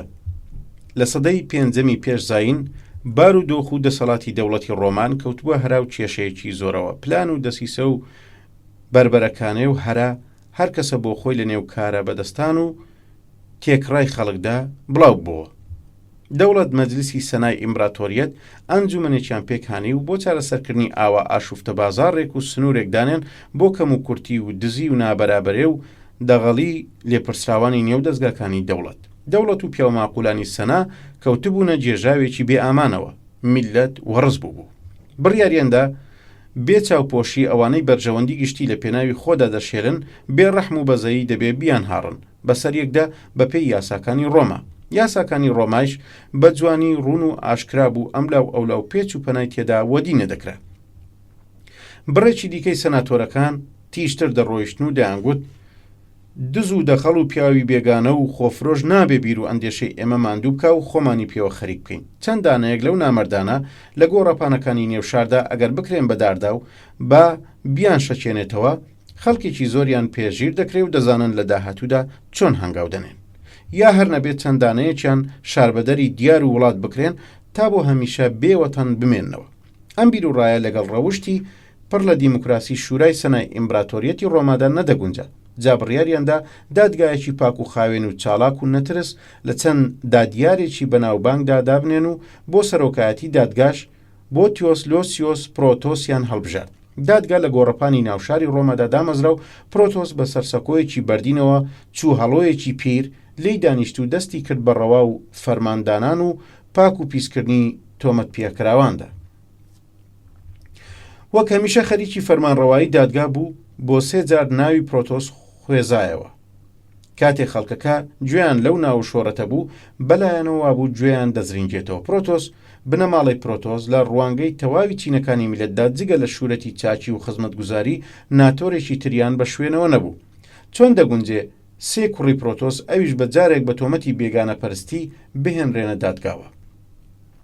چەند سەناتۆرێک بە بیستنی ناوی 3 کوڕی پرۆتۆس ناومێدی ڕووی تێکردن و لەگەڵ خۆدا دەدوان. بنوارە دزی و دەخەڵی و خۆفرۆشتن گەیشتوتە چ ڕادە و سنوورێک هەتاوەکو کوڕەکانی پیاوێکی وەک پرۆتۆسیش دامێنگیری ئاوا پەرێشان حاڵێک ببن. ئیتر ئەمە دوایی توانا و دەسەڵات و شارستانیەتی ڕۆمە.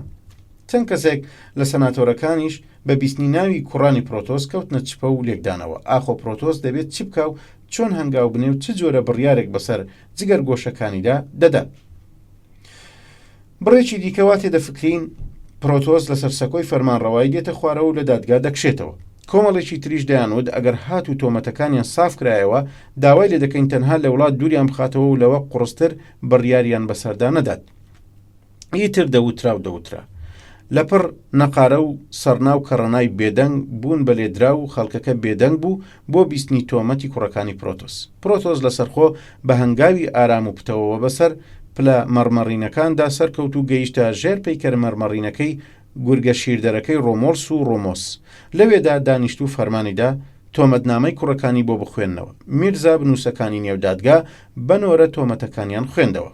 اینجا پرۆتۆس بەنۆرە ڕووی کردە کوڕەکانی گوتی ئێوەدان بەوەدا دەنێن دژی وڵاتی ڕۆما و میلەتی ڕۆما و بەرژەوەندی ئیمپراتۆریەتی ڕۆم کۆشاون. ئێوەدان بەوەدا دەنێن پەیوەندیتان لەگەڵ بێگانەدا هەبووە و نۆکەری بێگانەتان کردووە و سەرسوپردەی دوژمن بوون. ئێوەدان بەوەدا دەنێن بە ڕەفتارتان ویستوتانە یاسا و سیستەمی ڕۆم بە هەوروژێن بەسەر یەکدا. پرۆتۆس بەتیژی دەینوارڕێ ڕوخساری کوڕەکانی چاوەڕوانی وەڵامیانی دەکرد بێدەنگێکی سەرسام ئاوەر کوڕەکانی داگرت بوو گوێگران هەناسەیان سوار بوو یەکێک لە کوڕەکانی وەڵامی دایەوە گوتی بەڵێ ئێمەدان بەو تۆمەتانە دادەنەی بەڵام بەزەیت بێتەوە بە گەنجی و گەوجیماندا و دەستی لەرزۆکمان بۆ جارێکی تر بگرە و بمان بەخشە و ڕێگەی ڕاستمان دیسان بۆ دانێرەوە دڵ و دەرونی پرۆتۆس بڵێسەی سند بوو قرچەی جەرجی خۆی دەهاتە گوێ و بۆنی سووتانی دەرونی دەهاتە لوت لەو بیرەدا بوو چ بڕیارێک بەسەر ئەو ناخافڵانەدا بدە یا ئابڕووی دادگا وڵاتی ڕۆم بکاتە قوربانی هەستی باوکایەتی یا بێدەربەستانە بڕیاری ڕەوایان بەسەردا بدە ئەی وەڵامی دایکە پیرەکەیان چی بداتەوە کە عومرێکە پێکەوە دەژین پرۆتۆس کەوتووە جێژاوێکی بێ ئامانەوە چەند سەناتۆرێکی لێ نزیک بۆ و زانی بۆ داوای بەخشین دێنەبەرەوە نەیهێڵا پێی بگەن و دانەدانە ناوی کوڕەکانی هێناوگوتی دادگا بڕیاریدا ئێوەی جانەوەری خاین پێویستە سەر ببڕێن تا دەسەڵات و شکۆی ئیمبراتۆریەتی ڕۆم لەکەدار نەبێ هەمهەمە و هەراوهۆریایەکی زۆر و زەبەنە بەرز بووە هەموو دەستی ڕاستیان ستایشانە بەرەو پرۆتۆس فەرمانیدا لەبەردەستی خۆیدا فەرمانی دادگا ئەنجام بدێ زۆری پێنەچوو هەر سێ کوڕەکەی پرۆتۆس سەریان لە لاشەیان کرایەوە پرۆتۆس هەستا و ڕووی کردە یاسەوڵەکان و گوتی سەریان بخەنە سەر سنجیانەوە و بیان بنەوە بۆ ماڵ و بڵێن خاک و خۆڵی وڵاتی ڕۆم ئەم لەشە بۆگەنانە ناگرێتە خۆ جا لەشیان فرێدەنە ناو ڕووباری تیبرەوە تا بە دیاری بیان بە بۆ ئاغاکانیان لەو کاتەوە تا بە ئەمڕۆ 2500 ساڵ تێپەڕیوە هێشتا ناوی لۆسیۆس پرۆتۆس بۆ نمونەی ڕاستەقینەی دادپەرستی و نیشتیمان پەروەری دەهێنرێتەوە هەر فەرمان ڕەوایەک بێغەل و غەش فەرمانی ڕەوایدا پێی دەڵێن بەڕاستی قوتابی پرۆتسە ئەم دادپەرستە هەمیشە کەرسەی بیر و ئەندێشەی نووسەران و هونەرمەندان بووە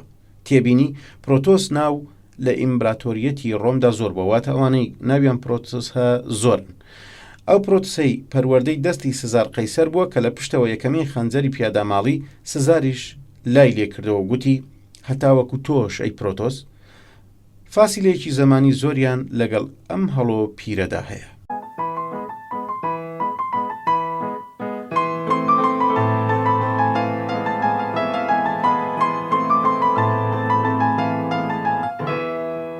هەژدە گاریبالدی 7 ساڵ بەشدار بوون لە شاردا بەکارێکی ئاسان نادرێ لە قەڵەم گاریە و 7 ساڵەی ژیانی پڕ بوو لە شەڕ و شۆڕ و فرمێسک چەند جارێک وەختە بوو بکوژرێ تاوای بە چاکزانی بەرەو ئەمریکای لاتین کۆچ بکە و بۆی دەرچێ و لەوێش وەکو قارەمانەی خۆی بکە بە وێردی سەر زمانی ناسرا و نەناسرا و دوور لە وڵات و خاک و بوومی خۆی لە نامەوەیدا بتوانێت بە چاچی پەنجەی بۆ درێژ بکەن و بە چاکە ناوی بەرن هەر لەو نامۆیەدا لە دڵی گاریدا عشقی ئاگرین بڵێسەی سند و پەیوەندی عاشقی لە دەست و پای ئاڵاو چاوە بریسکەدارەکانی ئانیتا خۆش و ئارامی لێبڕی و سەودای عشقێکی ڕاستەقینەی لە دەرونی شەڕکەرێکی وەک گاریبالدیدا پەرەپێسەند و بێتاموڵانە خۆیدا بەدەستی ئەوینی شیرینەوە ئازایەتی و جوانخاسی و شەڕەنجێزی گاری عشقێکی ئەزەلی چەسپان لە دڵە ناسکەکەی ئانیتادا ئانیتا تەواوی بیر و هەست و توانە و هەستی ژنانەی خۆی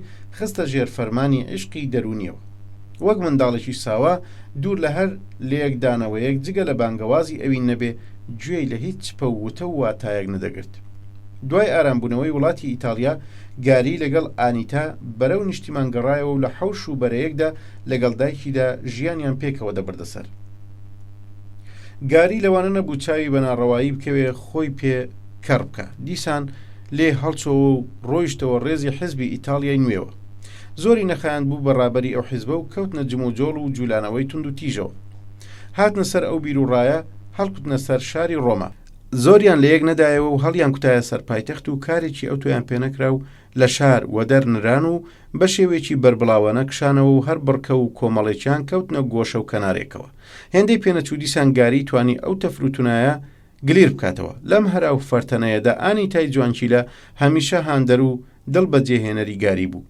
بستێک لێی دوور نەدەکەوتەوە بۆ دەمێک بەجێ نەدەهێڵا لە هات و نەهاتدا لەگەڵ یا بوو بەشداری گرفتاری و نەدار و هەژاری گاری بوو وایان لێ هات گاری ناچار بوو سەعاتی بەرباخەڵەکەی بفرۆشێ بۆ نانی شەو کەوتە و بیرەوە داوای یارمەتی لە کۆماری سان مارینۆ بکە و هەر بۆ ئەمە بەستاش بەرەو ئەو وڵاتە کەوتە ڕێ لەبەر ئەوەی ئەو وڵاتە هاوپەیمانی ئیمپراتۆریەتی نەمسا بوو و خۆشی بە پشتماڵەی ئەو دەزانی و ئیمپراتۆریەتی نەمسایش خۆی بە دوژمنی سەرسەختی شۆڕژێڕانی ئیتالیای نوێ دەزانی نەیانوێرە هیچ جۆرە یارمەتیەکی گاری بدەن و ناومێدانە گەڕایەوە ئیتالیا. وردە وردە هاوڵاتی و شۆڕژێڕانی هاندەدا دوور و نزیک بڵاوی لێ بکەن و چاوەڕوانی دەر و دەواازەیەکی نوێ بکەن بەڵکو لێیان بکرێتەوە. ئانیتا و گاری ژیانی هەرواییان کردبووە ژیانی ژن و مردی، بەڵام هەر ڕۆژێک لە شوێنێک و هەر ساتێک لە جێگەیەک ترسی وەگیرکەوتنی سیخوڕ و یاساوڵەکانی دەسەڵاتی ناوەندی و لایەنگرانی ئیمپراتۆریەتی نەمسا نەیدەهێڵا لە جێگایەکدا بگیرسێنەوە. گاری بڕیاریدا لە ڕێگەی دەریاوە خۆی بگەێنێتە شاری ڤینیسیا و لەو سەفەرەدا گەلێک ماندوو بوون و شەونەخوونی و کوێرەوەریان دووچار هات. ئانیتای تر کۆڵ بە کۆڵ پێی نەدەکرا، کەڵکی هەڵکوت و داکوتی پێوە نەما بوو، دەردی هەژاری و دەربەدەری هێزی لێچنی بوو. هەر لەو سەفەرەدا هەرکە پایان کەوتە سەرخاک و وشتی گاری ئانیتایی دەگرت بە کۆڵەوە و بەرەو دۆڵ و کەژ و چێوی ئەو لادیانە نامە و کەس نەناس هەر شەوێک لە قوشبنێکدا و هەر ڕۆژێک لە ژێردار و درەختێکدا سەرما و باران و برسێتی و ڕووتی و ڕەجاڵی و نەخۆشی کاری خۆی کرد بوو. وەک هەمیشە لە دەرگای خەڵکیان دەدا گوزەریان کەوتە چەرداخی جوتیارێک. جوتیار هاتە دەمیانەوە بەڵام کارت رازا بوو. ئانیتا دوا نوارڕینی نواڕیە ڕوخساری پڕخەت و لۆچ و مەینەتاوی گاریدا و بەدەم ئاخێکەوە گیانی دەرچوو. گاری بەدەستی خۆی لە ژێر درەختێکدا گۆڕی بۆ هەڵکەند و بە خاکی سپارد و خاک و خۆڵی گۆڕەکەشی بە ئەشکی چاوانی تەڕ و نمدار کرد و بۆ ئەوەی دەستگیری نەکەن دیسانەوە کەوتەڕێ. شوێرەوەری گاری نەپساند، مەینەت و دەربەدەری نەیان بەزاند. ئەو ڕۆژ بە ڕۆژ بیر و ئەندێشەی زاخاوی دەدایەوە، باوەڕی پتەوتر دەبوو، هانی بربەرەکانەی لە خۆدا بەهێز دەکرد. ساڵان تێپەڕی تا ساڵی 1854 زاینی پاشا و فەرمانڕەوەی ساردینی ڤیکتۆر ئەمانۆئیل سوپا و لەشکرێکی فرە و پۆشتەی ئامادە کرد و خستیە ژێرفەرمانی گاری باڵدیەوە.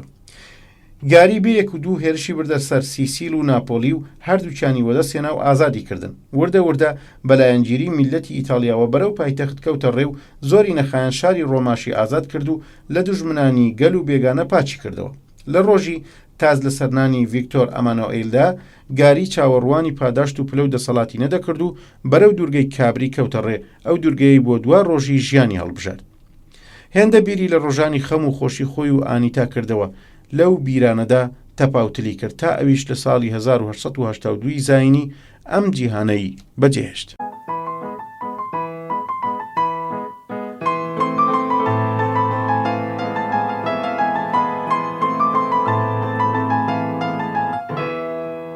نۆزدە ماری ئیستیوارت. وەک وا بێت لەگەڵ کلۆلی و شۆربەختی و مەینەتیدا لە ڕۆژی یەکەمی ژیانیەوە هاتووێتە دنیاوە، حەوڕۆژە بووە جیمسی پێنجەم لە شەڕێکدا کوژراوە و هەر لە ساواییەوە بەبێ باوک پەروەردەکراوە. کوشتنی بابی دەبێتە شوورەتی چارەڕەشی و پاوەشەری بەلای دەرباریە کاسەلێسەکانەوە و ئەو ناتۆرەی بۆ تۆمار دەکەن. تەمەنی گەیشتۆتە 3 ساڵان هێنریش هەشتەم داوای کردووە کە لەو دەمەوە بێتە دەستگیرانی ئەدواردی کوڕی، بەڵام دایکی ماری لەبەر کۆنە دوژمنایەتی نێوان میلەتی ئوسکۆتلەندا و بەریتانیا نەچۆتە ژێرباری ئەو داوایە. ڕەتکردنەوەی ئەو داخوازیە بووە هۆی هەڵگیرساندنی شەڕێکی نوێی خوێناوی لە نێوان ئوسکۆتلەندا و بریتانیادا، بۆەوەی ماری لە چواردەورێکی پڕ لە زانیاری و فەرهەنگێکی پێشکەوتوتردا پەروەردەبێ، دایکی دەیهەنێرێتە دەرباری فەڕەنسا کە باوانی خۆی بووە. ماری چاوی دەکاتەوە تالاری ڕازەوە و فەرهەنگێکی پێشکەوتووی وە بەرچاو دەکەوێ و ئافرەتێکی هەوەسباز و عاشق پیشەی وەک کاترین دۆمدیسیشی دەکرێتە لە لەو سەرپەرشتی دیدەنی و ڕابواردنی بێپەروا و ئاشنا، تێکەڵی لەگەڵ ژنانی هەرزە و پەتیارە و سەما و خواردنەوەی نێو دەرباری فەڕەنسا و زۆر بەرچاوکەوتنی پیاوان و گەنجانی دەڵە و لووسکە و هەوەسباز و بێشەرم هەر لە منداڵیەوە حەزەکانی ماری دەجولێن و خۆی دەداتە دەستی هەوەسەکانی چوارتەنیشتیەوە. لە ئاوا دەوروبەرێکدا ماری پەروەردە دەبێتە کچۆڵەیەکی خوێن شرین و سینگ و بەرۆک و پەل و پۆدامەزرا و ماری وەک لە مەیدانی عشق و ڕابواردنە ئاشنایەکی باش وەدەستدێنێ، هەر بەو ئەندازەشە خوێندەوار و هونەرزان و نازەنین لەنجە و دەم و قسە شیرین و شێعرزان و تابلۆسازێکی زەبردەستی لێ دەردەچێت. تەمەنی گەیشتە 16 بەهار ڕوخساری چوو بەهارێکی گەش و ڕەنگا و ڕەنگ پرشەی لێوە دەهات. لە شولارێکی جوان و هەڵکەوتوو سەر و گەردن و سنگ و کەمەر و پاوپوزێکی هەوەستجولێن ئاوا پەیکەرێکی عشق و حەز و ئارەزوو ئاگری لە دڵی سەدان ناسراوان و دەسەڵاتدارانی دوور و نزیکدا هەڵدەگیرساند.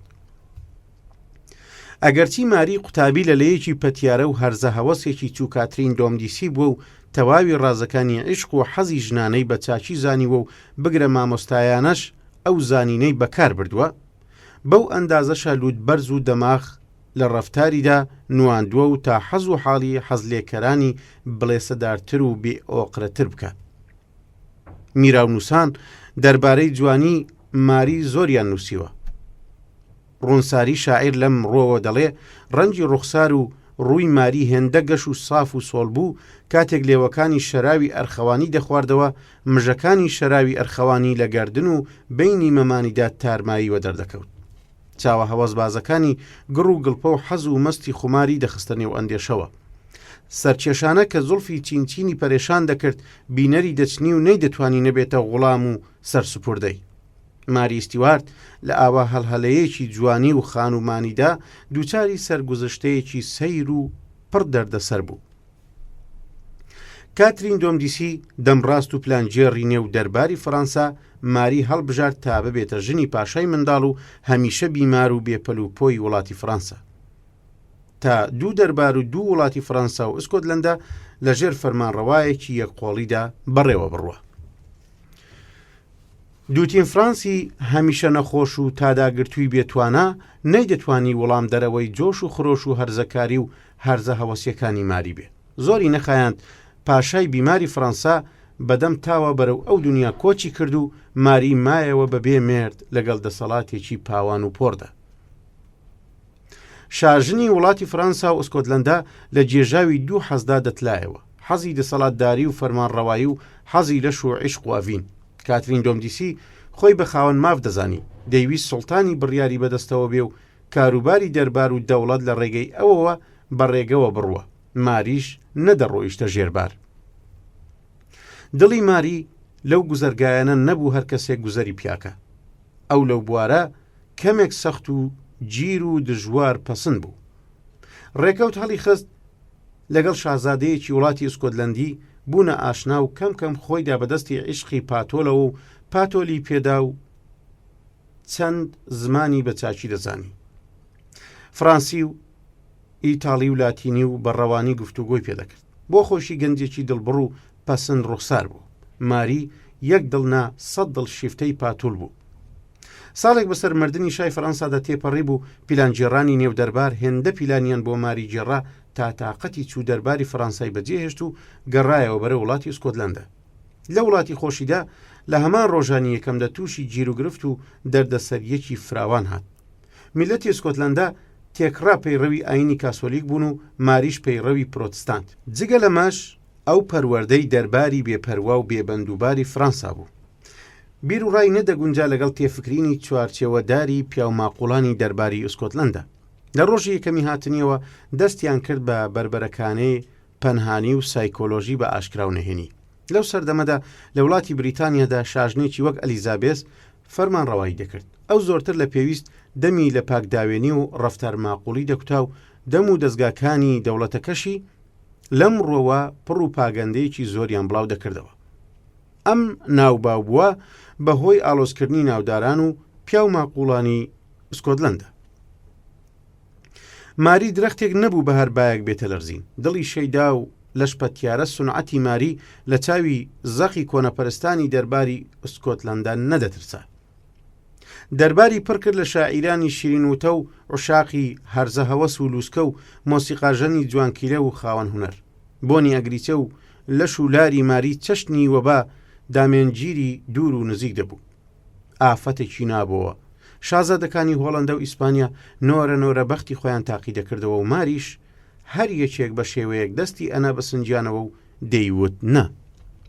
ئەگەرچی وڵاتی ئسکۆتلەندە لەو دەمەیدا بە وڵاتی ئەهریمە سیفەتان دەناسرا لەبەر شەڕەنگێز و شەڕ هەڵگیرسێنەر و دڵڕاقەکان دەناسرا، ماری دەربار و دەوڵەتی بە شێوەی خۆی دەبرد بەڕێگەوە. لە ئاکامدا بە ناچاری شووی کرد بە خزمێکی خۆی بە ناوی دارتلی تا ڕق و چینەی ناسراوانی وڵات دامرچێنێتەوە. شەوێک وەک شەوان ماری سەرگەرمی بەزمی خۆی بوو. هونەرمەندێکی جوانکیلە و زێڕین پەنجەی ئیتالیایی بە ناوی ڕیچیۆ هەم بەزمی بۆ دەجێڕا و هەم دەیکرد بە هاوسەرینی. لە ناکەو دەری تالار کرایەوە و دارتلی ونجڕ کرد و چوونە دەرەوە. بۆ سبەینێ خاڵکەوتە شار و چوارتەنیشت. لەبەرەوەی ماریسکی پڕ بوو بە چاچی نەزانی لەمڕۆوە هیچ هەنگاوێک بنێ بێدەنگ مایەوە. تا ماوەیەک تێپەڕی شەوێک تەقینەوەیەک لە شاردا ڕوویدا تەواوی شاری لەرزاندەوە. دەرکەوت دارتلی و چەند کەسێک بەو تەقینەوەیە لە ناوچوون. ئەم ڕووداوە بوو بەوەی هەڵگیرساندنی گۆبەندێکی گەورە و هەراهۆریایەکی فراوان. زۆری پێنەچوو ماری شووی کردە کۆنە دۆستەکەی خۆی بە ناوی پاتۆل. پاتۆل و ماری دوو قۆڵی توانیان تا ڕادێ خەڵک ئارام کەنەوە. هێندەی پێنەچوو شۆڕشێکی خوێناوی دووبارە هەڵگیرسایەوە. ماری ناچارکرا لە تەخت بێتە خوارەوە و نامەی واسێنانی بۆ کوڕە منداڵەکەی ئیمزا بکە و لە گۆشەی بەندیخانەشدا دەرگای لێدا بخرێ. وەک گوتمان جوانی ماری وەبایەک بوو دامێنگیری هەر کەس بواە ڕزگاری نەدەبوو. زۆری نەخایەند ئەفسەری ئێشکگیری بەندیخانەش بوو بە یەکێک لەو سەرسوپردانەی ماری و لە شەوێکدا دەرگای بەندیخانە بۆ ماری دەکاتەوە و زۆر ناخایەنێت دووبارە لایەنگیرانی ماری گلیر دەبنەوە و لەشکرێک کۆ دەکاتەوە و لەگەڵ شۆڕژجێراندا شەڕێکی خوێنین پێک دێنێ. بەڵام لە شەڕەکەدا سەر ناکەوێ و لەشکرەکەی دەبەزێ و بەرە وڵاتی بریتانیا دەڕوا و داوای پەنادان دەکات. ئەلیزابێس شاژنی بریتانیا لە دێرین کاتێکەوە ڕقوچینەی ماری لە دڵدا دەبێت. فەرمان دەدا بخرێتە گۆشەی بەندیخانەوە. ساڵان تێپەڕی و ماری هەر بە تەمای ئازادی و ڕزگاری لە 30 ساڵی بەندیخانەدا دەژیا. 18 ساڵ مایەوە دەردی تەنهایی زولفە چینچینە خورماییەکانی سپی هەڵگەڕان. قەد و قامەتی ئاڵا ئاسایی دەشەکێتەوە. تەمەنی گەیشت بووە 43 ساڵ زۆربەی ژیانی لە گۆشەی بەندیخانەدا تێپەڕاند بوو. زیندەگانی پڕمەینەتی ماری بەمەوە نەوەستا. ئەلیزابێس پلانێکی بۆ سازان کە گوایە ویستوێتی شاژن بکوژێ. دادگایەکیان پێکانی دوای لێدوانێکی فەرمایشی ماری بێنەوایان لە ڕۆژی حوتەمی فوریەی ساڵی 1587 زاینی بە مەرگ بڕیاردرا. لە بەرەبەیانێکی تەم و مژاوی ئەو بوومەلەیلەدا بە فەرمانی ناڕەوای شاژن ئەلیزابێس شاژنی بێچارەی دەست بە سەری بێتەکبیری بێشمشێری ئوسکۆتلەندا بەتەور سەری لە لەشی کرایەوە. پێشکوشتنی ماری تەواوی شار لە گۆڕەپانی شار و شەقامەکاندا کۆ ببوونەوە و بێدەنگ و بێڕەنگ ئەشتی ناڕەزایەتیان بۆ ئاوا ئاکامێک دەڕژان. ماری ڕووی کردا و خەڵکە و گوتی: لەشی من لەم جیهانەدا جگە لە دەرد و ئازار هیچی وەدەست نەهێنا. ئێستاش ئەبێ سەرکاری لەگەڵ تەوری ناڕەواییدا هەبێت. ئەویش قەیناکە بەڵکی خواوەند لەو دنیادا پاداشتی ئەم هەموو کوێرەوەریانم بداتەوە. جان فۆکس مێژوونووسی بەناوبانجی میلەتی ئینگلیس لەمڕۆوە نووسیوێتی: بەم شێوەیە دەستی خوێن ڕێژی خوێن ڕێژان بە خوێنی گوناهی جوانترین و بەدبەختترین شاژنی میلەتانی جیهان ڕەنجین کرا. خوددا نەیان بەخشێ.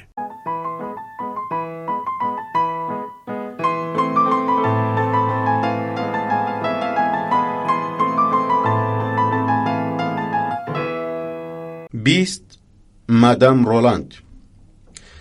ئەو لە سەردەمێکدا هاتە ئەم جیهانەوە وڵاتەکەی چەشنی مەنجەڵێکی کوڵاوی کوڵ دەکوڵاو دەجۆشە. زۆربەی چینەکانی میلەتی فەرەنسا ئالۆزی و تووڕەیی لە ڕوخساریاندا دەردەکەوت و کاسەی چاویان لە ئاستی فەرمانڕەواکانی دەوڵەت و چۆنیەتی یاساکانی ئەو دەما پڕبوو بوو لە خوێن.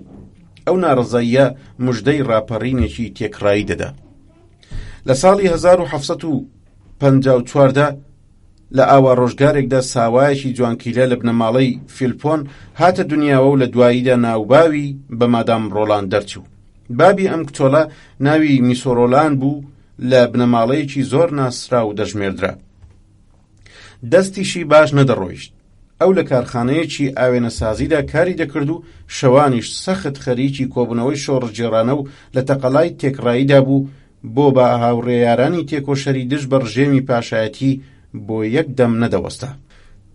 قارەمانی داستانی ئێمە مانۆن هەر لە منداڵیەوە جوانیەکی خودادادی لە ڕوخساری داوەدی دەکرا بە شێوەیەکی وا سەرنجی زۆر کەسی ڕادەکێشا. بەڵام ئەوەی شایانی سەرسامی دەوروبەر و ناسیارانی مانۆڵ و بنەماڵەی فلیپۆن بوون هۆشیاری و زیرەکی و بلیمەتی ئەو کچۆڵە 9 ساڵانە بوو کە چەند بە ئاسانی دەیتوانی بیر و ڕاکانی بلۆتارکی یۆنان و تاسۆی شاعیری ئیتاڵیا و ڤۆڵتێری فەڕەنساوی شی و ڕوون بکاتەوە. بە شێوەیەکی وا لە تەمەنی 11 ساڵیدا ناوی بە فەیلسوفە بچکۆڵەکە ببرێ. مانون وەک زۆربەی کچانی ڕۆشنبیری ئەو سەردەمە کە دەبوایە لە چوارچێوەیەکی ئاینی و ڕێز و حورمەت بە کڵێسا و سەر بە کڵێسادا پەروەردەبێ، هەر لەبەر ئەم مەبەستە دایکی مانونی سپاردە یەکێک لە دەیرەکان و چەند ساڵێک لە چوارچێوەی تەنگ و پەرژینداری کڵێسادا پەروەردەبوو. تەنها دڵخۆشیێکی لە دڵدا دەتروسکاوە، ئەویش بوونی دەستە خوشکەکانی ئەو دەیرەبوون بە تایبەتی سۆفیا و هانریتە. ئەم دوو هاواڵی تەنهاییە بوونە مای تەقینەوە و پەرەسەندنی دەسەڵاتی ئەدەبیاتی مانۆن. دۆستایەتی نێوان مانۆن و ئەو دوو هاوڵەی شێوە ڕێبازێکی شیرین و نوێنامە و نامەنیگاری بۆ داهاتوو بنچینە دامەزران. دوای دەیر بەجێهێڵانی مانون ئەو زۆرتر پەنای بردە بەر خوێندن و خوێندنەوەی بیر و ڕافەلسەفیەکانی ناسراوان و ئەندێشە ئاینیەکان و لەو کیتاویە بە ئامانەت وەردەگرت و وەک تێنوێک ئاوی وەچەندکەوێ دەستی لێ هەڵنەدەگرت تا دەڕۆیشتە بنچینە و ڕەچەڵەچی. لەناو ئەو کەسانەدا وای کیتاوی لێدەسەندن چەندێکیان بیر و ڕایەکی تند و تیژی شۆڕژێڕانەیان لە خولیادا بوو. ئەم جۆرە پەیوەندیە وردە بوو بە هاوبیر و ڕابوونی مانۆن لەگەڵ شۆڕژێڕاندا و ڕق و چینەیەکی زۆری لە دڵ و دەروونە لە ئاستی چینی خۆشگوزەران لە خۆدا پەروەردە دەکرد. تەمەنی گەیشت بۆ 15 ساڵ لە نامەکانیدا کە بۆ سۆفیا و هانریتای دەنووسی بیر و ڕای خۆی دەردەبڕی دەربارەی ناڕەوایی و نابەرابەری دەسەڵات. بە شێوەیەکی ویژدانی ڕەفتار و کردداری کڵێسا و ملهوڕی ئاینەکانی کڵێسای ئاوەڕوود دەکردەوە. جابۆیە مانون تا ڕادەیەک شوورەتی بەبێ باوەڕ و بێ ئاین دەرچۆ بە تایبەتی لە ناو قەشەکانی کڵێسادا. مانۆن گەیشت بۆ تەمەنێک چەشنی گوڵێکی شادی دەمکراوە هەر لە دڵ و دەروونێکی دەهێنایە لەرزین و ڕاستلەچین. شوورەتی وشیاری و خوێندەواریەکەشی سەرباقی بوو. ئیتر مانون تەواوی مەرجە پەسەندەکانی بە زۆریەکی زۆرەوە تیاداوەدی دەکرا. بوو بە ئافرەتێکی دڵڕفێنەر و سەرنجڕاکێش. لە هەر کوێکدا دادەنیشت دەبووە پۆپەی کۆمەڵەکە و پەرچەمی ڕاز و نیاز و ڕۆشنبیری دەگرتە دەستەوە و لە تۆپەڵ و کۆمەڵدا. بار کوێدا گوزەری بکەوتایە چاوانی تیژ و برسی و ڕێز و حورمەت سەرسوپردانە بەڕێیان دەکرد تا لە گلێنەدا دەکوژایەوە. نامەی فراوانی بۆ دەنووسرا، خوازبێنیکەرانی جۆرا و جۆری بۆ پەیدا دەبوو. ئەو گوێیەکانی پڕ بوو لە ستایش و نەوازش، چوو ئاسکێکی سرک و ڕەمیدا نەدەبوو بەداوەوە و هەریەکە بە جۆرێک دەستی پێوەدەنا. تا لە ئاکامدا باوکی هاتە قسە و پێی ڕاگەیاند ئەگەر یەکێک لەو خوازبێنیکەرانە هەڵ نەبژێرێ دیسانەوە دەیسپێرێتە دەیر. لە یەکێک لە نامەکانیدا بۆ سۆفیای نووسی و دەڵێ پیاوانی هەوەزباز و گەنجانی سوگڕفتار کە مرۆڤ و ژیان و گیان تەنها لە لەش و سنگ و بەرۆک و ڕوخسار و ڕووی مندا دەبینن، ژیانیان لێتاڵ کردووم. هێندەیەخەی باب و دایکم دەگرن. ئەمنیش ناڕۆمە ژێر ئەو بارەی. چی بکەم لەو زەی خۆمدا نییە. نازانم بۆ وا دەزانم خەڵک دیار و تەبارێکی ترم. ئەم سەودایە چییە لە ئەندێشمدا دەمتلێنێتەوە؟ بۆ بەتەمای جۆش و خڕۆشێکی فرەترم، بۆ بەتەمای ئاسمانێکی بەربڵاوتر و پان و پۆرترم. ئەوە ئازانم ئەم باوکەم بۆ لە من ناگا. بەم بیر و باوڕ و تێفکرینەوە تەمەنی مانۆن گەیشتە 21مین بەهاری ژیان و هەر ملی نەدەدا بە هاوسەری لەگەڵ کەسێکدا. دایکی کۆچی دوایی کرد و مردنی دایکی شیرازەی ژیانیانی ژێڵژاند و ئاشوفتەجیەکی فراوان لە ماڵیاندا وەدی دەکرا. باوکی پەنای بردە بەر مێزی قومار و خواردنەوەیەکی بەردەوام. مانۆن بۆ دەوای دەردی خۆی دەر و دەواازەی دڵ و ماڵی لە خۆ بەست و ترنجایە قوشبنی ماڵەوە و بیر و فکریدا بەدەستی پەڕەی کیتاوە فەلسەفیەکانەوە لە هەمان کاتدا نامەنووسین بۆ دەستە خوشکەکانی نێودەیر. لە کاتێکدا مانون سەخت خەریکی خوێندنەوە بوو، ڕۆژێک لە دەرگایاندرا.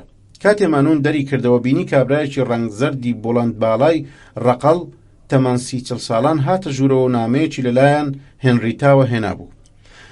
ئەم ئاشنایەتیە وردە بوو بە دەر و دەواازەیەکی فراوانتر و پان و پۆرتر بۆ یەکتر ناسین و لێکگەیشتن و چۆنیەتی تێفکرین بەرامبەر ناسراوانی مەیدانی فەلسەفە و وردەکاریەکانی ئاین لێکدانەوەیدا.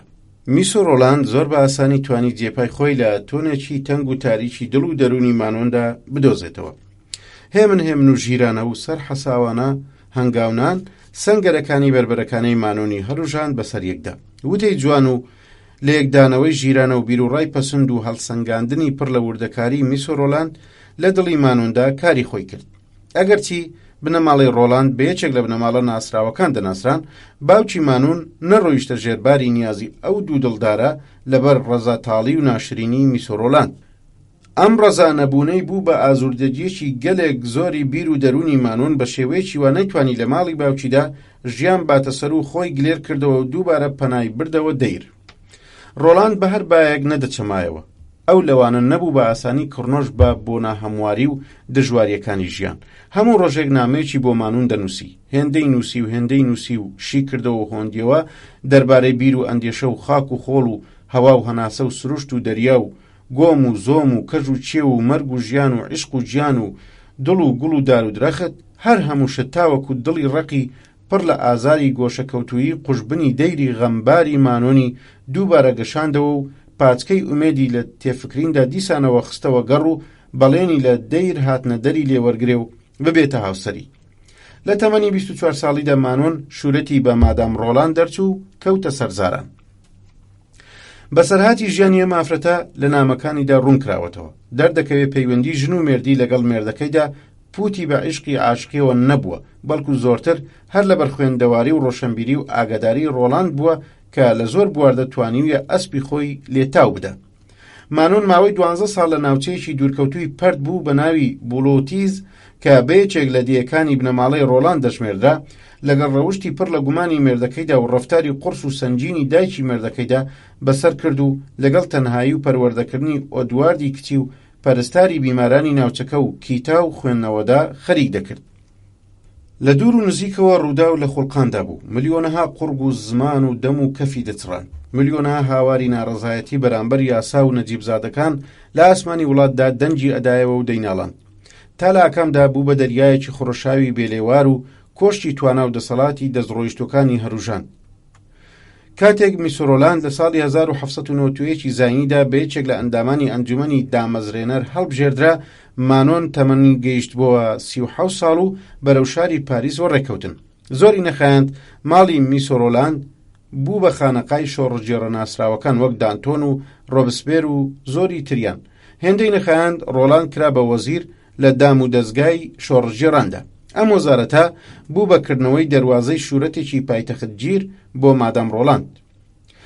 لە ناو ناسراواندا بە جوانی توانی جێگەیەکی دیاری لەو کۆمەلگایە بۆ خۆی نیشان بکە و بێتە گوڵی سەرسەوەتەی هەر دانیشتنێک و شەو نشینیەک و هەموو کەس پەنجەی بۆ درێژ بکە.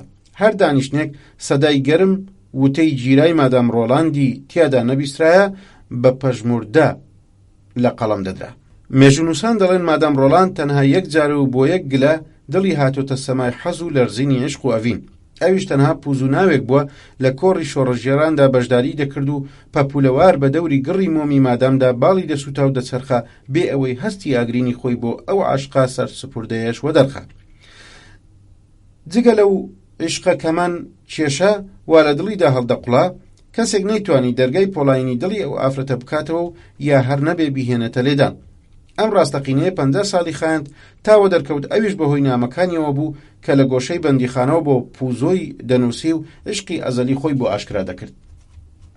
لە ئاکامدا ئالۆزی و چینەی شۆڕجێڕان پەرەیەکی وایسەند تەڕوش چی وەک یەک دەسووتاند. لە ڕۆژی 7 دیسامبەری ساڵی 1792دا مادام ڕۆڵاند و مێردەکەیان بە تۆمەتی بەرپاکردنی ژیانی بیرروڕای بۆرژوانە و مەیل و کەیلیان بۆ ڕەفتاری نەجیبزادەکان خرانە بەندیخانە.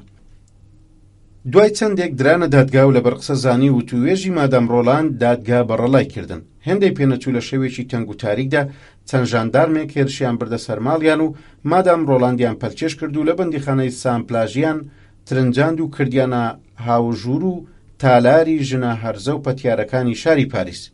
لاوە چوار دیوارێکدا 6 مانگیان هێلایەوە بێهێز لێپرسینەوەیەک. دوای تێپەڕبوونی ئەو 6 مانگە دووبارە دادگای کرایەوە بێپرسین بڕیاری کوشتنیان بەسەردادا. لە بەرەبەیانی نوێمی مانگی نۆڤەمبەری ساڵی 1793 زاینی بەرەو قەتڵگای ئەو دەما هێنایان. کاتێک لە پلەکانی قوربانگا بە دڵ و دەروونێکی بەهێزەوە سەردەکەوت، ئاوڕێکی لە پەیکەری ئازادیدایەوە کە لە گۆڕەپانەکەدا دانرابوو گوتی: ئەی ئازادی، چ دەریایەکی خوێنی بێگوناهانیان بەناوتەوە ڕێژاوە. ساتوری تیژی گیۆتین لەسەر خۆ هەڵدرایە سەرەوە و بە توندی داهاتە خوارەوە و ناوی مادام ڕۆڵاندی پاکداوێنی ڕۆشنبیری بێ ئازار خرایە لیستەی قوربانیانی شۆڕشی خوێناوی میلەتی فەڕەنساوە. یەک هەفتەی دوای مەرجی مادام ڕۆڵاند، مسیۆ ڕۆڵاند خەنجەرێکی تامشتەکەی لە دڵی خۆیدا چەقاند و چاوانی بۆ هەمیشە نوقاند.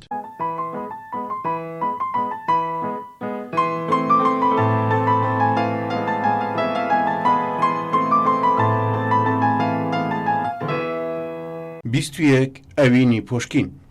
پۆشکین تابوو ترێ گەنجێکی بەرزە دەماخ و بەرزە فڕ و خۆشگوزەران و بێپەروا بوو. بێەوەی بیر لە ئاکامی کارەکانی بکاتەوە بە شێوەیەکی تند و تیش هەنگاوی دەنا و ژیانی دەگوزەراند. دەست و دڵباز و ئازا و بە هیممەت و جەربەزە بوو. سوارکارانە دەڕۆیشتە هاواری هەر لێ قەوماوێکەوە وەک سوارکارەکانی ناوەڕاست. لە ڕێگەی بەدەستێنانی ژن و ئافرەتانی شۆخوشەنگدا سەری پێوە نەبوو. لە هەر هەڵکەوتێکدا بە گوێرەی دڵی ئافرەتان دەجوولایەوە، ئەگەرچی لە حیسابی بەدناوی و لە کەدارکردنی ناو و شوورەتیش بووە. ئەو ئافرەت و ڕابواردنی بەمایە و هەوێنی گەنجایەتی و تەقینەوەی بیر و ئەندێشەی خۆی دەزانی. لە باوڕێکدا بوو شەوێک گوزەرانی لە باوشی ئافرەتێکی تەڕوتۆڵ و خۆش جێگەدا هەوێنێکی تازە و نوێی لە بیر و ئەندێشەدا سەر هەڵدەدا و وە دەردەکەوێت. ژنێک بە ناوی ڕۆزا ئایۆنۆفتا تامزرۆی پەرستن شەیدای واڵای پۆشکین بوو. بەو عیشقاگرینەشەوە نەیدەوێرا هەستی خۆشەویستی خۆی بۆ دەربخە. ئەو دەیزانی پۆشکین هیچ کەسێکی خۆشەویستانە خۆش ناوێ. دڵی پۆشکین چوو دەروازەی شارێکی بێ یاساوڵە، هەموو ئافرەتێک و هەموو مینگنیەکی پێدا دەگوزەرێت. ڕووزا هەر کاتێک لە پۆشکین نزیک دەبەوە جێی لە یەکێک لە هەڵبەستەکانی دەگرت و بەو شێوە ناسکە دڵبڕۆیە لایەنگیری لە لێقەوماوان و بێدەرەتانانی دەکرد. یەک دڵ و سەد دڵ عاشقی بیر و هەڵبەست و چاوی مەست و ئەدا و جوولانەوەی پۆشکین دەبوو. باوەک دەیزانی عشقی ئەو نیازی بە خاوێنێکی زۆرتر و داوێن پاچێکی فراوانترە تا بتوانێت دەم لەم عشقە مەزنە بکتێ. ڕۆزا دەیزانی پیشەی وێڵگەردی و پەتیارەکی شەوانەی ئەو لەش فرۆشتنی بە هەر ڕێک گوزەرێکی خاوەن پارە تا چەند ئەندازەیەک بۆتە هۆی پلیشانەوەی کەسایەتی و کۆمەڵایەتی و هەستی ڕاستەقینەی دڵ و دڵداری.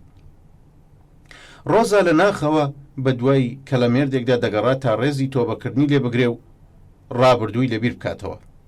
هەرکە لەگەڵ پۆشکیندا ڕوبەڕوو دەبوو، ئەم بیر و ڕایە لە مێشیدا پەرەی دەسەند و لەشی تاوی دەگرت. اینجا لەگەڵ خۆی دەدەیگوت ژنێکی پەتیارە لەکوێ و شوورەت و ناوباوی پۆشکین لەکوێ. ئارەزووی بێدەنجی ئەو عیشقی بڵێسەداری و ئارامی و بێئاکامی ئەوی دەخستە ناو خەیاڵێکی بربڵاوی نەزۆکەوە. بەدەم لێوانێکی ڤۆدکاوە لە گۆشەیەکی مەیخانەوە دەینوارڕێ پۆشکین و هاوڵەکانی کە دەیانوت دەیان خواردەوە. ئیتر ئاوانوارڕینی ڕۆزا ئاوا نیونیگای بێدەنجی ڕۆزا لە کاتی نزیکبوونەوەیدا لەرزینی سەرپەنجەکانی ڕۆزا و دەنگە پچڕ پچڕەکەی پۆشکینی هێنایە هۆشا و زانی لە دڵی ئەم ئافرەتە شەوێڵەدا تا چ ڕادەیەک جێگیر بووە. ڕۆزا جوانچیلە و جوان ڕوخسار بوو، سەروگاردن و زوڵفێکی بەدڵاتووی پێوە بوو لەگەڵ دوو چاوی خمارمانەندی تا ڕادەیەک ماندوو دەوروبەرشین هەڵگەڕاو. ئەو تەمەنی گەیشت بووە 20 ساڵان، بەڵام زۆرتری نیشان دەدا. بەسەر ئاواژیانێکدا ڕۆزا زۆر بە ئاین و خواپەرست دەدرا لە قەڵەم و خۆی بە پەپولەیەکی بێتاوان دەزانی و هەمیشە ناوی خوای لە سەرزار نەدەبڕە. ئاوا بیرروڕایەک بوو بەهۆی گاڵتە پێکردنی لەلایەن ژنە شەوێڵەکانەوە بە چۆنیەتی بیرروڕایی دەبوارد. بە پێچەوانەی ئەوانەی ئاینداری ڕۆزا هەستی پۆشکینی زۆرتر جولاند و بوو بەهۆی نزیکبوونەوەی لە ڕۆزە. لەو نزیکبوونەوەیدا پۆشکین بۆی دەرکەوت باوەک ڕۆزا لە لیتاوی ئاواژیانێکدا دەژی و دەپلیچێتەوە، بەڵام خاوەنی دەروون و ئەندێشەیەکی گەلێک خاوێن و پەسەندە. ئەو خەڵکی تەبارێکی ترە و ڕۆژگار تلی داوەتەوە ناو ئاوا هەڵدێرگایەکەوە بۆتە قوربانی ناڕەواکانی کۆمەڵ و حەزە هەرزەکانی پیاوی دەڵی گەورە و سەرەی دوور و نزیک. پۆشکین هاواری بێدەنجی ڕۆزای داهاتە گوێ داوای ڕزگاربوونی لە تەڵبەنی بێحورمەتی و دنیای پەتیارەجی دەکرد. ئاواز پێکردنێک دڵی ڕقی هەرزەخۆی پۆشکینی وردە وردە نەرم دەکرد. پۆشکین ئارەم ئارەم لە قوڵەی شوشەینی خۆی هاتە خوارە و دەستی ماندووی ڕۆزای گرت و باوەشی بۆ پەلەوەرێکی بێپەنای چوو ڕووزا کردەوە و بەڵێنی پاک داوێنی و ئەوینی ڕاستەقینیان بێکدا. پۆشکین لە گۆشەیەکی شاردا خانوبەرەیەکی سادە و هەژارانەی بۆ ڕۆزا پێکانی و ئەویش لە چوونە دەرەوە و گەڕانی مەیخانەکان و شەقامەکان پاشگەز بووە و لە گۆشەی چواردیواردا بە هیوای عشقی پۆشکینەوە سات ژمارەی دەکرد. پۆشکین نرخێکی ئەو تۆی بۆ پارە و پول دانەدەنا، هەرچی بە دەست بهێنایە لە ناوی دەبرد. دەست بڵاوی پۆشکین دەمێک بوو بۆ ڕۆزاوە دەرکەوت بوو. هەرکە پۆشکین بێپارە دەبوو، ڕۆزا زیندەجی ئەو ماڵی دەچەرخاند. ڕۆزا لە سەردەمی لەشفرۆشیەکەیدا هەمیشە لە بیری ڕۆژی ڕەشتر و سەردەمی پیرەتی خۆیدا بوو، هەرچی بیتوانایە پارەی پاشەکەوت دەکرد. ڕۆزا و پۆشکین ڕۆژگارێکی بێدەردەسەریان پێکەوە دەگوزەران. ئەو بە تەواوی توانایەوە دەیویست پۆشکین بحەسێتەوە. پەپولەوار بە دەوریدا دەسوڕایەوە. پۆشکینیش لەو ژیانە ناڕەزایەتی وە دەرنەدەخست. ئەو خۆی بە لۆرد بایرۆنی وڵاتی بریتانیا دەزانی و لە ڕووسیادا بە سەروەری تەواوی شاعیرانی سەراسەری ڕووسیادا دەنا و تەواوی مەرجەکانی خۆشبەختی تیادایە. ئیتر چ خەم. تاو دەمەی پۆشکین وا تێدەفکرا ئاسوودە دەژیان، دوور لە گیرروگرفت و گۆبەنی ژین، بەڵام دڵی هەندە هەوەسی پۆشکین لەو دڵە ئارامگرتوانە نەبوو. هەست و بیر و حەزەکانی پۆشکین چوو دەریایەکی ئارامی پێشتۆفان لە ناخیدا مەلاسیدا بوو.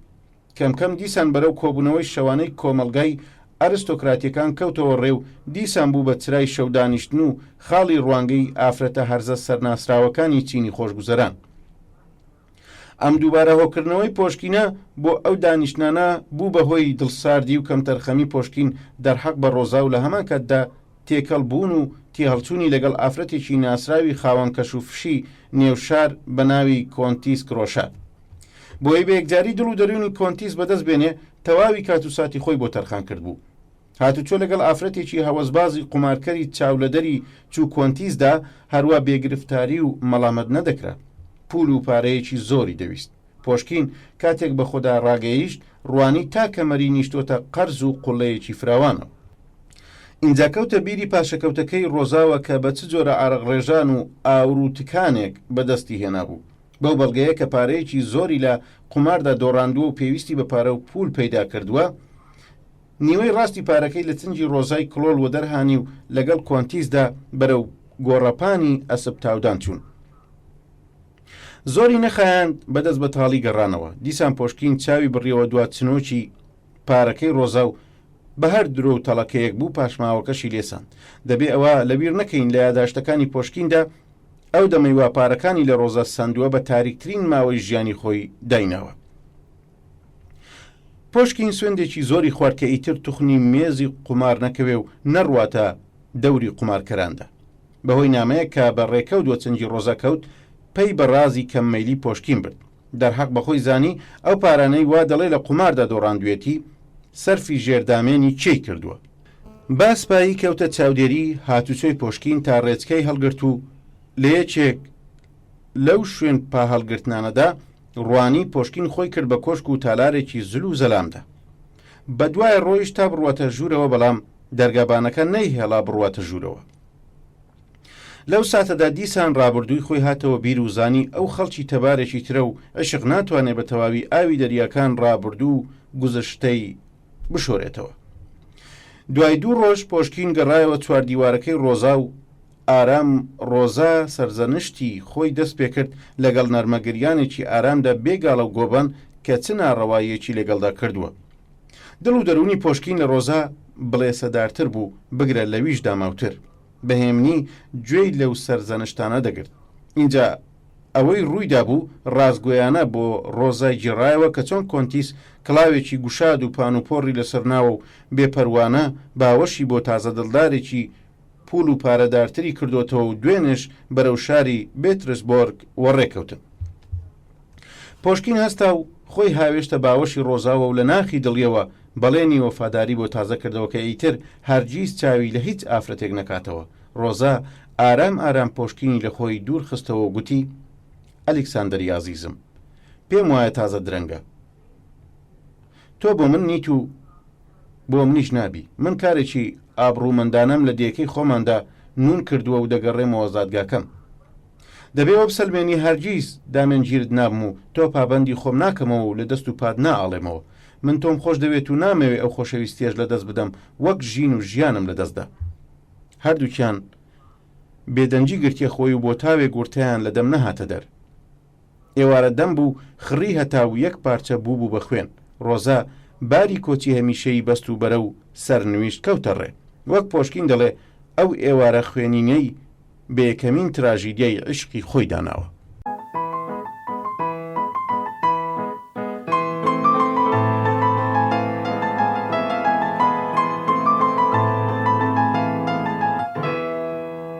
بیست و دوو ئۆژۆن دوولا کڕوە. پیاوانی گەورە مەزن بە شتی کەمەوە دانامرچێن، بە تایبەت لە عیشق بوون بیریان نە لە دوێنێ کردوتەوە نە لە سبەینێش.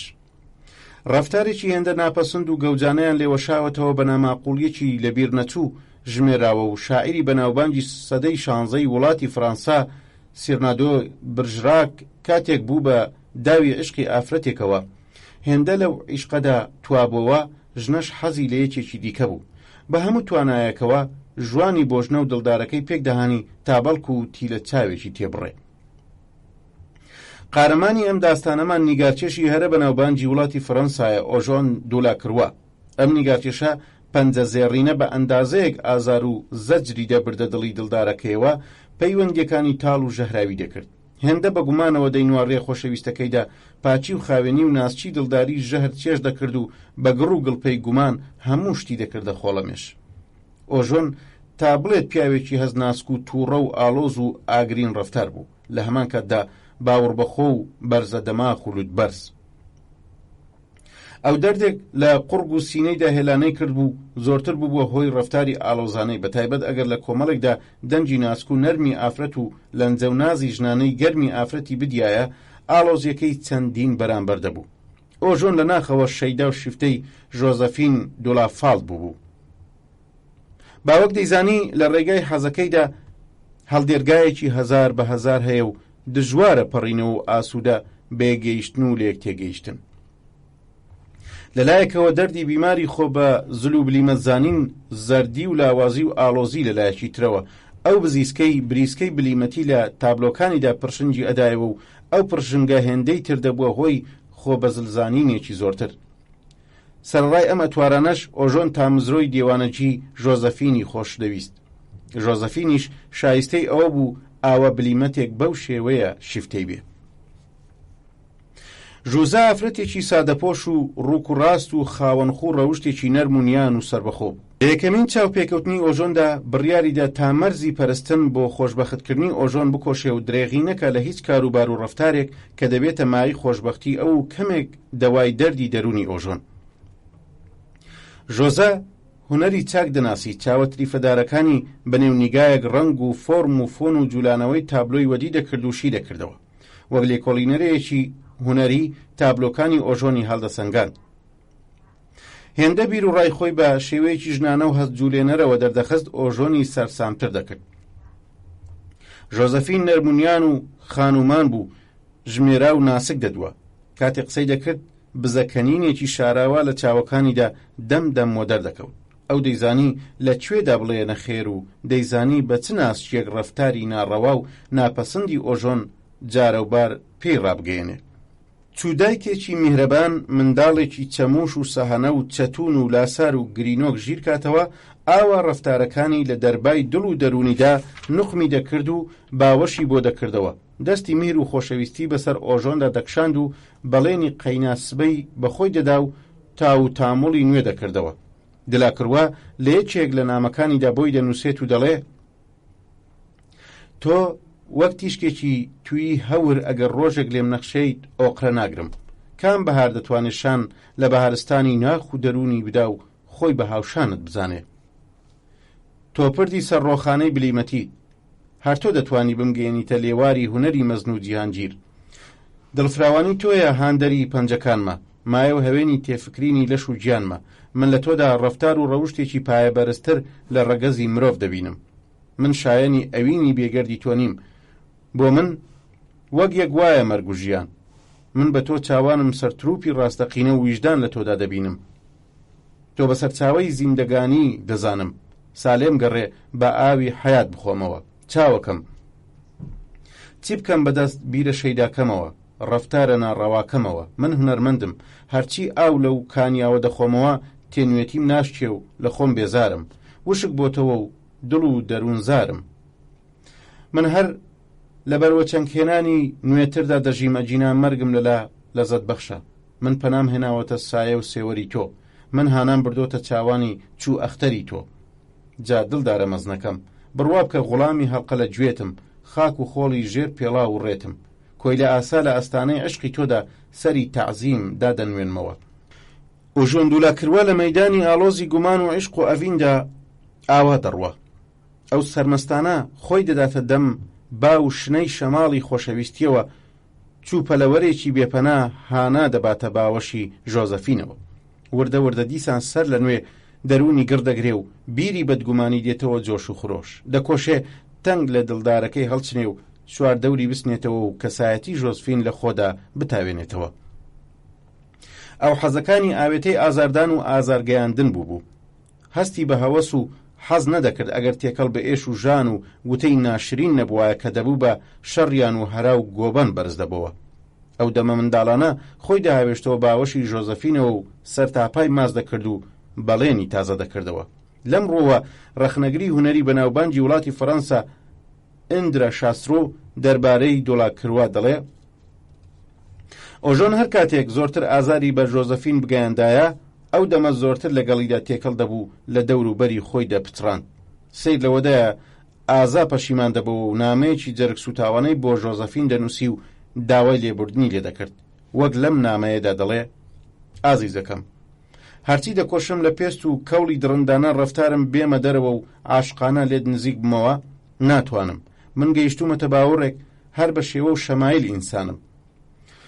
تۆ بەو هەموو لە خۆبردنەوە، تۆ بەو هەموو ڕۆژمردنەوە، بەو دڵە فراوانەوە، بەو دەریا ویژدانەوە نەتوانیوە ڕەفتاری ئاژێڵ ئاسام گۆڕی. خانومانی و میهرەبانی تۆ منی هاڕیوە و بەسەر یەکدا.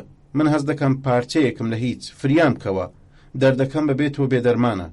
لە سایەی ئافرەتێکی چوتۆدا دەردم دەرمان نەکرێ، ئەی قوڕی چی تەبارێک بکەم بەسەردا. من برینەکانم دەمیان کردۆتەوە وا خەریکن دەمخۆن، هەر لە سبەینەوە دووبارە خۆم ئەزمون دەکەمەوە. چ خۆشە ئیتر قسەی ڕق و زەقت پێ نەڵێم، چ شیرینە لە پای دامێن تا ڕەنگە بروسکاوەکەم نەختێک سووری تێبکەوێ. چ ئاوەتە خوازی ئەوەم بنوارمە قوڵایی دەروون تا و لەسەر خۆ پەنجەم لە گەنجینەکانی ویژدانە گیر بکەم و دەرسی ڕەوشت و شایستەجی وەرگرم. بنوارە ئاوا نامەنووسینێک تەنها دەتوانێت لە ناخی عاشقێکەوە بێتە دەرەوە لە قوڵایی غەمێکی فراوانی کەفکردو سەرچاوە بگرێ. سیر کە ئۆژۆن چۆن زەبوونانە دادگایەکی ویژدانی پێک دێنێ و ڕەفتار و کردداری گۆمڕایانەی خۆی دەخاتە تایەکی تەرازوە و ئەو تاکەش سەلاری و لە خۆبردننی ژۆزەفین و بە گورجی بۆی دەردەکەوێت چ سووک و بابوردەڵەیە. چ خۆپەرست و ڕەفتار دەڵە و هەڵەیە. هەر ئەو سوچی و هەست بە هیچ بوونە دەبێتە هۆی بەرەنگاری شەڕ و شۆڕی نوێ لە نێوان ژۆزەفین و ئۆژۆندا. هەرکە یەک دەبینەوە ئۆژۆن لە یەک ساتدا تەواوی بەڵێن و عیشق و لە سەرخۆیی خۆی لەدەست دەدا و دووبارە هەمان کار و هەمان ڕەفتار گۆبەنێکی چوب و مەلەرزەیەکی ڕووخێنەر ڕوودەدا و قەڵای ئاشتی و سازش و دووبارە بەڵێن و تۆبەکردن و لە تەمەڵ وە دەردێنێ. لێرەدا لە خۆبردنی ژۆزەفین دەگاتە سەرترۆپی هەستی مەزن و ئەو لە باوڕێکدا نەخۆش و دەردەداری ئۆژۆنە هۆی ئەم هەموو ئازار و ئاژاوەیە وا گیری دەردەکەیەتی. هێندە تەنگە چیقلدانە و کەم تامۆڵ و بە ئەو پەڕی سەلاریەوە پێشنیاری هاوسەرینی پێدەکا تا پێی بسەلمێنێت تا چ ڕادەیە خۆشی دەوێ و هیچ جۆرە ترسێکی لە نەخۆشیێکی وەک سیلی نییە و پێی خۆشە ئەگەر مەرجیش بێ با پێکەوە ئەم پێشنیارە چوو گڕێک بەربێتە خەربانی نەختە باوەڕەماوەکەی ئۆژۆن تا ئەو دەما لە هەڵسەنگاندنە ئۆژۆن وای دەزانی هەر نەبێت سەنجینێکی بۆ ماوەتەوە. پێشنیازی ژۆزفین هاڕی بەسەر یەکدا. لە خۆبردننی ژۆزەفین ئۆژۆنی هێنایە سەر هۆش و ئەندێشە. ئاوا سەلاریەک، ئاوا عیشقەوینێکی پاک هەرگیز ناکرێ شایستەی ئەو بێ، هەرگیز بۆ ساتێک وەک مێردەگی تر ناتوانێت تەختی پڕشکۆی مەلەک و داسای ژۆزەفین بهێنێتە لەرزین، با هەرچەندە لاساری و لاڕەفتاری و ئالۆزی و گرفتاری بکاتە پیشە. ڕەفتارە پەسەندەکانی ژۆزەفین هەنگاوە ساکارەکانی لە نیگا و ڕوانگەی ئۆژۆندا سەر و گەردنێک لە خۆی باڵاتر و واڵاتر خۆی دەنوان. تامڵەکانی ژۆزەفین ئازارە گریانە بێدەنگەکانی هەمووی دەرسی ویژدان بوو. دڵاکروای هێنایەوە سەرهۆش کە لەگەڵ خۆدا تێفکری و ڕابردوو بە گریان و کەنینەوە بهۆنێتەوە. چێ دەتوانێت لە دەردی بێدەرمانی ئەو نزیک بێتەوە؟ ئەو سی و سنجی پریشاوە بەسەر یەکدا و ڕێچکەی خوێنی سنجی بەدەم و لێوی داهاتەوە خوارەوە و ڕۆژ بە ڕۆژ سەرتر دەکات. کام عێشق دەگاتە ئەو پایە و پەروازە ئەگەر ئاوی مەڵبەندی جاویدانی نەخوارد بێتەوە؟ جاتوخوا بە چ ڕوویەکەوە جارێکی دی پا بنێمە ئاستانەی ئاوا پەریزادێکەوە؟ دوای بیر و ئەندێشە و لێکدانەوەیەکی فراوان لەگەڵ ویژدانی خۆدا دوان، دلاکرووا بڕیاریدا شاری پاریس بەجێبێڵێ و بۆ هەمیشە لە شار و ژۆزەفین دوورکەوێتەوە و لەگەڵ تەنهاییدا دوا ڕۆژانی باتە سەر. لە دوای ژیانیدا و دوا نامە بەم چەشنە دەنووسێ: ئازیزەکەم ژۆزەفین، وامۆمی زیندەجیم لە تەنگ و تاریکی بێبن و بێغدا خەریکە خامۆش دەبێتەوە و دەکوژێمەوە. دەردەکەم هەموو جێگیرە، ناڵینەکانم بێتەکبیرە، ڕیشەی لە ناخەمدا چەسپاوە و چوو دار بە ڕوویەکی پیری سەدان ساڵە. من بووم ئاوا ئاکامێکم بۆ خۆم هەڵبژارد و بەڕەوام زانی، لێم گەڕێ حەقی خۆمە، لە دوورەوە دەناڵێنم و هەر تۆ تۆمە. لەبیرتە چەند هەڵە بووم، ئالۆز و هەڵەشە بووم، بێپەروا بووم، چ گومڕا بووم، نازانم بۆ نەمدەزانی بە ئاسانی دەمتوانی بەهۆی کەشتی ویژدانی تۆوە بە جوانی هەتا دەمتوانی بگەمە لێواری دەریای زیندەگانیەوە. منی گومڕای بەرزە دەماغ، منی شفتە و شەیدای ژان و ئێش و داخ، زۆر جار دەستی یارمەتی و خۆشەویستی تۆم بۆ درێژکرا و لە لەبدا بڕین. ئای ئازیزە خۆشەویستەکەم، ئەگەر بمبینیتەوە ئەرێ دەمناسیتەوە، ئەی دڵبەری هەمیشە بەهاری من، پێم وانییە شێوە مۆبیر بێت. ژاکاوم، زەرد هەڵگەڕاوم، هیچم لێ بەجێ نەماوەتەوە، ئەندێشەکانم و پیشەکانم نەبێ، پشتێکی کۆماوەی ژێرباری حەق نەبێ، دەم و لێوێکی هەڵقرچاو و سەر و ڕوخسارێکی چاق نەبێ، وا بەرەو لێواری گۆڕ دەڕۆم، لێم گەڕێ و بزانە تۆڵەتم لە خۆم کردەوە. ئێستا هەرچی هەم ڕەوایە، ئەم کاڵایە پڕ بە باڵایە. ژۆزەی سەلارم، هەرچی بوو تێپەڕی، دەمەوێت لەم دواییەمدا چاک بزانی ڕەفتاری پڕ لە ئازاری من بەدەستی خۆم نەبوو، دێوی عەشقی تۆ هانی دەدام. ژۆزەفینەکەم، ئەوینی تۆ جێژ و کوێر و گەوجی کردبووم، بزانە هەرگیز ناتبینمەوە، بەڵام بۆ ساتێک لەبیرم ناچیتەوە. لە سایی زیندەگانی تۆدا لەگەڵ بیرەوەریەکانمدا دوا ڕۆژانی ژینم دەبەمە سەر. ئیتر ئازارت نادەم، ئیتر فەرمانی ناڕەوات نادەمێ، لێت ئالۆز نابم، ناڕەوا ناڵێم، پیاتە هەڵ ناکاڵێم، بڕۆ بە سەلامەت. بڕۆ خوا ئاگادارت بێ، تۆ شایستەی ژیانێکی پڕشکۆتری، تۆ فریشتەی، چێ دەڵێ بە شەری، بۆ هەمیشە بە دوعا. بەم شێوەیە دلاکرووا دوانامەی بۆ ژۆزەفین لاکاڵیت دەنووسێ و دوای 26 ڕۆژ لە جیهان دەردەچێت.